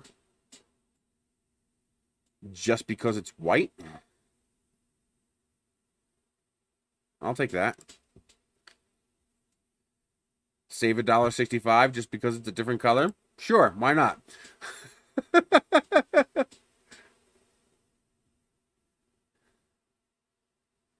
They do make even shorter ones. There it is. That's the good one. There's the good one right there.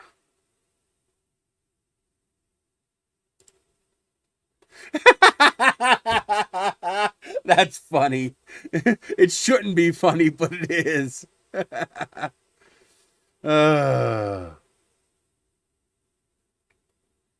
So that looks like it's micro to micro.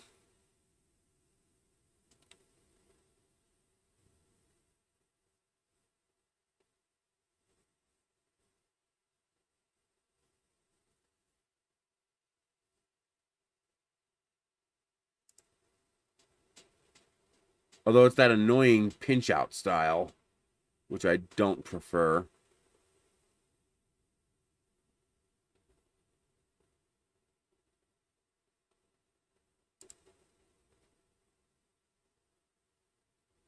Just seeing if there's any better option. Oh, there's a nice short one. But that's rigid, so you'd still have to open the case.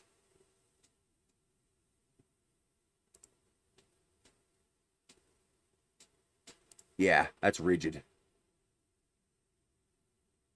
So you don't want that. Now there's a nice compact one. Nice thin cable. That's if you want to go to full size.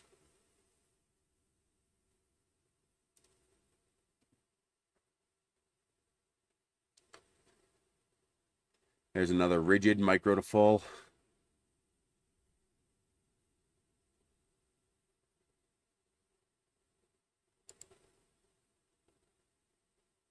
Missed what?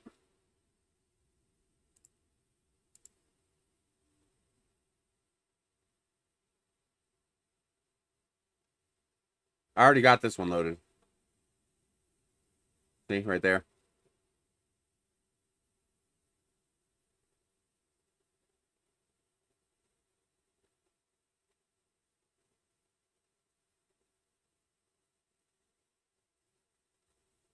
I'm actually kind of digging this one, even though it's more expensive, because it's compact.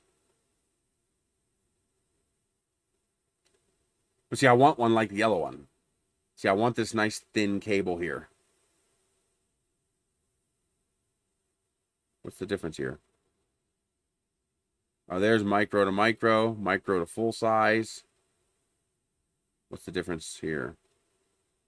Oh, that's full size to micro. Interesting. And there's full size to full size. The reason I like this one is that I could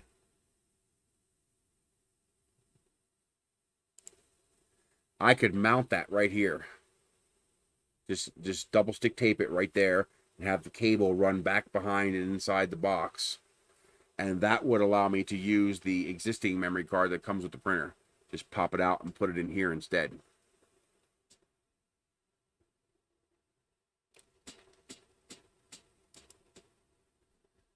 So a short one that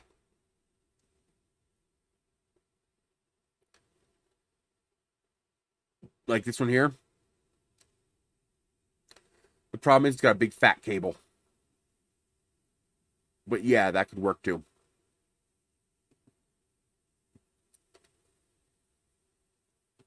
I believe that's the same one we already loaded. Yeah, that's the same one. Just, you know, white versus black. Oh, yeah, duh. That one. That one there.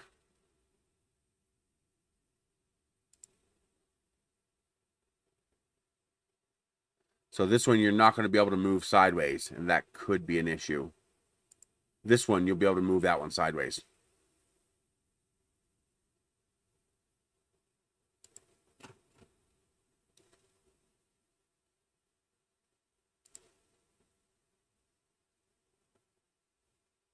There's one for $680. There's a nice one. It's also expensive, though. And that might not be long enough.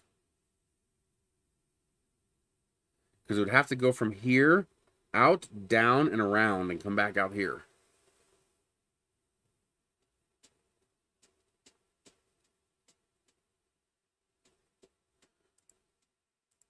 Yeah, this one's got more slack. It's got more length.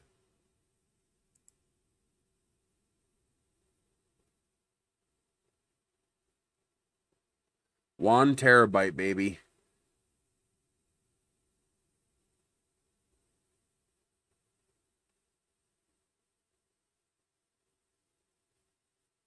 Are you in Canada?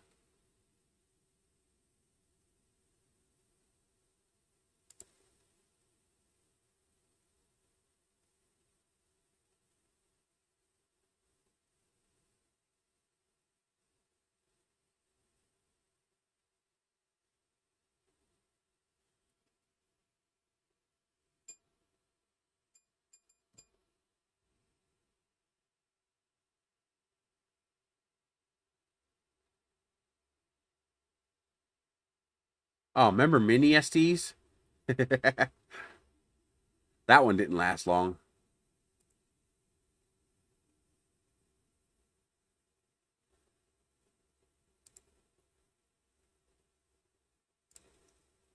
I'll decide which one I want to get later.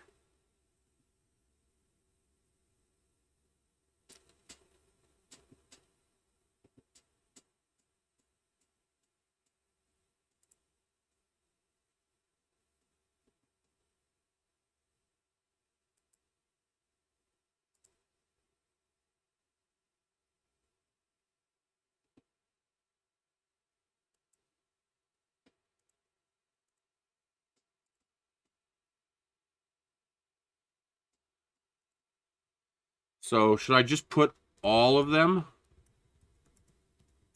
Not kidding.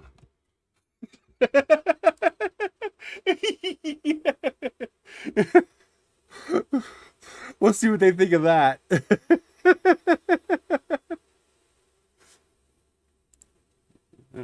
Which Creality products do you own? All of them? Not kidding. What's the CR 2020?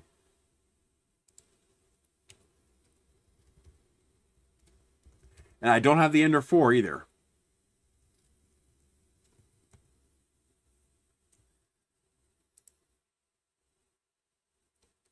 No, I do not.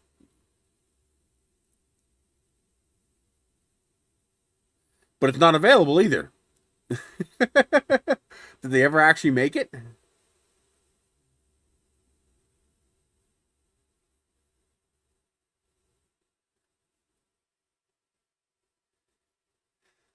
Okay, the reason I don't want the ones with the fat cable is because I want to put the SD card here.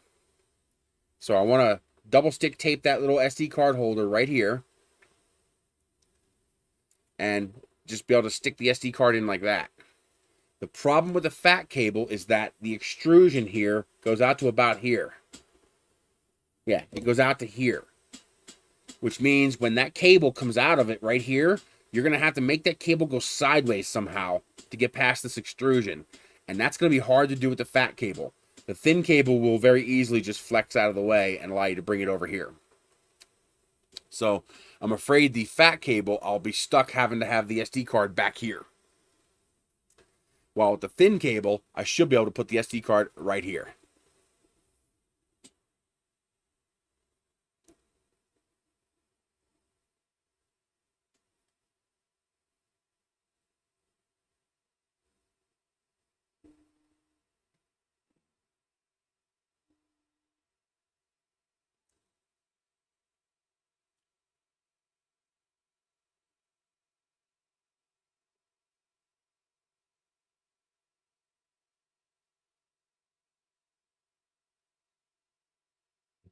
Yeah, I thought I remembered them proposing a print like this that was crazy expensive, like $2,000 or something like that.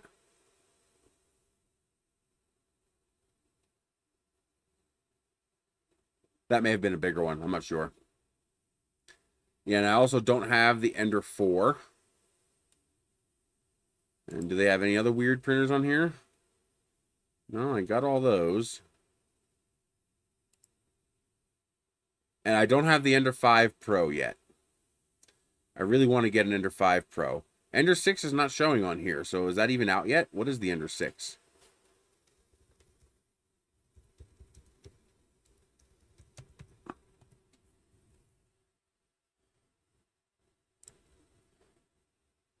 Oh, yeah, that hasn't come out yet. I'd like to get that one.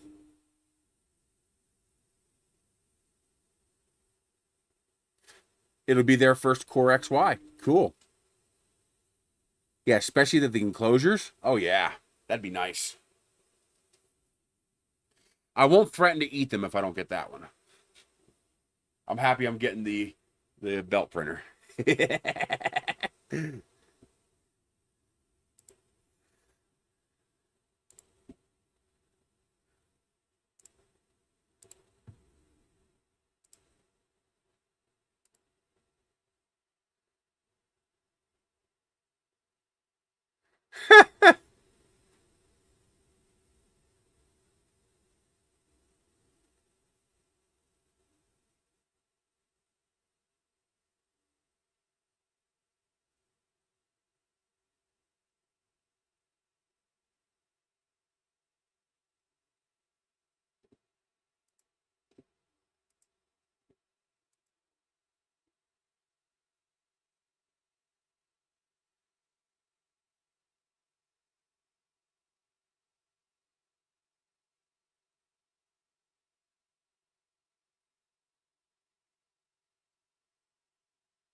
We'll see if it's actually 3 times faster. We'll see.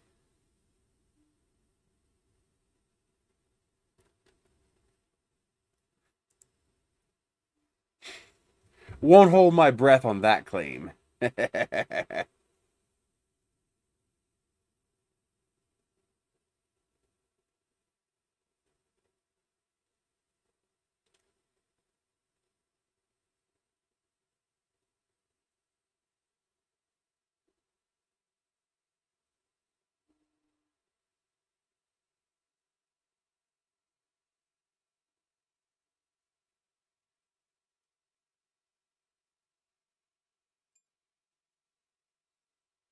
Yes.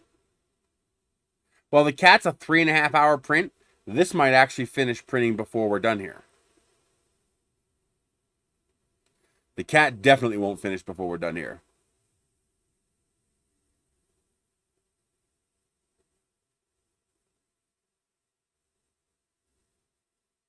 Oh my god. I was at the grocery store yesterday and I had the cashier cackling. They had this chess game that was saying, you know, participate in the election 2020. And so all the chess pieces were the different political people, Obama, Pence, Trump, Biden, Mnuchin, Pelosi, stuff like that. And I was like, they screwed this up. And she's like, what do you mean? She was real cautious. She didn't know what I was gonna say. I was like, it was supposed to be made out of gummy bears. She giggles and goes, why should it be made out of gummy bears? I was like, ETP. And she just goes, I go, eat the politicians. Oh,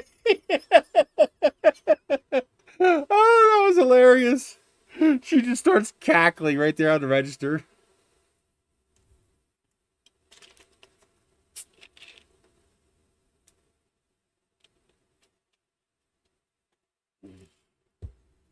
It's like practice run for when we do it for real. Oh my god, could you imagine? You know, we're in a idiocracy purge type scenario. Someone takes a bite out of the president and goes, "That doesn't taste like gummy bears."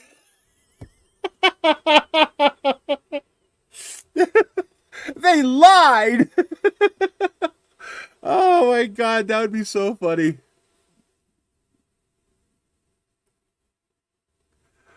Oh man.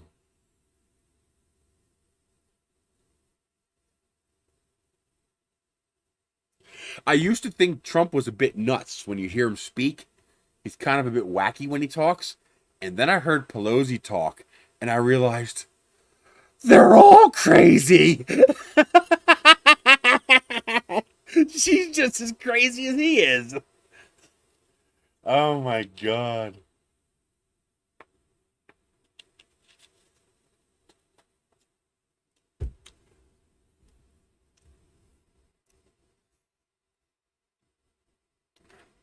Idiocracy was too lame. It was too not lame, tame. It was too tame. It didn't come close to predicting just how nuts we are.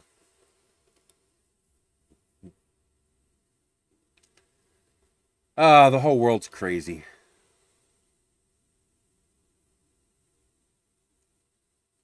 What are you gonna do? I'm gonna look at these nozzles. Because I'm pretty sure there were different size nozzles in here. Because having one of these run a .4 and one run like a 1mm would be pretty slick.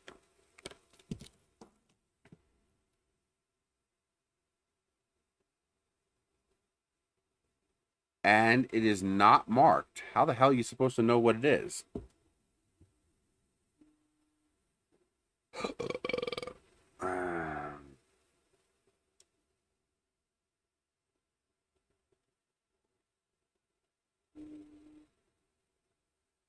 That all looks like a .4. That also looks like a .4. That looks like a .4. That actually looks smaller. It could just be a .4. Maybe these are all 0.4s. Maybe I was imagining it.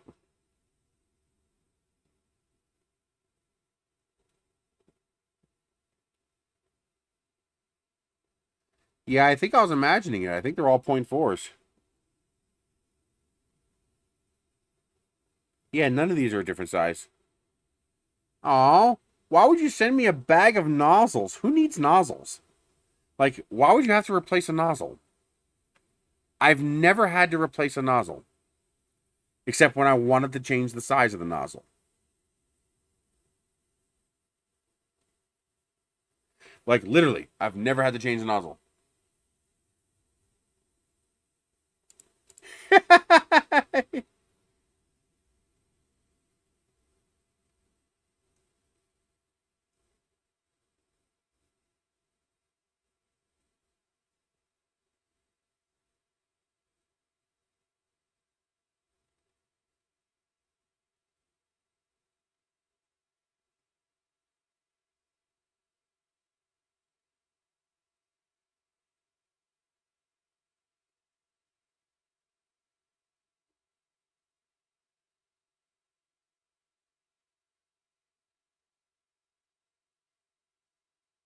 Okay, let's try to get a picture.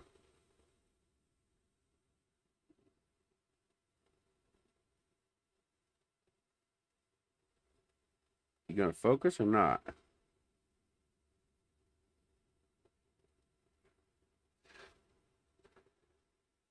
235, 235, 250.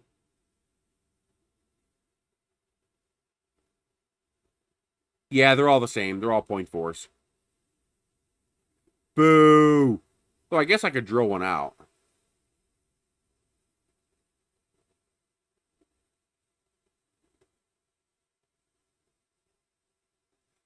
Looks like I can't go past about 0.6 without having a sloppy print.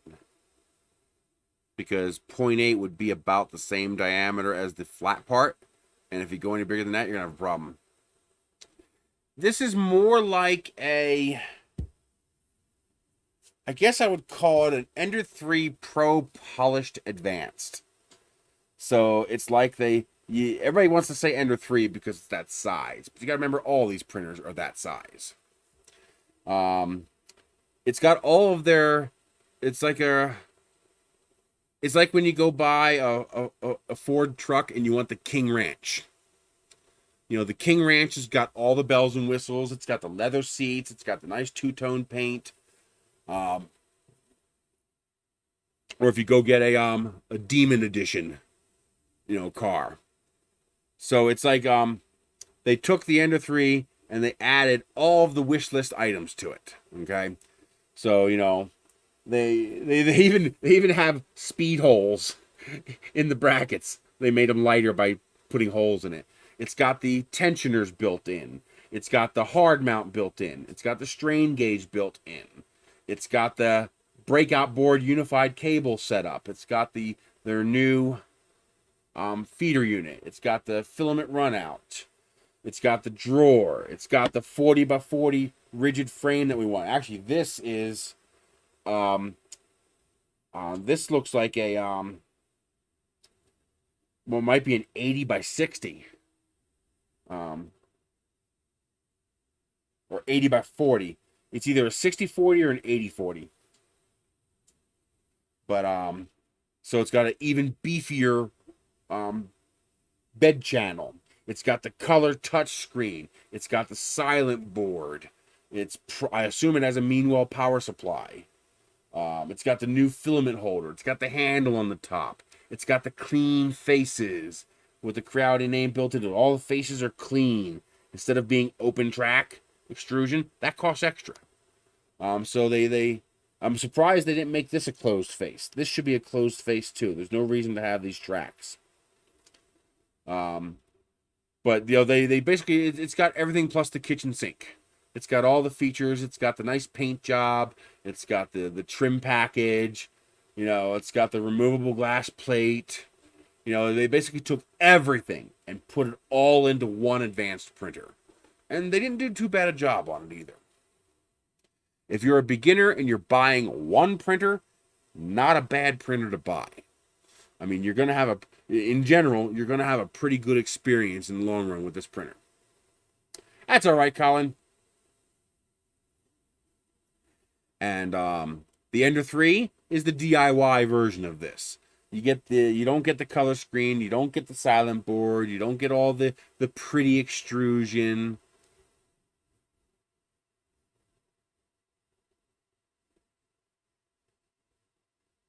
What is firmware on it? I don't know what firmware is on this, and I can't check that while it's running. When it's done printing this, so we'll see if we can bring it up. But you know, that's it. It's just basically the kitchen sink. It's the top model, the top trim package. It's got all the goodies, all the bells and whistles. You know, the dual lead screws and the newest mounts and stuff. The optical end stop for the Z-axis. You know, it's got all the latest stuff. And that's why it's $430. You know, it's a little over twice the price of an Ender 3. But if you tried to put all this on an Ender 3, you'd spend a lot more than that. What's a silent board cost?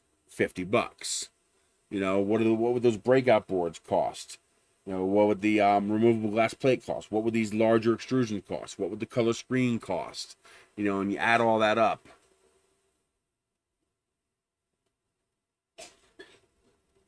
So I think it's kind of a like a limited edition, special edition model of the printer where they put every idea they have into one machine.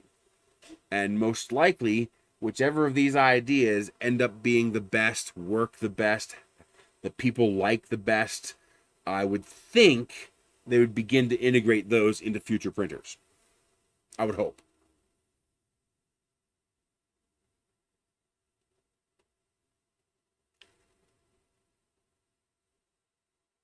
Only time will tell.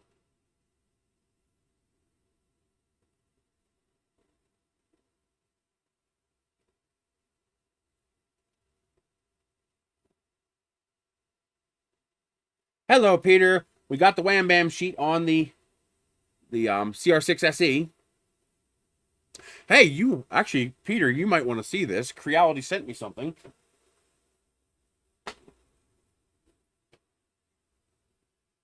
This is Creality's. I'm assuming this is what you guys make for the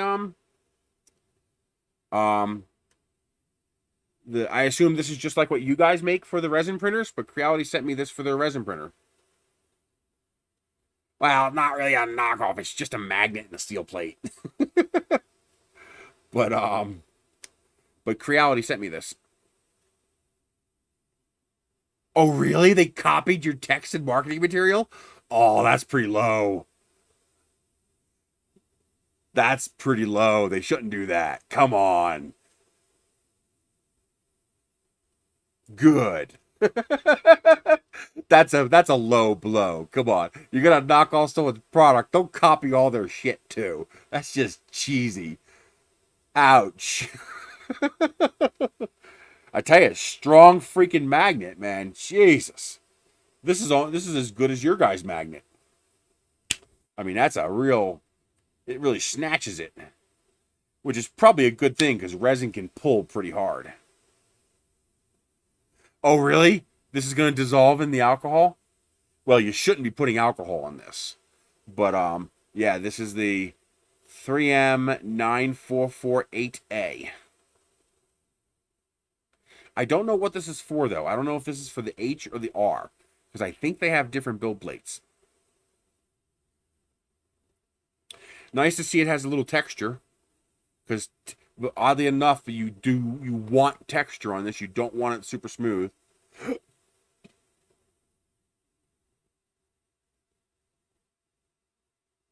Correct. It's a math calculation error in the firmware. It's common. We are now discovering it's pretty common to 32-bit boards. I believe G-Tech is the one who told me it was a math calculation error, and they were able to correct it in the firmware. They sent me a new firmware, and the problem went away. So I suspect it's the number of direction changes per second that causes the overflow when it can't handle the math fast enough. and it's only in vase mode. So you see that here, as the diameter shrank, the number of calculations per second is going to go up because the geometric shape is the same, but it's in a smaller space. I slowed down to 30% and the problem went away. So it's the calculation in the firmware not keeping up with the speed. Now, the reason I'm saying it's a math error is because that's what the engineer at G-Tech told me. Maybe he was simplifying it for me. I don't know. I didn't ask for details. But he said, we found a math error in the firmware. It's fixed. Try this. I tried it, and it worked. So I'm going to try to find my video on that. I suspect it's going to be the G-Tech A10 or the A20. So I'm going to go back and watch those when I get a chance. Try to find where I'm hoping I mentioned it. Maybe I never mentioned it. Well, it wouldn't be on the original video, I don't think. It would probably be on a supplemental video. I don't know if I ever mentioned it on video. But if I can find the company that told me that, then I can ask them what they fixed. Because I believe G-Tech was the only ones at the time using the STM 32-bit boards. So it's something to do with 32-bit. But if I could find which company that was, I might be able to ask them what they did to fix it. But then again, that was like 3 years ago, so that employee might not even be there anymore. I don't know. But that's my... Again, I'm not an expert. I don't know the answer. But they told me they found a math error in the firmware. They sent me corrected firmware, and it worked. Oh, I know. It can't be a live stream. It's got to be in a regular video. Because I do all my live streams truly live, meaning I don't open the box until it's on stream. So there's no way we would have that back and forth conversation and be able to get new firmware on a live stream. So it would have been afterwards. So it should be a regular, 10 or 15 minute video. I don't know. I'm gonna talk to the Marlin guys and let them know about it. So hopefully the Marlin guys will recognize what I'm talking about and know where to look. I don't know.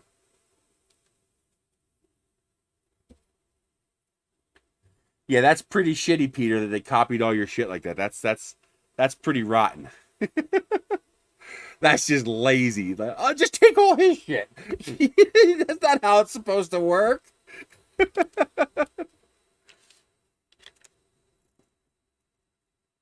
They sent me a hat and a cute little badge, too. The hat's too small. I got to make an extension for it. Hang on, I got it right here. Where's that hat?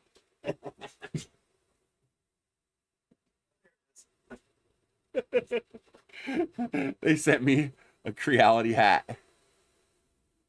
But it's made for Chinese heads, so it doesn't... I got it all the way at the end of its length here, and it doesn't go big enough for my head. Where'd the little badge go? I think it might be in here.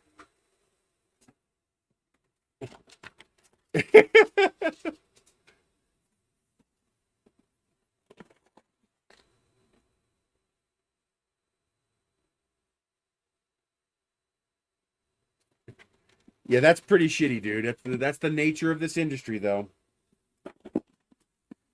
You got to provide better service and develop customer loyalty so that people will come to you. Which I think you guys are doing a pretty good job of. But yeah, it's a very cutthroat market. There it is. It's actually made of metal, too. And it's running away from me.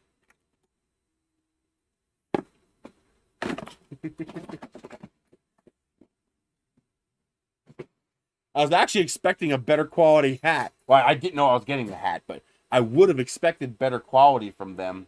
Like embroidered or something like that. It's just like a sticker. An iron-on sticker. But this is pretty cool.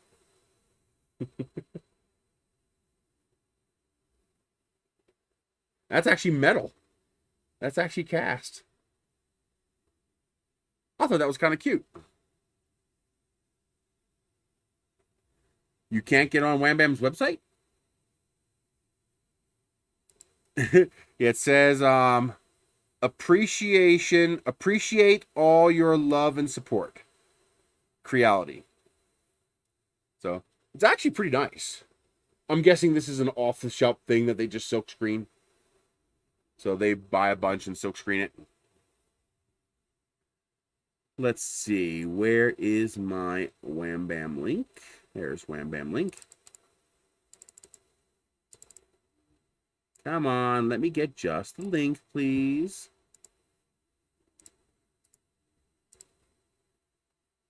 Wham Bam loads fine for me.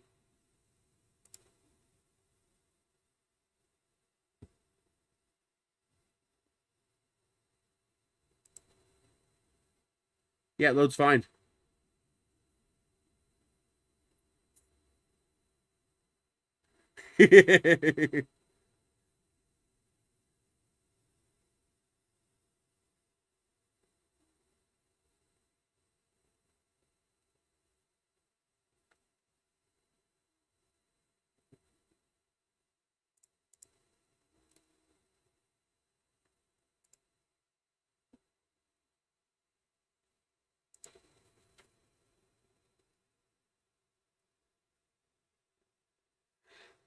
DNS glitch, probably.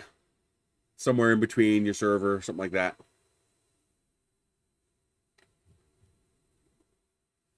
So, mental note, do not use alcohol on this.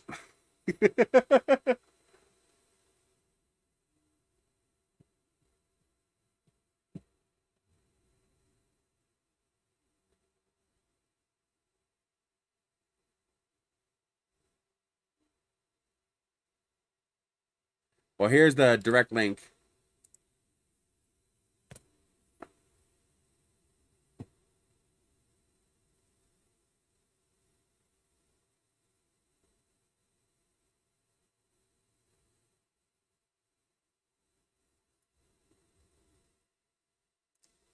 Oh, I'm going to finally get my...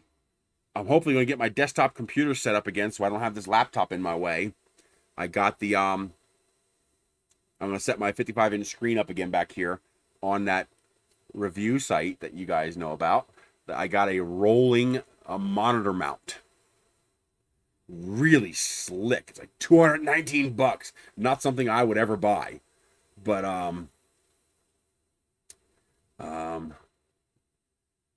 for free? Hell yeah. Oh, I finally also got this. I've been wanting one of these for so long. It's a rivet nut. So you put the rivet in, and it's also a nut. So you can put threaded holes as a rivet. I've been waiting for one of these to pop up, and one finally popped up, so I'm getting one. Oh, look at this. I love this so much. I just had to get this because it's so adorable. Tell me that isn't adorable. It's metal, too.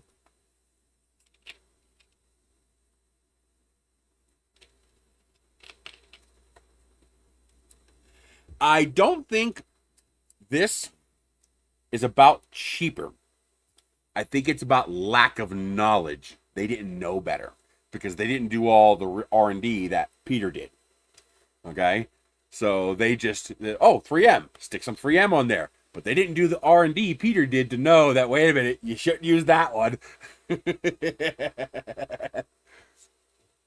I love that so much. The idea of that is just so cool. Farm fresh butt nuggets. It was an instant click. As soon as I saw it, I had to have it. Got some more merino wool socks. Hell yeah. Some more magnets. Another down comforter. Oh man, if you haven't used a down comforter, it's amazing. It should be pretty big. I think it's like 17 inches. It's a metal sign. It's one of those tin metal signs that you put up on your wall. It's going to go right up on the wall here. I also scored some duct boosters so that I could put them in the wall in the house here to move the air around the house to more evenly heat it. Although it does a surprisingly good job. There's only about a 3-degree temperature difference between the living room and the bedrooms, which surprised me. I was expecting a bigger difference. And since I have a griddle for my propane stove out there, I got a griddle kit, you know, scraper, press, and, you know, to keep the heat in, to cover up what you're cooking. Yes, don't use that name, because I'm not supposed to really talk about it, so let's not use the actual name. Just that review thing. I got another solar light. I love my solar lights.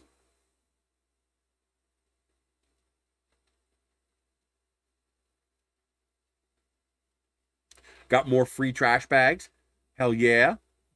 Here it is. Look at this thing. So this is like a rolling cart that you can mount a TV to, mobile TV stand. Now, the reason this is important is because I'm eventually going to get rid of these food shelves behind the wall here and set Michelle and Mai's nice leather chairs up here. But where would I put the TV screen?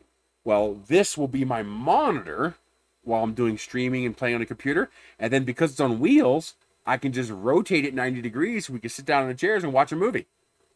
Heck yeah! Pretty neat. See, I would never buy this. It's $219. I'm not spending $219 on that. Link to the rivet tool? Yeah.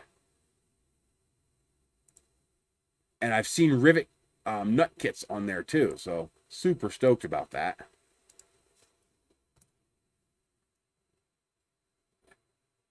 And it comes with both SAE and metric sizes. So it looks like it comes with M3, M4, M5, 6, 8, and 10, which is fantastic.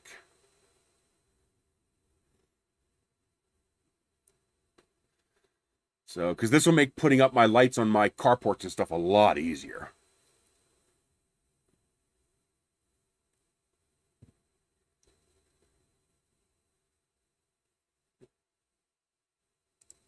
But yeah, this is going to be nice. You guys should see this maybe as early as next week. I got to find all the components to my desktop PC. You know, they're in boxes and crates everywhere. I planned for this, so I put all the PC components in one box. Hopefully, I didn't lose that box. So I should be able to get the PC going pretty quick. I'll have to install all this extra software, OBS and all that stuff that I don't have on the PC. But, yeah, nice. But what else did I score this week? Oh, I got a scraper for my pellet stove. Really nice scraper. I mean, this is just a freaking scraper, and it's probably the nicest scraper I've ever seen in my life. I mean, it's built like a freaking tank. It's all aluminum and steel. Nice ergonomic handle. I mean, just really nice. I got some new solar gutter lights that are really nice looking. So these are just really nice. Nice, good quality solar panel, PET covered, so it's not going to fade under UV light. And it's got a nice, nice pure white color. That's a nice array. It's an 18650 battery inside, so it'd be easy to replace the battery. You pop those two screws out, the whole thing pops open, and you can replace the battery in there. Because that's what happens. In 2, 3, 4 years, maybe 5 years max, that battery's going to wear out, and then it's junk. Well, because they use an 18650, and because I can actually open this and get access to the 18650, I can replace the battery. And what I wonder, though, is I think the voltages are different, so I'm not sure if it'll work. But can I put a lithium iron phosphate battery in here directly? Can I just directly replace the lithium ion battery with the lithium iron phosphate? Because if I can, then this would be good for 10 years. The lithium iron phosphates just last so much longer. But that's a nice little solar light.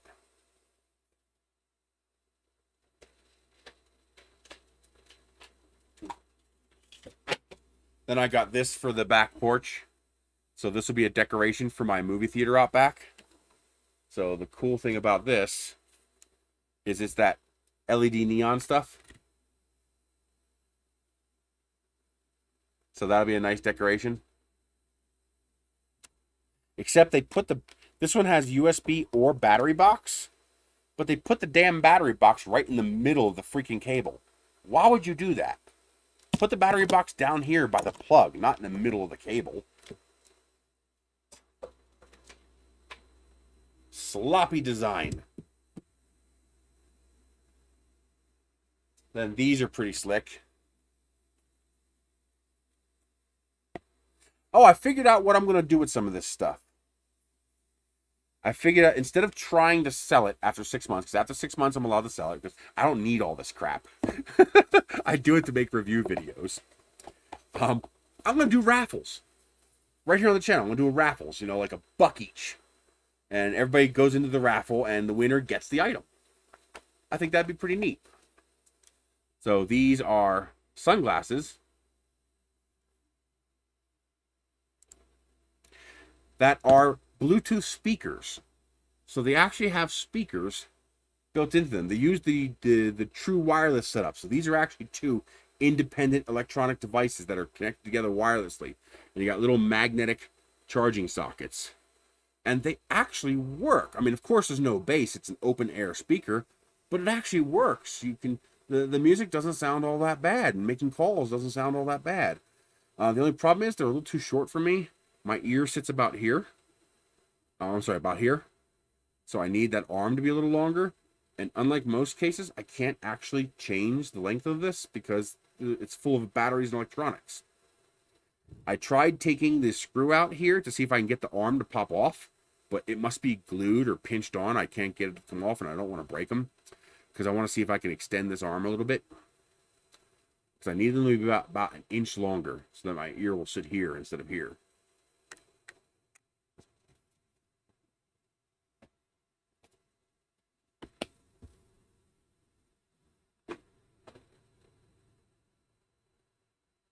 I finally found a nice multimeter. It does need some small improvements, but it's pretty darn close to perfect. First, nice hard shell case. It's a semi-rigid hard shell case that, you know, that heavy thick padding. It's a semi-hard shell. I still want them to make the manual a little smaller or the case a little bigger so that you can put the manual in the case. If this one here, I got lucky, I was able to chevron the corners, and that allows it to fit in there, but it has to fit in between like this. You can't stick it in here because it's still too big to stick inside there. But this one, if you've seen those multimeters, oh really? What, do they make a lithium iron phosphate batteries with a BMS built in so that it'll stop taking the charge if it goes too high? Then it won't matter what you plug it into. Like I can charge these off of a regular 12-volt battery charger because there's a conversion going on in here. So it knows to stop taking the charge when it's full. But I love these multimeters with the big black and white screen. It's a nice big giant screen. But this one's got physical buttons instead of the touch buttons, which are a pain in the ass. And it's got a backlight. It's got a phone style case, so it's got an actual protective case. It has the non-contact voltage readout, so it has the NCV sensor built in, so you can test for voltage without touching. Little flashlight built in, removable probes. The improvements I would like to see. It uses two 2032 button cells. Don't like that, especially because you're going to want to use that backlight a lot because it looks really nice with the backlight. I'd like to see them, even if it makes it a little thicker, use 2 AAA batteries or 3 AAA batteries. I'd really like to see this use AAA batteries. And I'd like to see a higher contrast optically bonded screen. The screen is not optically bonded, so you get that glare from the interlayer interaction with the light, and it's low contrast. It's not really, actually, if you go like this, it's higher contrast. So I'd like to see a wider field of view, higher contrast screen, so you get that more crisp difference between the black and the white. But beyond that, this is one of my favorite DVOMs I've ever got. I love this. I love the shape, I love the contact, I love the features, the protection with that overmolded case. Comes with 2 extra batteries. The case fits perfectly, and it's all nice and compact. That's just a really nice unit. It's so close to perfect that I sent them a big feedback letter on how I'd like to have that fixed.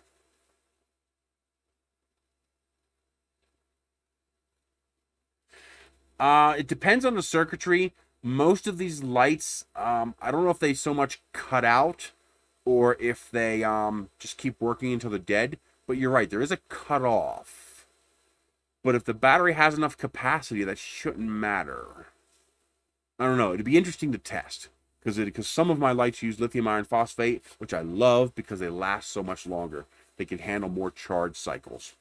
But yeah, that's a nice freaking little multimeter. See if I can find a link for that for you guys. Yeah. Stop flipping out. Meter. There it is. And it's only 30 bucks. And there's a 15% coupon right now. It's just a damn nice little meter. It's my favorite go-to right now. It's what I keep on my desk.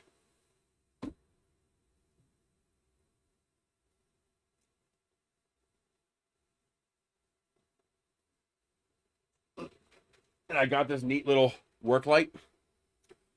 So this is, you know, high, medium, low. And then, of course, it's got the stupid police flash function.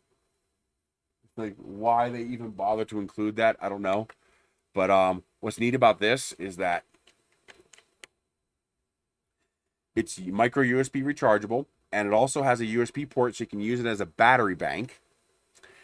And it actually has a usable solar panel. So that solar panel is high enough quality and large enough to actually be able to recharge this. It would probably, I'm assuming a decent battery in here. I'll have to pull it apart and see what kind of batteries. The fact that they're using it as a charging bank probably means at least 2,000, 4,000 milliamps. So you're probably looking at 2 days to recharge from fully dead, which is actually pretty good. Most solar battery banks, people don't realize, yes, it will solar recharge in about 3 weeks. But this actually has a generous enough solar panel that it would legit charge on solar. This is pretty cool.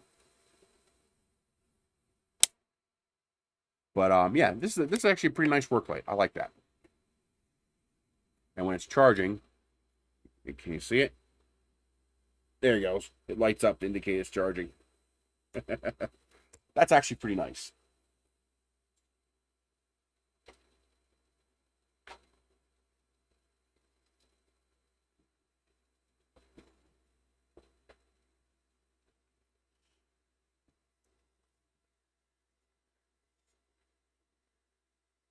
Well, what I gotta find out is to make sure the solar panel is not going to overcharge the battery.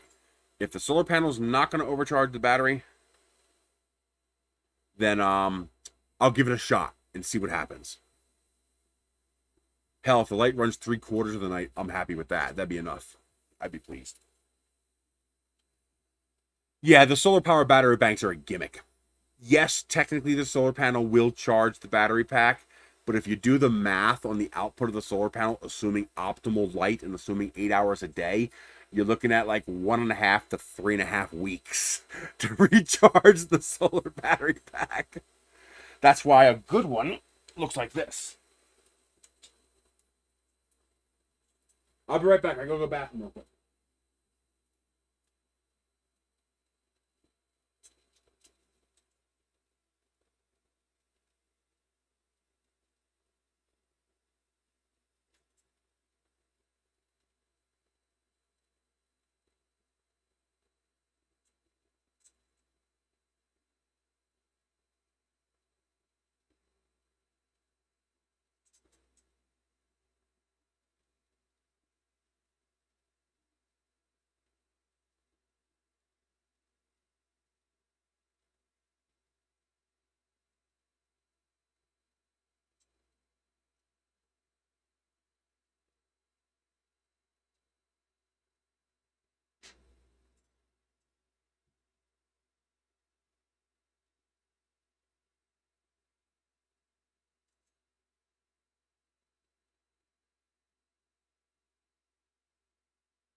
Oh, and by the way, for food deals,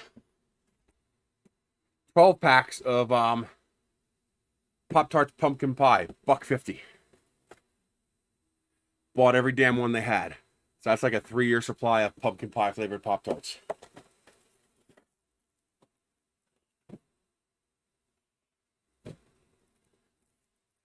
But if you're going to do solar batteries, this is the way you do it. And even this will still take a couple of days to charge the battery. That's how you do it. The battery folds out and you have 3 solar panels. Out here, day and a half, maybe 2 days. Day and a half, 2 days, and that's enough to charge the battery. But if you have a unit with a single solar panel on it, yeah, you're talking like a week and a half to recharge that battery.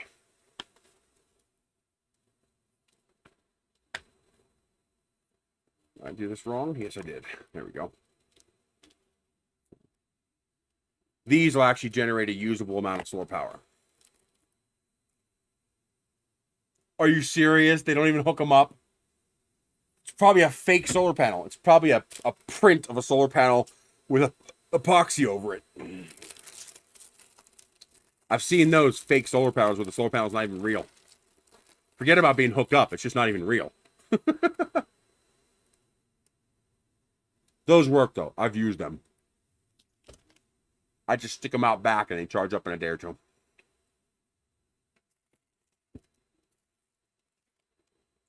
Yeah, it's actually pretty good, too. I was worried about what the flavor would be like. For $1.50 a box, I didn't care. But they're actually pretty good. And they're the big boxes. You know, they're the 12 packs. So it's the double pack.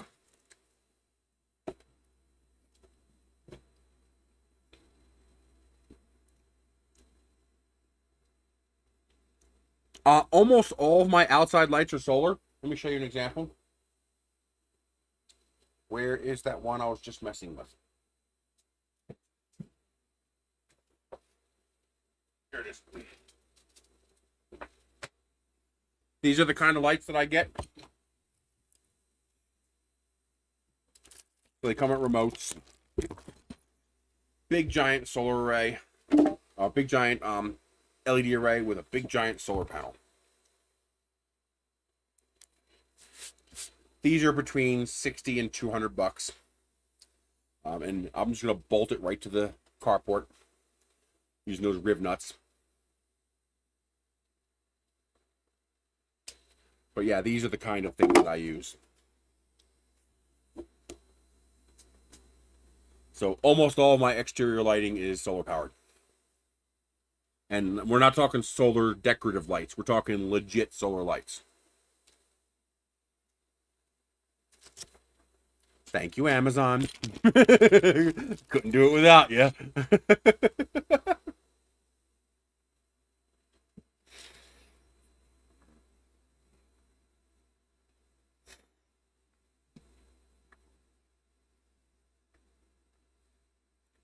It is more effort, but it's cheaper because labor is cheap and gravel is cheap.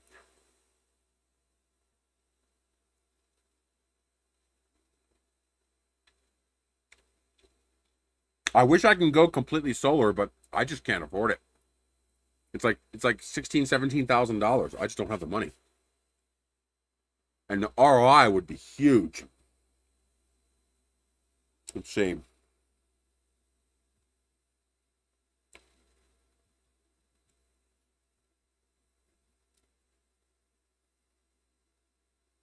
That's a 7-year ROI, assuming nothing goes wrong. I just can't afford that.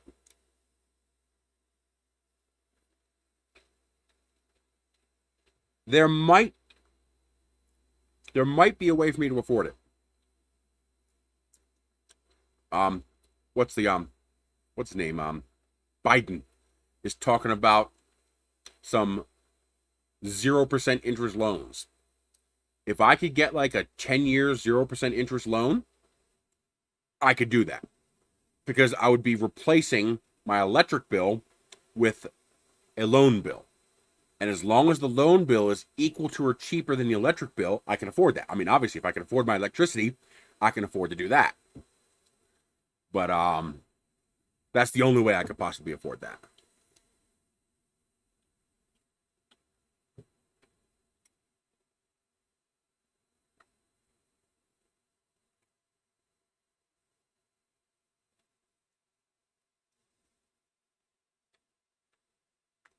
Maglev technology? No.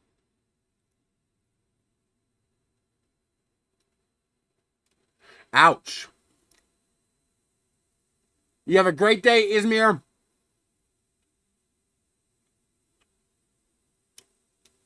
Well, if it's coming from the government, you know, they can afford to do that. Not a bad idea.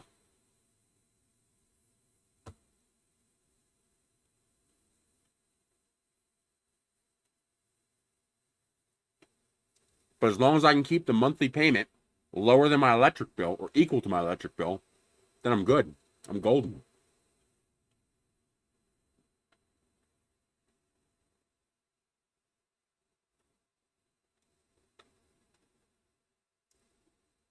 Yeah, I'm guessing if they do a 0%, it's going to be like a 2-year loan where you have to pay it back pretty quickly. But if they'll do longer terms,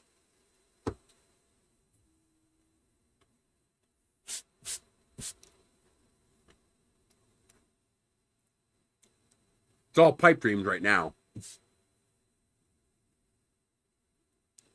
But yeah, if I could reduce my electric cost to 0, that'd be great.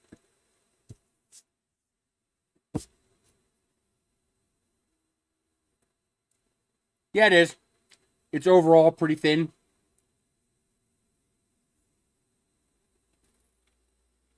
Those letters look pretty mashed up, though, but the plane looks great.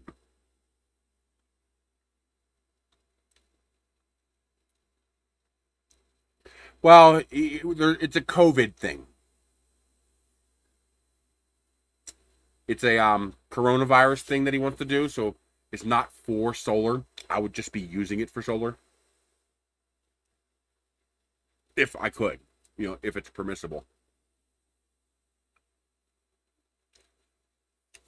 I might even be able to go with something like like 25,000 and roll my loan that I got for the carports and the shed into it. So I only have one payment. But that's only if they were willing to do a longer term. No, I believe New Mexico has buyback. So you can't go negative. You can't cause them to owe you money, but you can bring your bill pretty close to 0. Tit for tat. You make 100 kilowatts, they take 100 kilowatts off your electric bill. True.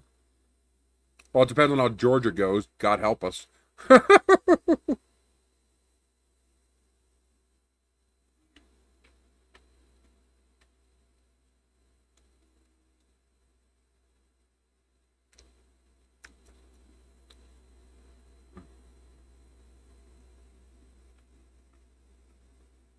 Regardless of what anybody thinks, there were some shenanigans during this election.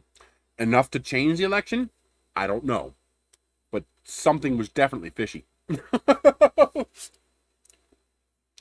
Voter turnout was unprecedented. Never in the history of the country has there been that high a voter turnout. Ever.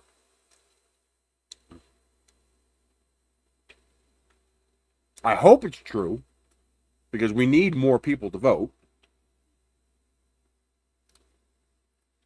Then we can vote in cannibalism. Yes! ETP!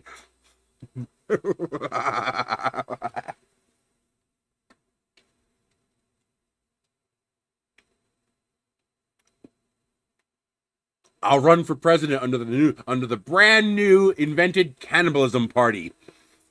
Vote for me. I'll get political cannibalism legalized. Your Congress critter doing a bad job. Have him for dinner.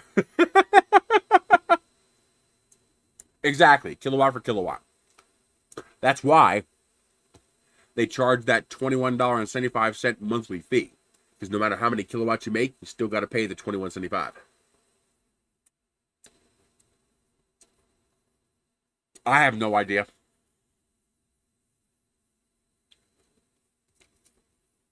I would like to be as high a voltage as possible because it's more efficient.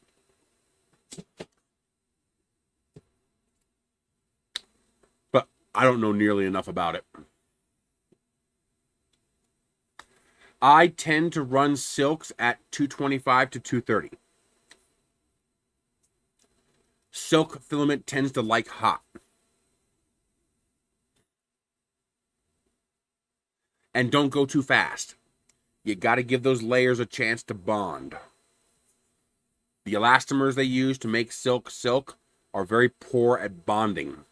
So it's kind of weird. Silk filament is actually stronger than regular filament. Take a piece of silk filament and try to break it. It's significantly stronger than regular filament, but it doesn't stick to itself.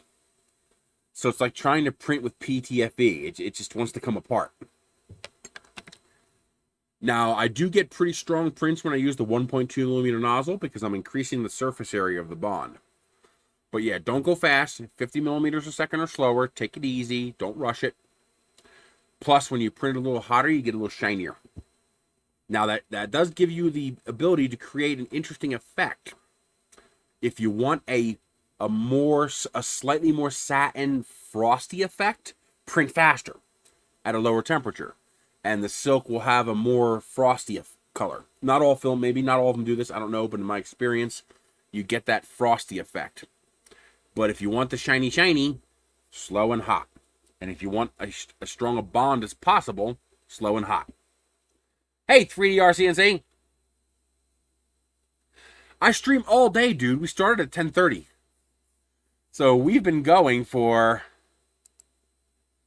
5 hours and 10 minutes now. Yeah, we'll be ending in about 30 minutes. Hopefully enough time. Well, this is not going to finish. It's at 45%. I didn't think this would take that long to print. I'm surprised it's taking this long. I'm running at 100%, right? Yeah, I'm running at 100%.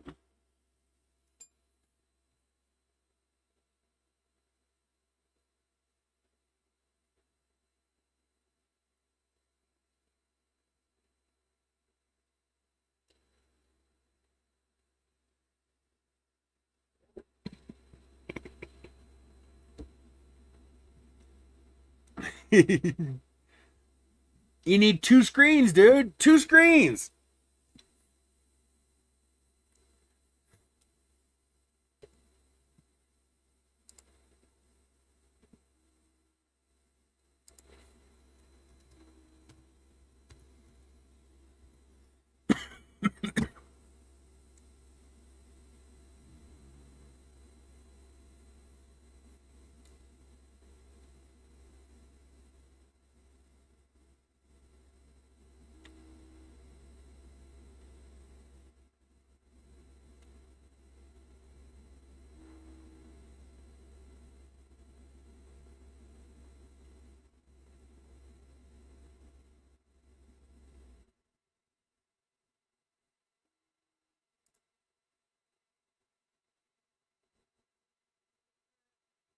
Yeah.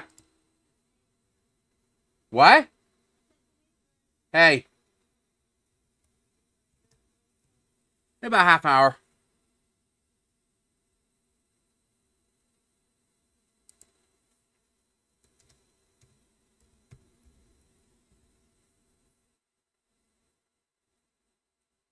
Do you like it? The one with where they did all the axes in linear rails?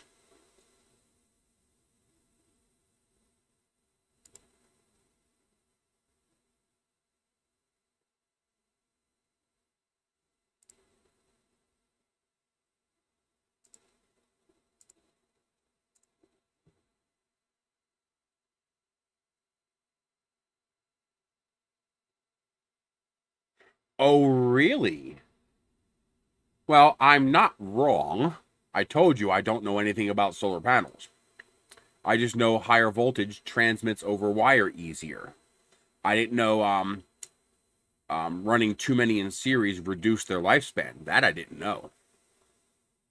Because 7 years is totally no good. I need at least 30.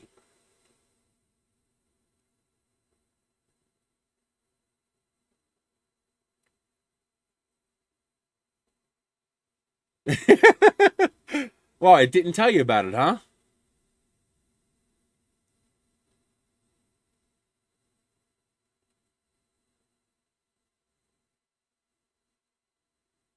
Huh, I did not know that. So higher voltage ruins the panels. Why? Why does the panel care whether it's being run in series or parallel?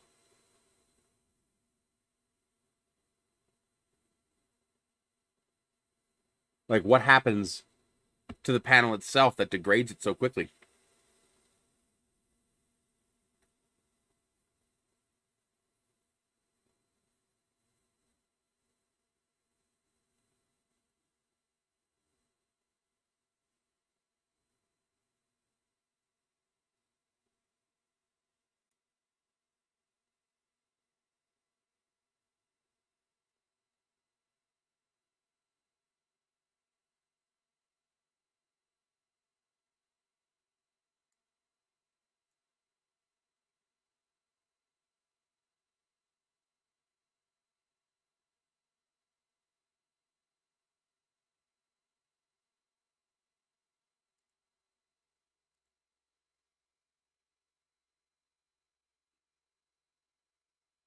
Nothing yet.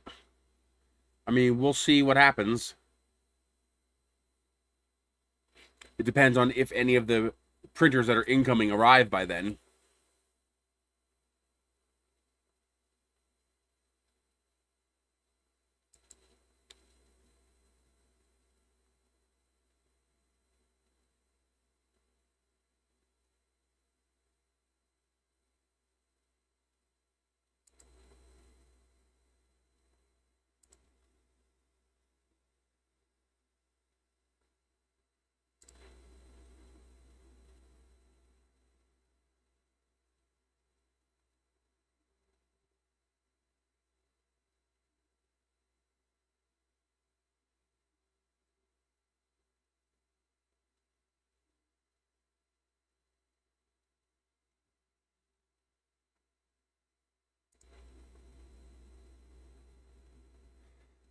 It needs normal cooling, I would assume.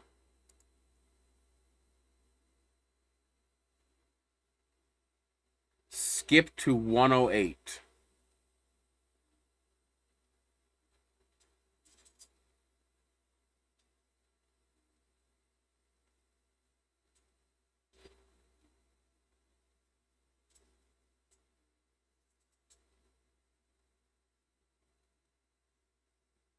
I would like to.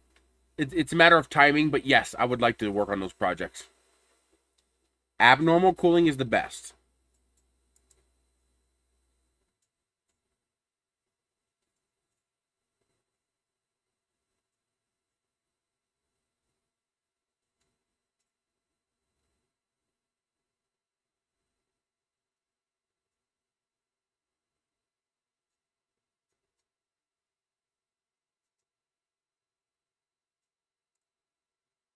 No, I don't think I want to convert my. Oh, I have two cards. Oh. Yeah, I think I will do that. Because I do want the city double rewards.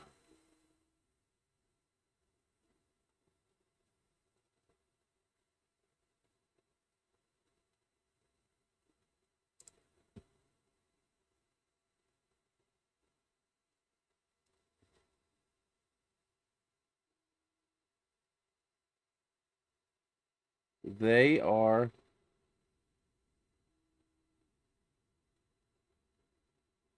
But part of efficiency is lifespan.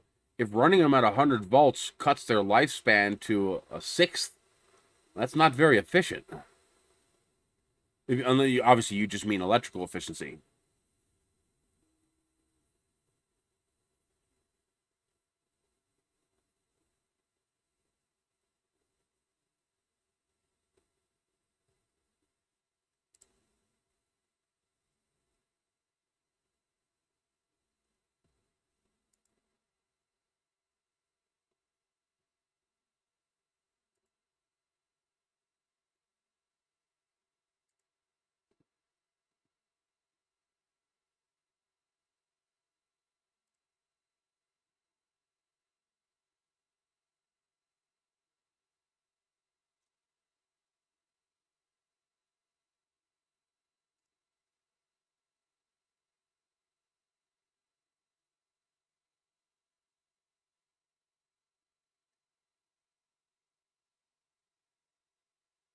Because solar panels are expensive. You definitely don't want to shorten their lifespan.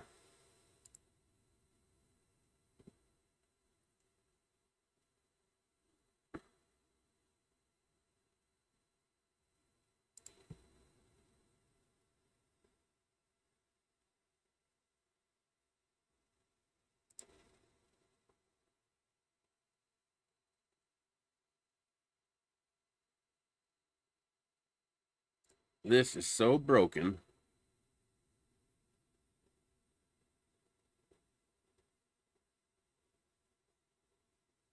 The glass shatters at 100 volts. Huh?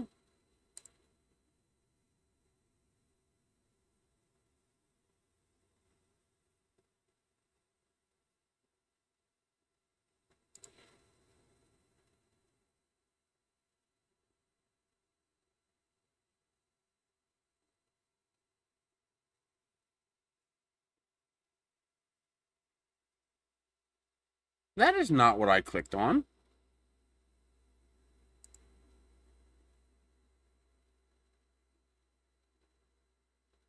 You need to start doing what I told you to do.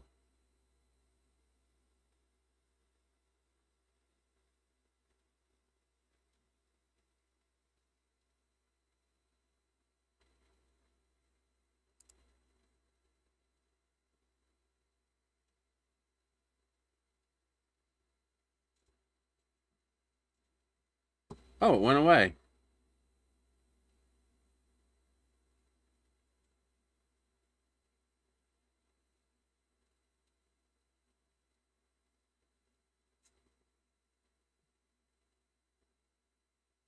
Oh, well. Hmm. Well, it's good that we can still run 24 volts because that reduces the demand on the wiring. Because, man, copper's expensive.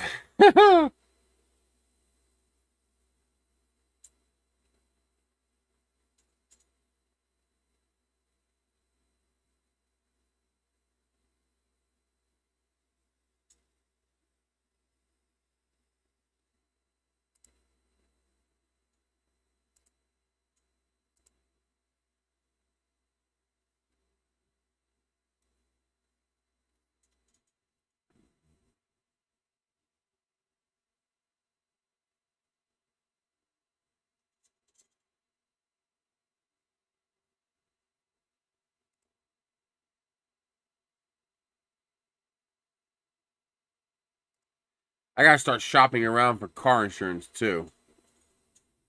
We do X40. Search.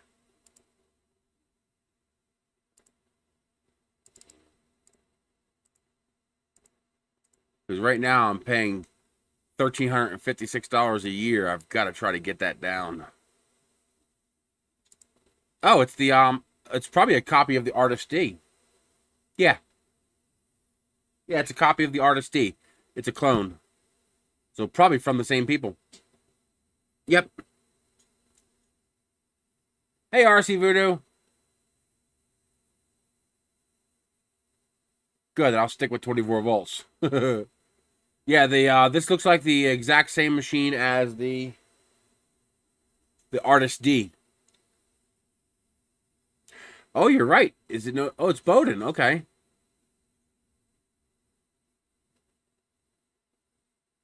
Is it really?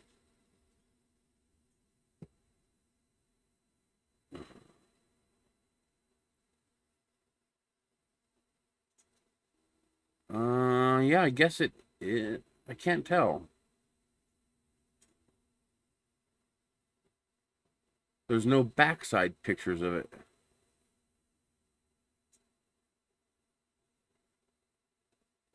Oh, it's got a camera for land monitoring. That's kind of cool. And it's got an app.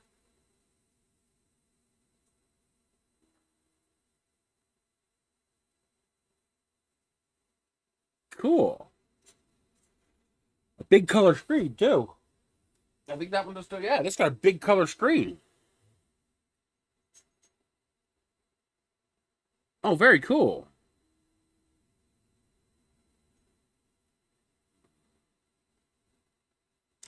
And it shows you a picture of it? Very cool.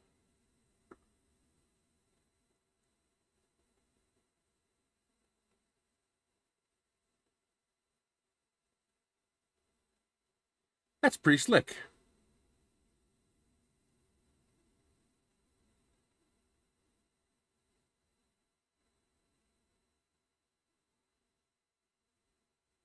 I will. DIY solar with Will Prouse. Let me save that. I don't know. Yeah, we'll be streaming for another 10 or 15 minutes.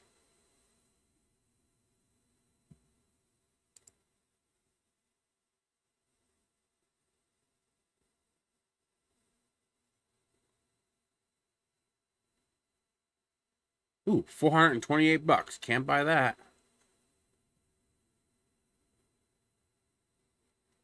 This came on the SD card, but yes, I assume that's available on Thingiverse. It's the MiG-29.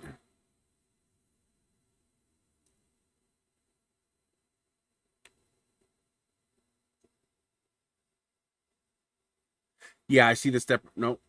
Those are for the X-axis.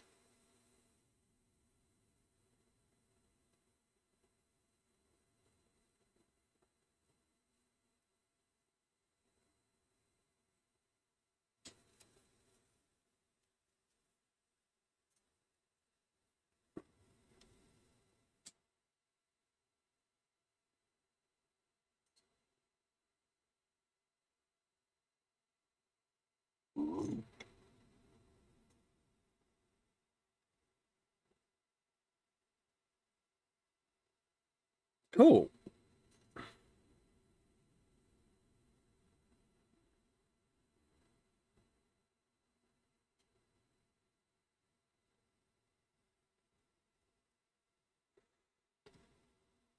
Yeah,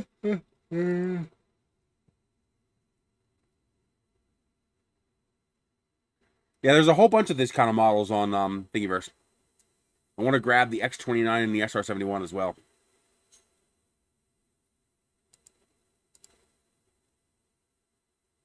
Uh-oh. My order has substitutions.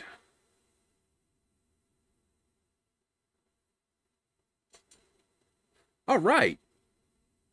They were able to replace it.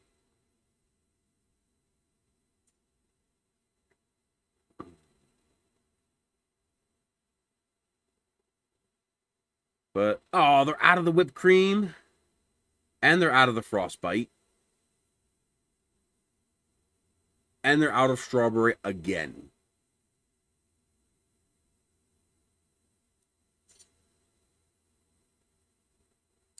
That is annoying.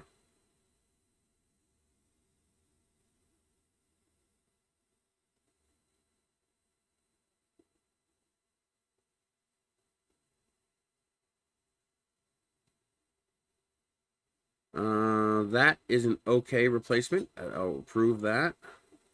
Don't approve that one.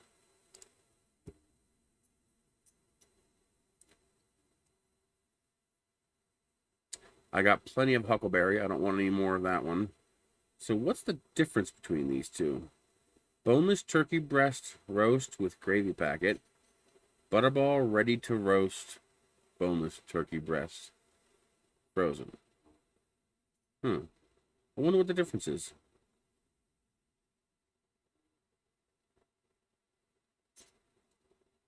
It looks like they got the we got our pumpkin pie.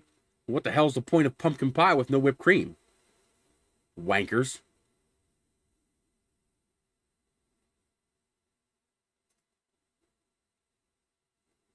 This is not the F-22 Raptor. This is the MiG-29. I wondered, does anybody have an F-23? I always loved the F-23 better. Hey, they had the sausage. That's awesome.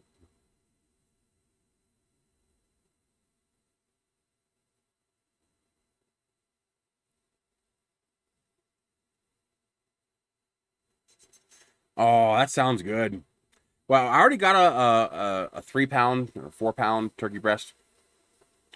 But I wanted a bonus one. But I figured, get another one because we love turkey. So another night we can have another turkey. There's no point in us getting an entire turkey. What are we gonna do with it? It's two of us.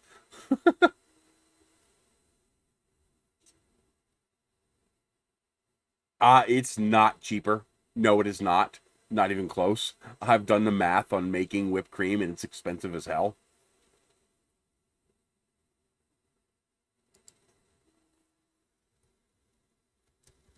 Let me double check that. Maybe I'm remembering wrong.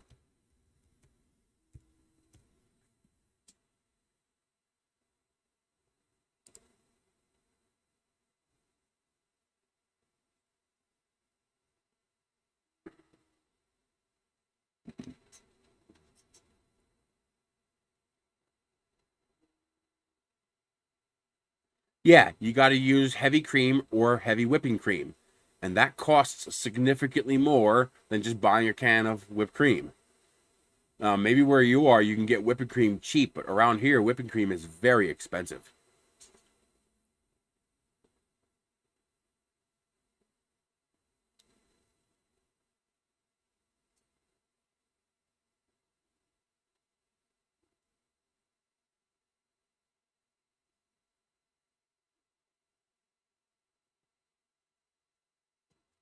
But the problem is around here, heavy cream is extremely expensive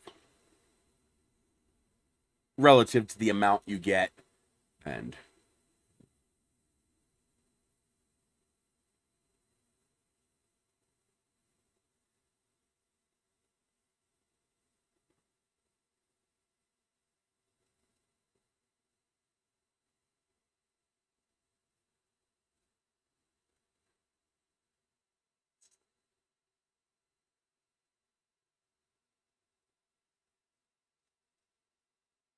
that's what I'm talking about. The I like the extra creamy. That's the best. Cool Whip is good too, but it's a different taste. It's a different thing. Cool Whip is not quite the same.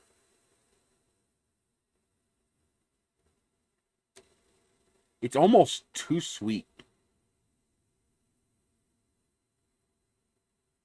Hey, auto drop.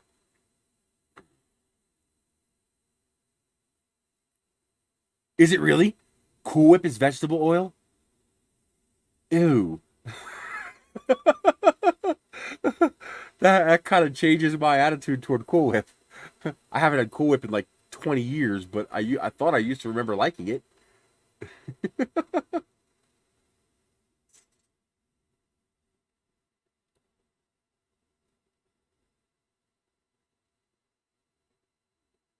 Due to cannibals? Huh? What did I miss here? Where's your last comment?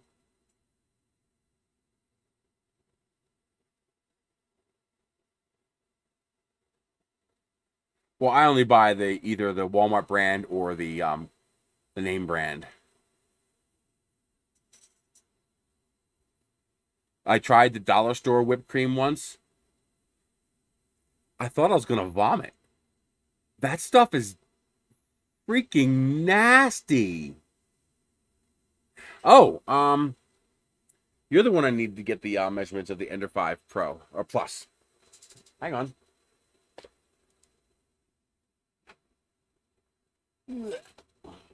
Hang on a second.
It basically fits in a 26-inch cube. So roughly, it's like 24 and a half by like 25 and a half. So 26-inch cube. If you had a box with an interior space 26 by 26 by 26, the printer would fit inside that. So it's that wide. You can't even see that. That wide.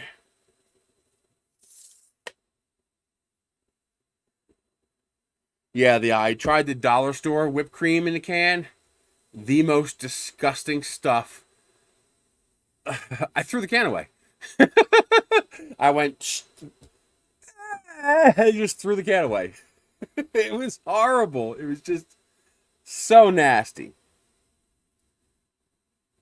Wow, I didn't know that. That's crazy. Yeah, I'll be staying away from Cool Whip. Wow.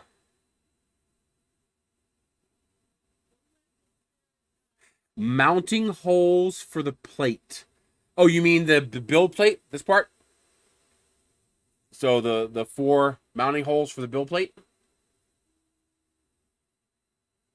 You got it.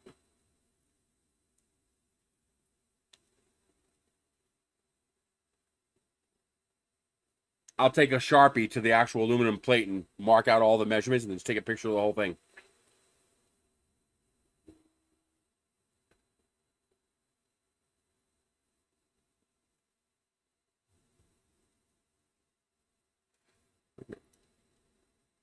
What do I have to pick up today? I gotta pick up my antennas. My flagpole is supposed to arrive today, but it doesn't look like it. Now, if it hasn't arrived yet, it's not going to. The new headphones are here. I finally got Michelle a hairdryer. Yeah, so I got a bunch of stuff to grab.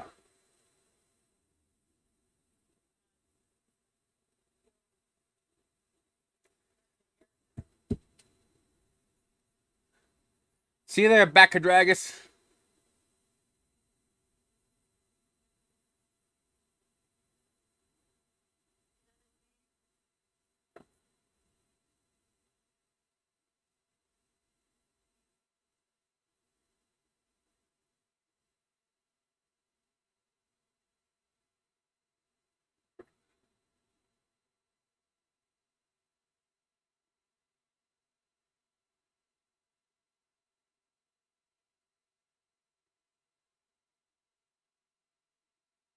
I wonder, can I get heavy whipping cream cheaper on Amazon?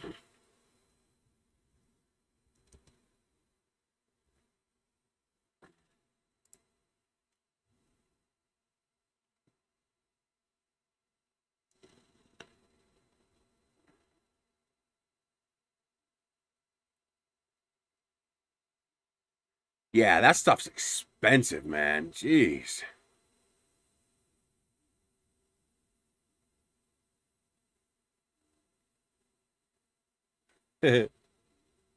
Yeah, Ready Whip is what I use, and the Great Value brand is what I use. I get Ready Whip when it's on sale, otherwise I get the Great Value stuff.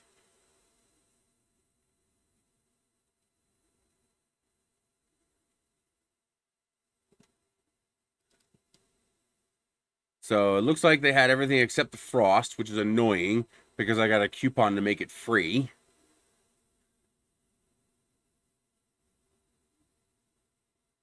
That's really annoying.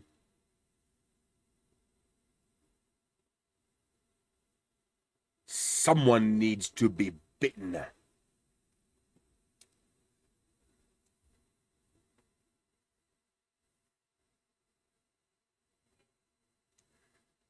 I got a nice pumpkin pie, but we got no whipped cream. So we're going to have to stop by Smith's and see if they have any whipped cream. Because pumpkin pie without whipped cream, why bother?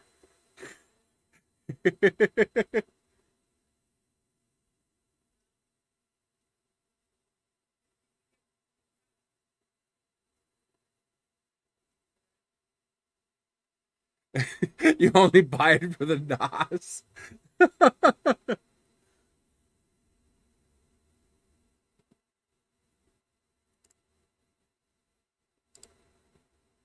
Hey, we got another PayPal.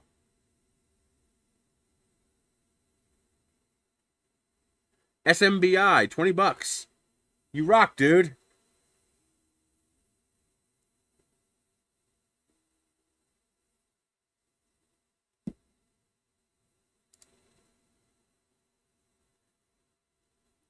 Ah.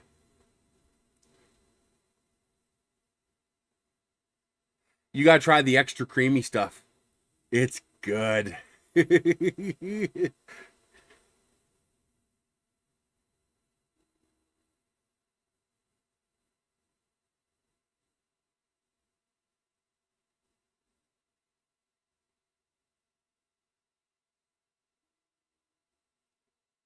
Alrighty, guys, this is at 68%, so there's no way that this is gonna finish in time. It's gonna be at least another hour. And here's a close-up of it going. I don't know. They haven't sent me a tracking number yet. They just said they're gonna send me one.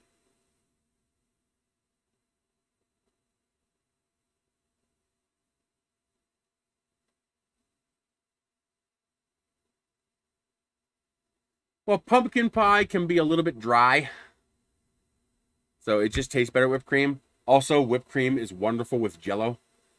Yeah, and it doesn't take much either. You just mash up your Jell-O, put a little whipped cream on it, mix it in with the Jell-O. Makes like a creamy Jell-O. It's really good.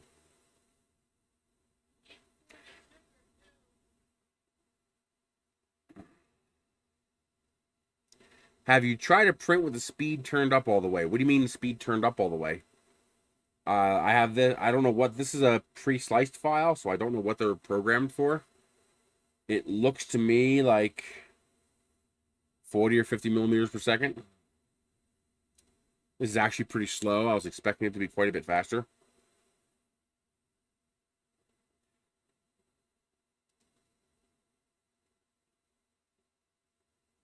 This I did with a flow at 1.4, so that's like a 0.6 millimeter extrusion.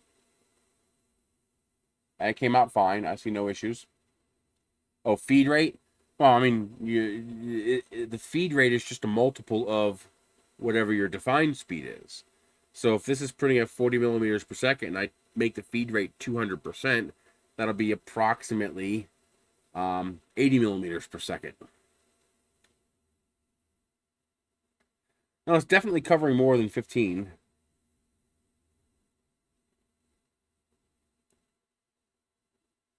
Yeah, it did about 2.5 passes of that 20 millimeter, or about 2 passes of that 20 millimeter wide segment in 1 second, which is about 35, 40 millimeters per second.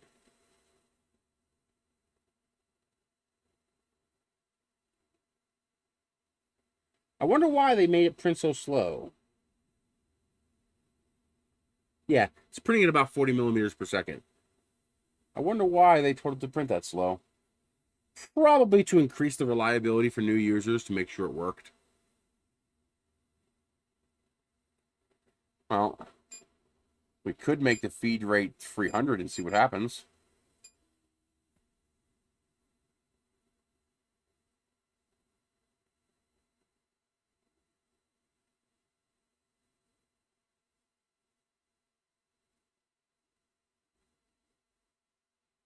It's doing the letters now, so it's going to be pretty slow.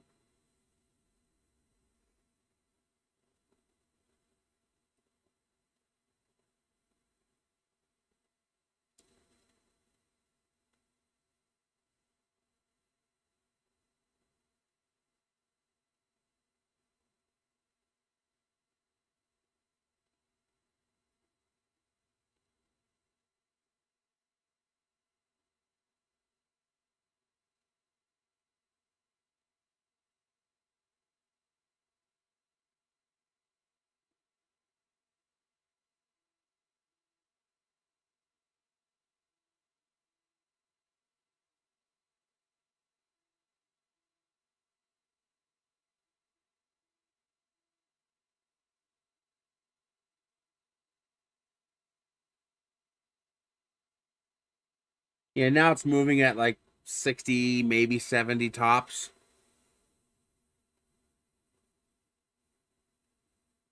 Yeah, about 60 or 70 it's moving at now. It could probably handle faster. 400.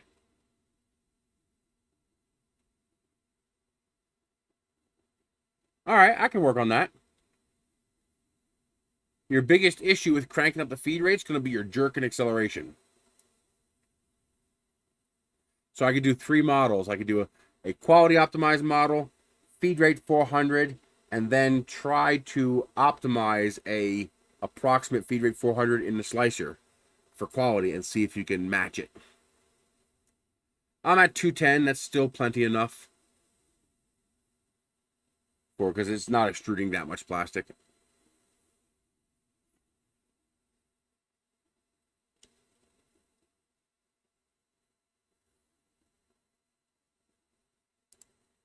It will. It's going to create artifacts. So features like this will start to get worse as you increase your jerk and acceleration. Yes, I do. I have, my favorite is the FL Sun Q5. I also have the QQ, and I also have an old Castle clone. And I have a couple of MP Mini Deltas.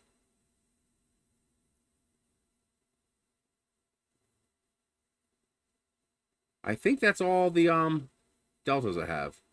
1, 2, I have 5 deltas. Yeah, I think that's all I got. Oh no, I also have that really shitty blue toy one that's $100 on eBay. So 6 deltas. Although I don't know if that last one counts. It's pretty garbage. I would love to get my hands on an Artemis. Oh, what I would give to have an Artemis.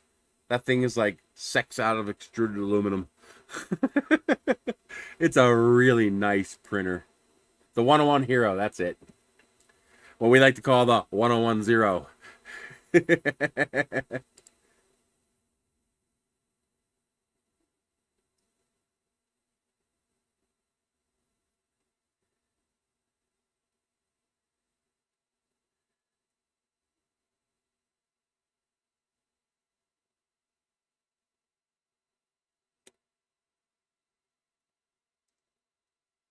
Could do both. If I were to make a video like that, I would do multiple models.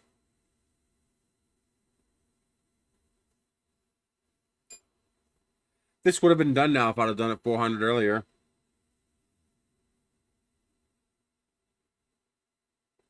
Although it has jumped up to 75%, so maybe we'll hang on a few more minutes and see if it finishes.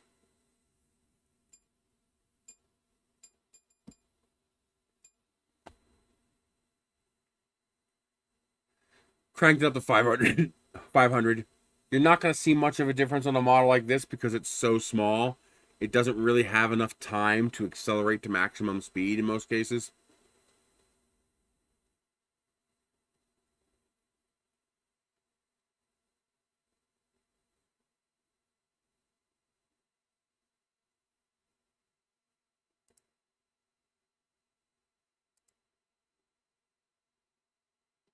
Any goodies available today? Yeah, these are the ones I got. I'll show you guys.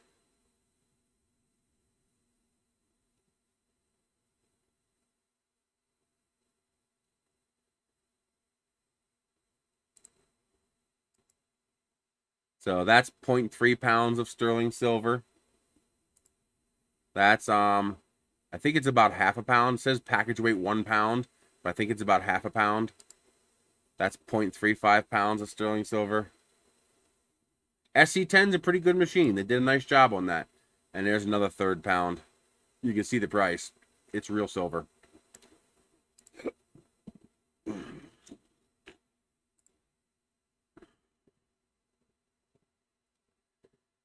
Zombie apocalypse, I can melt that stuff down off coins.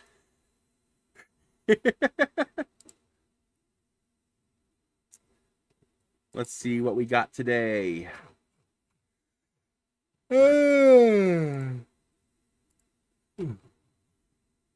Anything good?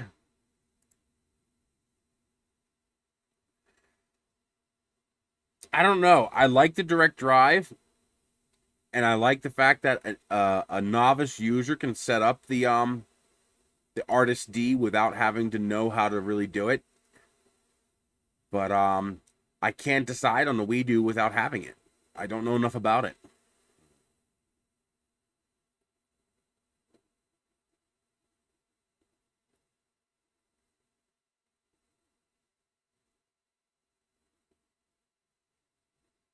There's another X-Acto pencil sharpener. $100 for a pencil sharpener? Are you serious?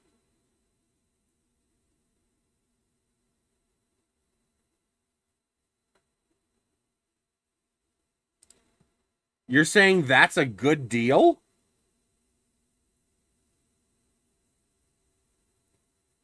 Is there? Where? I want a $200 toaster. Well, I can't show you guys that. Where?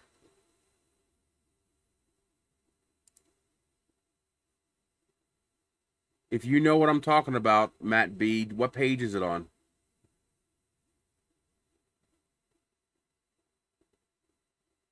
Is it AI or AFA?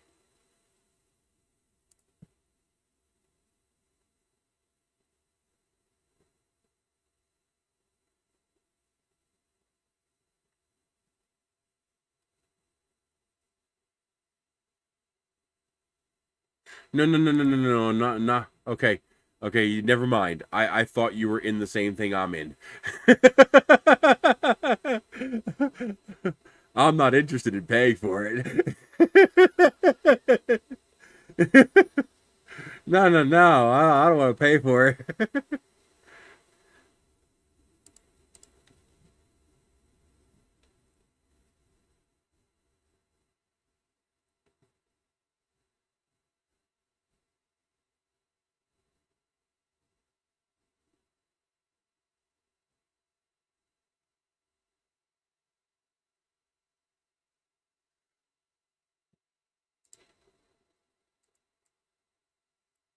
I thought you were in the same thing I was in, and you were telling me there was a $200 toaster available.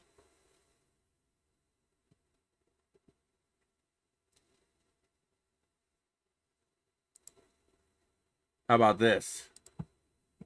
$70 for this matching Fitz and Floyd mistletoe pitcher. Well, what do you mean New Mexico is the worst state? That is meaningless without context. There's a nice USB-C rechargeable headlamp flashlight.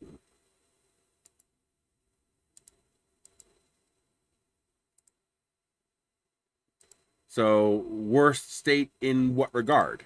Like, it's one of the poorest states. I know that.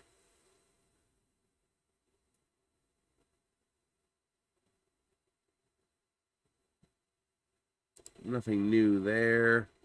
Yeah, I think I will grab that picture. I got the rest of them. What's it have to do with the election, though? Like, what does that mean?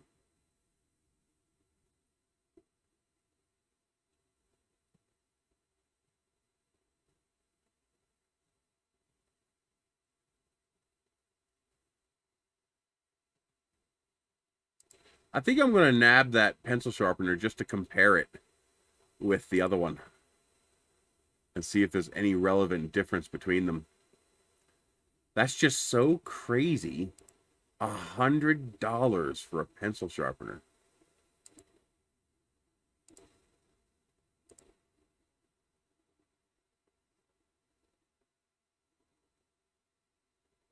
The other one says colored pencil compatible as well.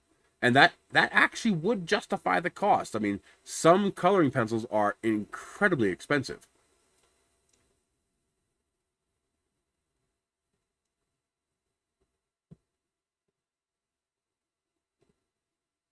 So if there's actually a meaningful difference, that could be a valid justification.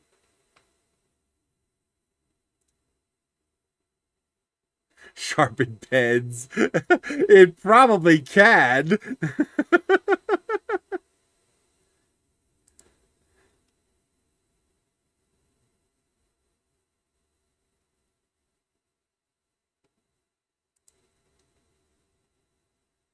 There's another full motion LCD mount that I'm wondering if I should grab. But she can't use a full motion mount. The screen takes up her whole wall.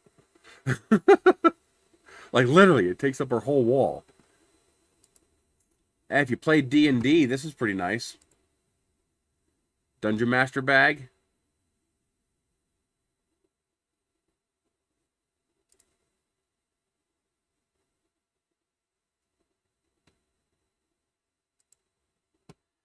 It is for me.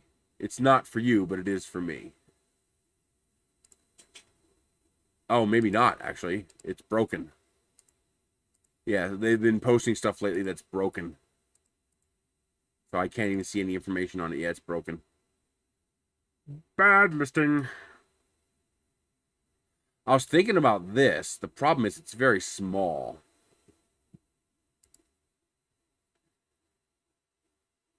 It's a pad like this, a desk pad like you see on my desk here, except this one's heated.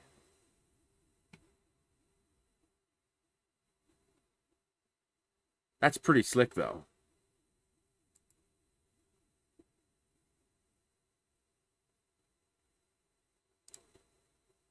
Yeah, why not? Wait a minute, let me check my availability of picks. I always try to keep one available in case something really special pops up.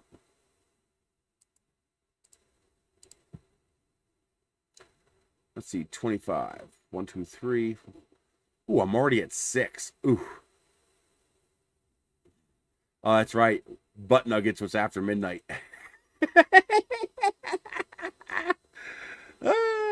Well, I don't keep the laptop on top of the pad. See? The pad is here in front of me, and the laptop is on top of the metal.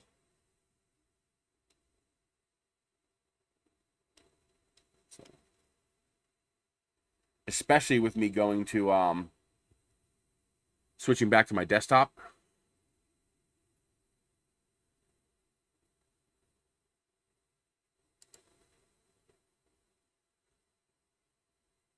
Oh my god, I still don't know anything about the game. It's apparently some dumb millennial thing. But anyway, my coworker and another coworker, she and him would play this all the time.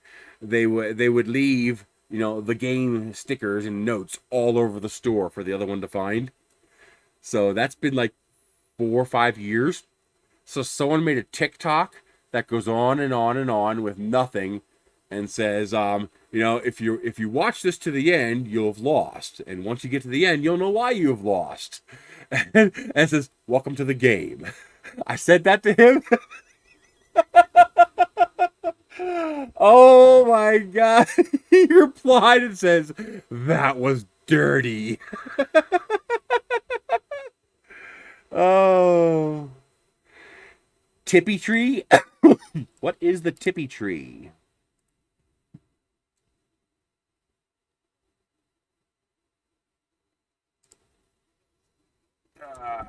3D.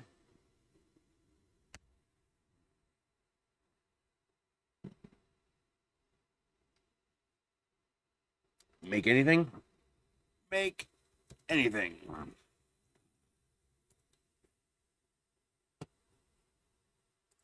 There it is.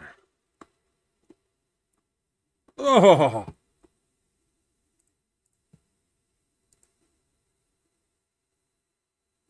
Oh, wow.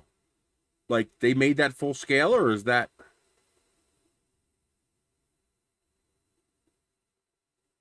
Oh, I see. It's like a reverse Jenga.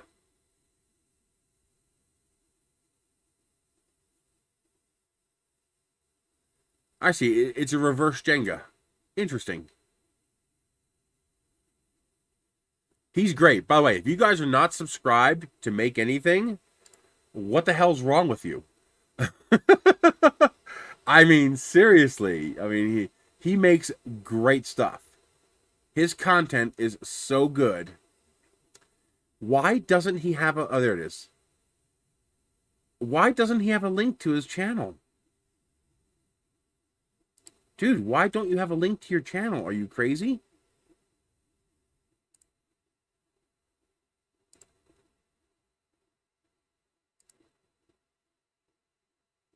Oh, that's his latest video. Okay.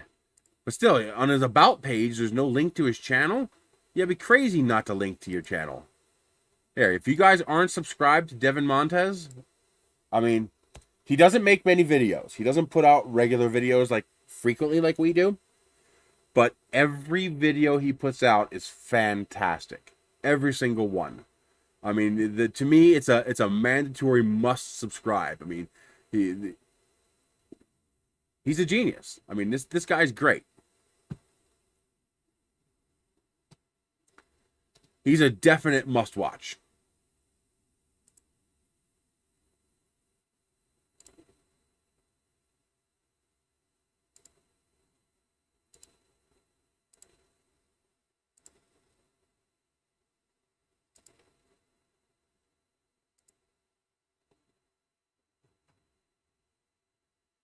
And not only is what he does high quality, but he puts high quality into the production of his videos. He does what I can't do. He does all that fancy editing and cutting and splicing. I mean, he just does a great job. Well, he wasn't first on that. But he did the best job of it. Did you see his Starry Night phone case? Hello? It's ridiculous. It's so good.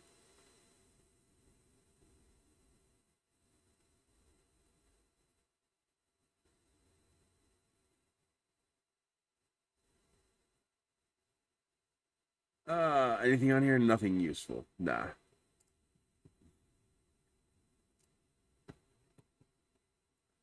But yeah, he's good. Proper printing, yes. He's that guy with the oddball accent. That he's obviously an engineer because he does. Did you see his folding Ender 3? He made the portable folding Ender 3. Freaking awesome. Yeah, he does some good stuff. Yeah, this is just about done. We're gonna wait. I can still make it to the post office in time if I hurry. In fact, let me get ready. Hey, can I heat up the car? Sometimes this works. I get sketchy reception here, so this doesn't always work.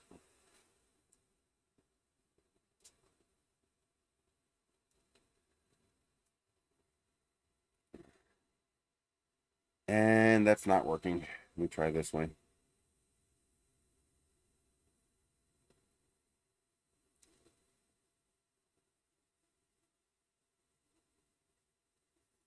Climate control on.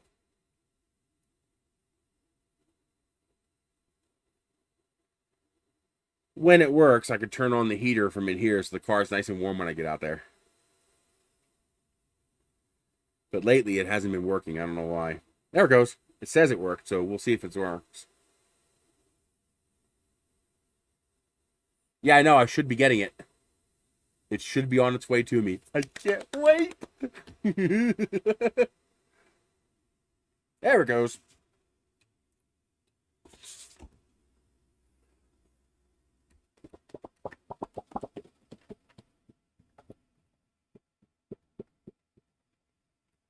Another advantage of Wham Bam, you can take it off and cool it down rapidly.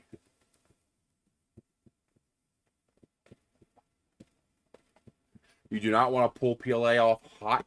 Not only will you damage your print surface, but the part is still soft. So you really want to make sure it cools down first.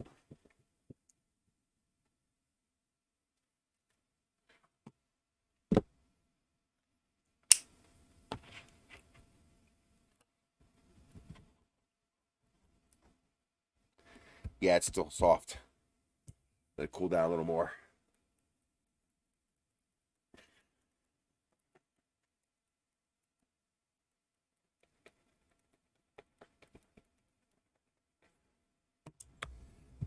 I haven't been getting notifications for his channel. I got to figure out why. It probably unsubscribed me again. I hate when YouTube does that.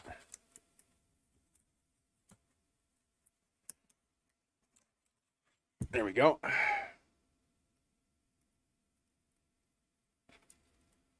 Oh, wow. It even satisfyingly comes apart like the old models do, where you pull them out of the tree.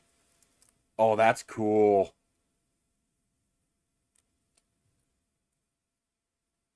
I wasn't expecting that. That's pretty neat.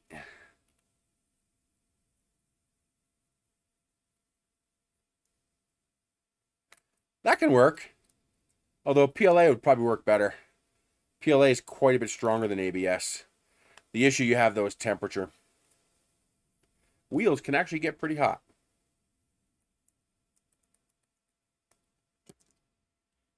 Okay.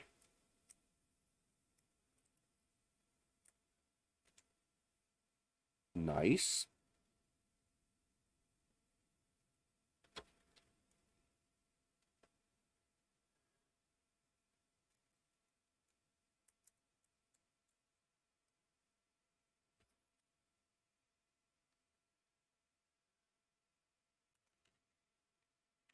A lot of stringing on this one. And I wonder why that bottom layer is so bad.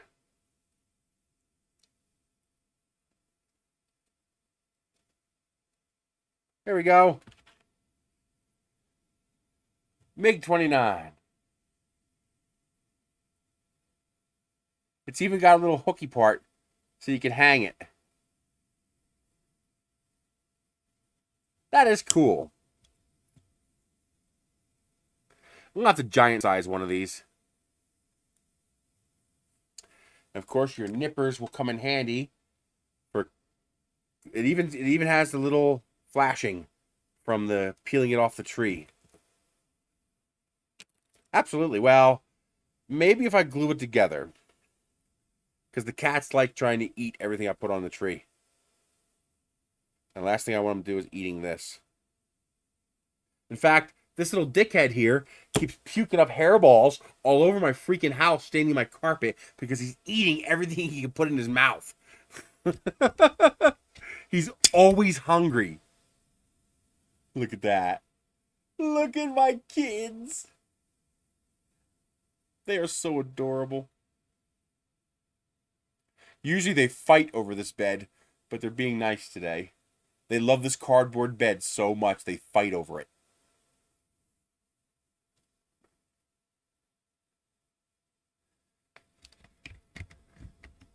Yeah, I need a picture of this.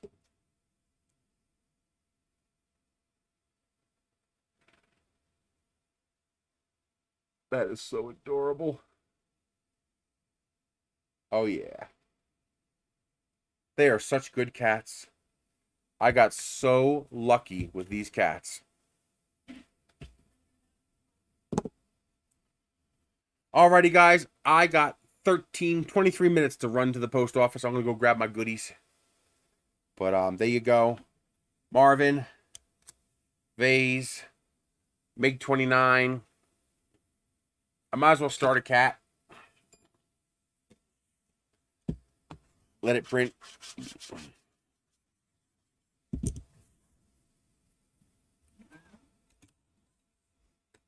Wham bam back on. Alrighty. Print me a cat. And we'll do a Flexi Rex too. I'll print everything on here. So I will see you all guys later. Thank you so much to all those who have donated today. Let's go over that again. I want to make sure everybody gets credit, because I appreciate it so much. So once again, thank you to Francis for joining my Patreon. My Patreon link is down below. And thank you to those who, I know somebody donated during the stream. Who was that? That was all the way at the beginning. Wasn't it? Oh, it doesn't let me go all the way back to the beginning. I see it here. Viewer activity, maybe? There it is. Ross Browning, he gave me $5 on Super Chat. And then the amazing folks on PayPal. I got a SMBI, $20. Thank you so much. Patrick sent me $10. Thank you so much. $105 from Dragos. Thank you so much. I'm going to put that aside toward Noculus. Jonathan Barnes, $6. And Lawrence Hall, $10. Thank you so much. I appreciate it. You're making my holiday fantastic.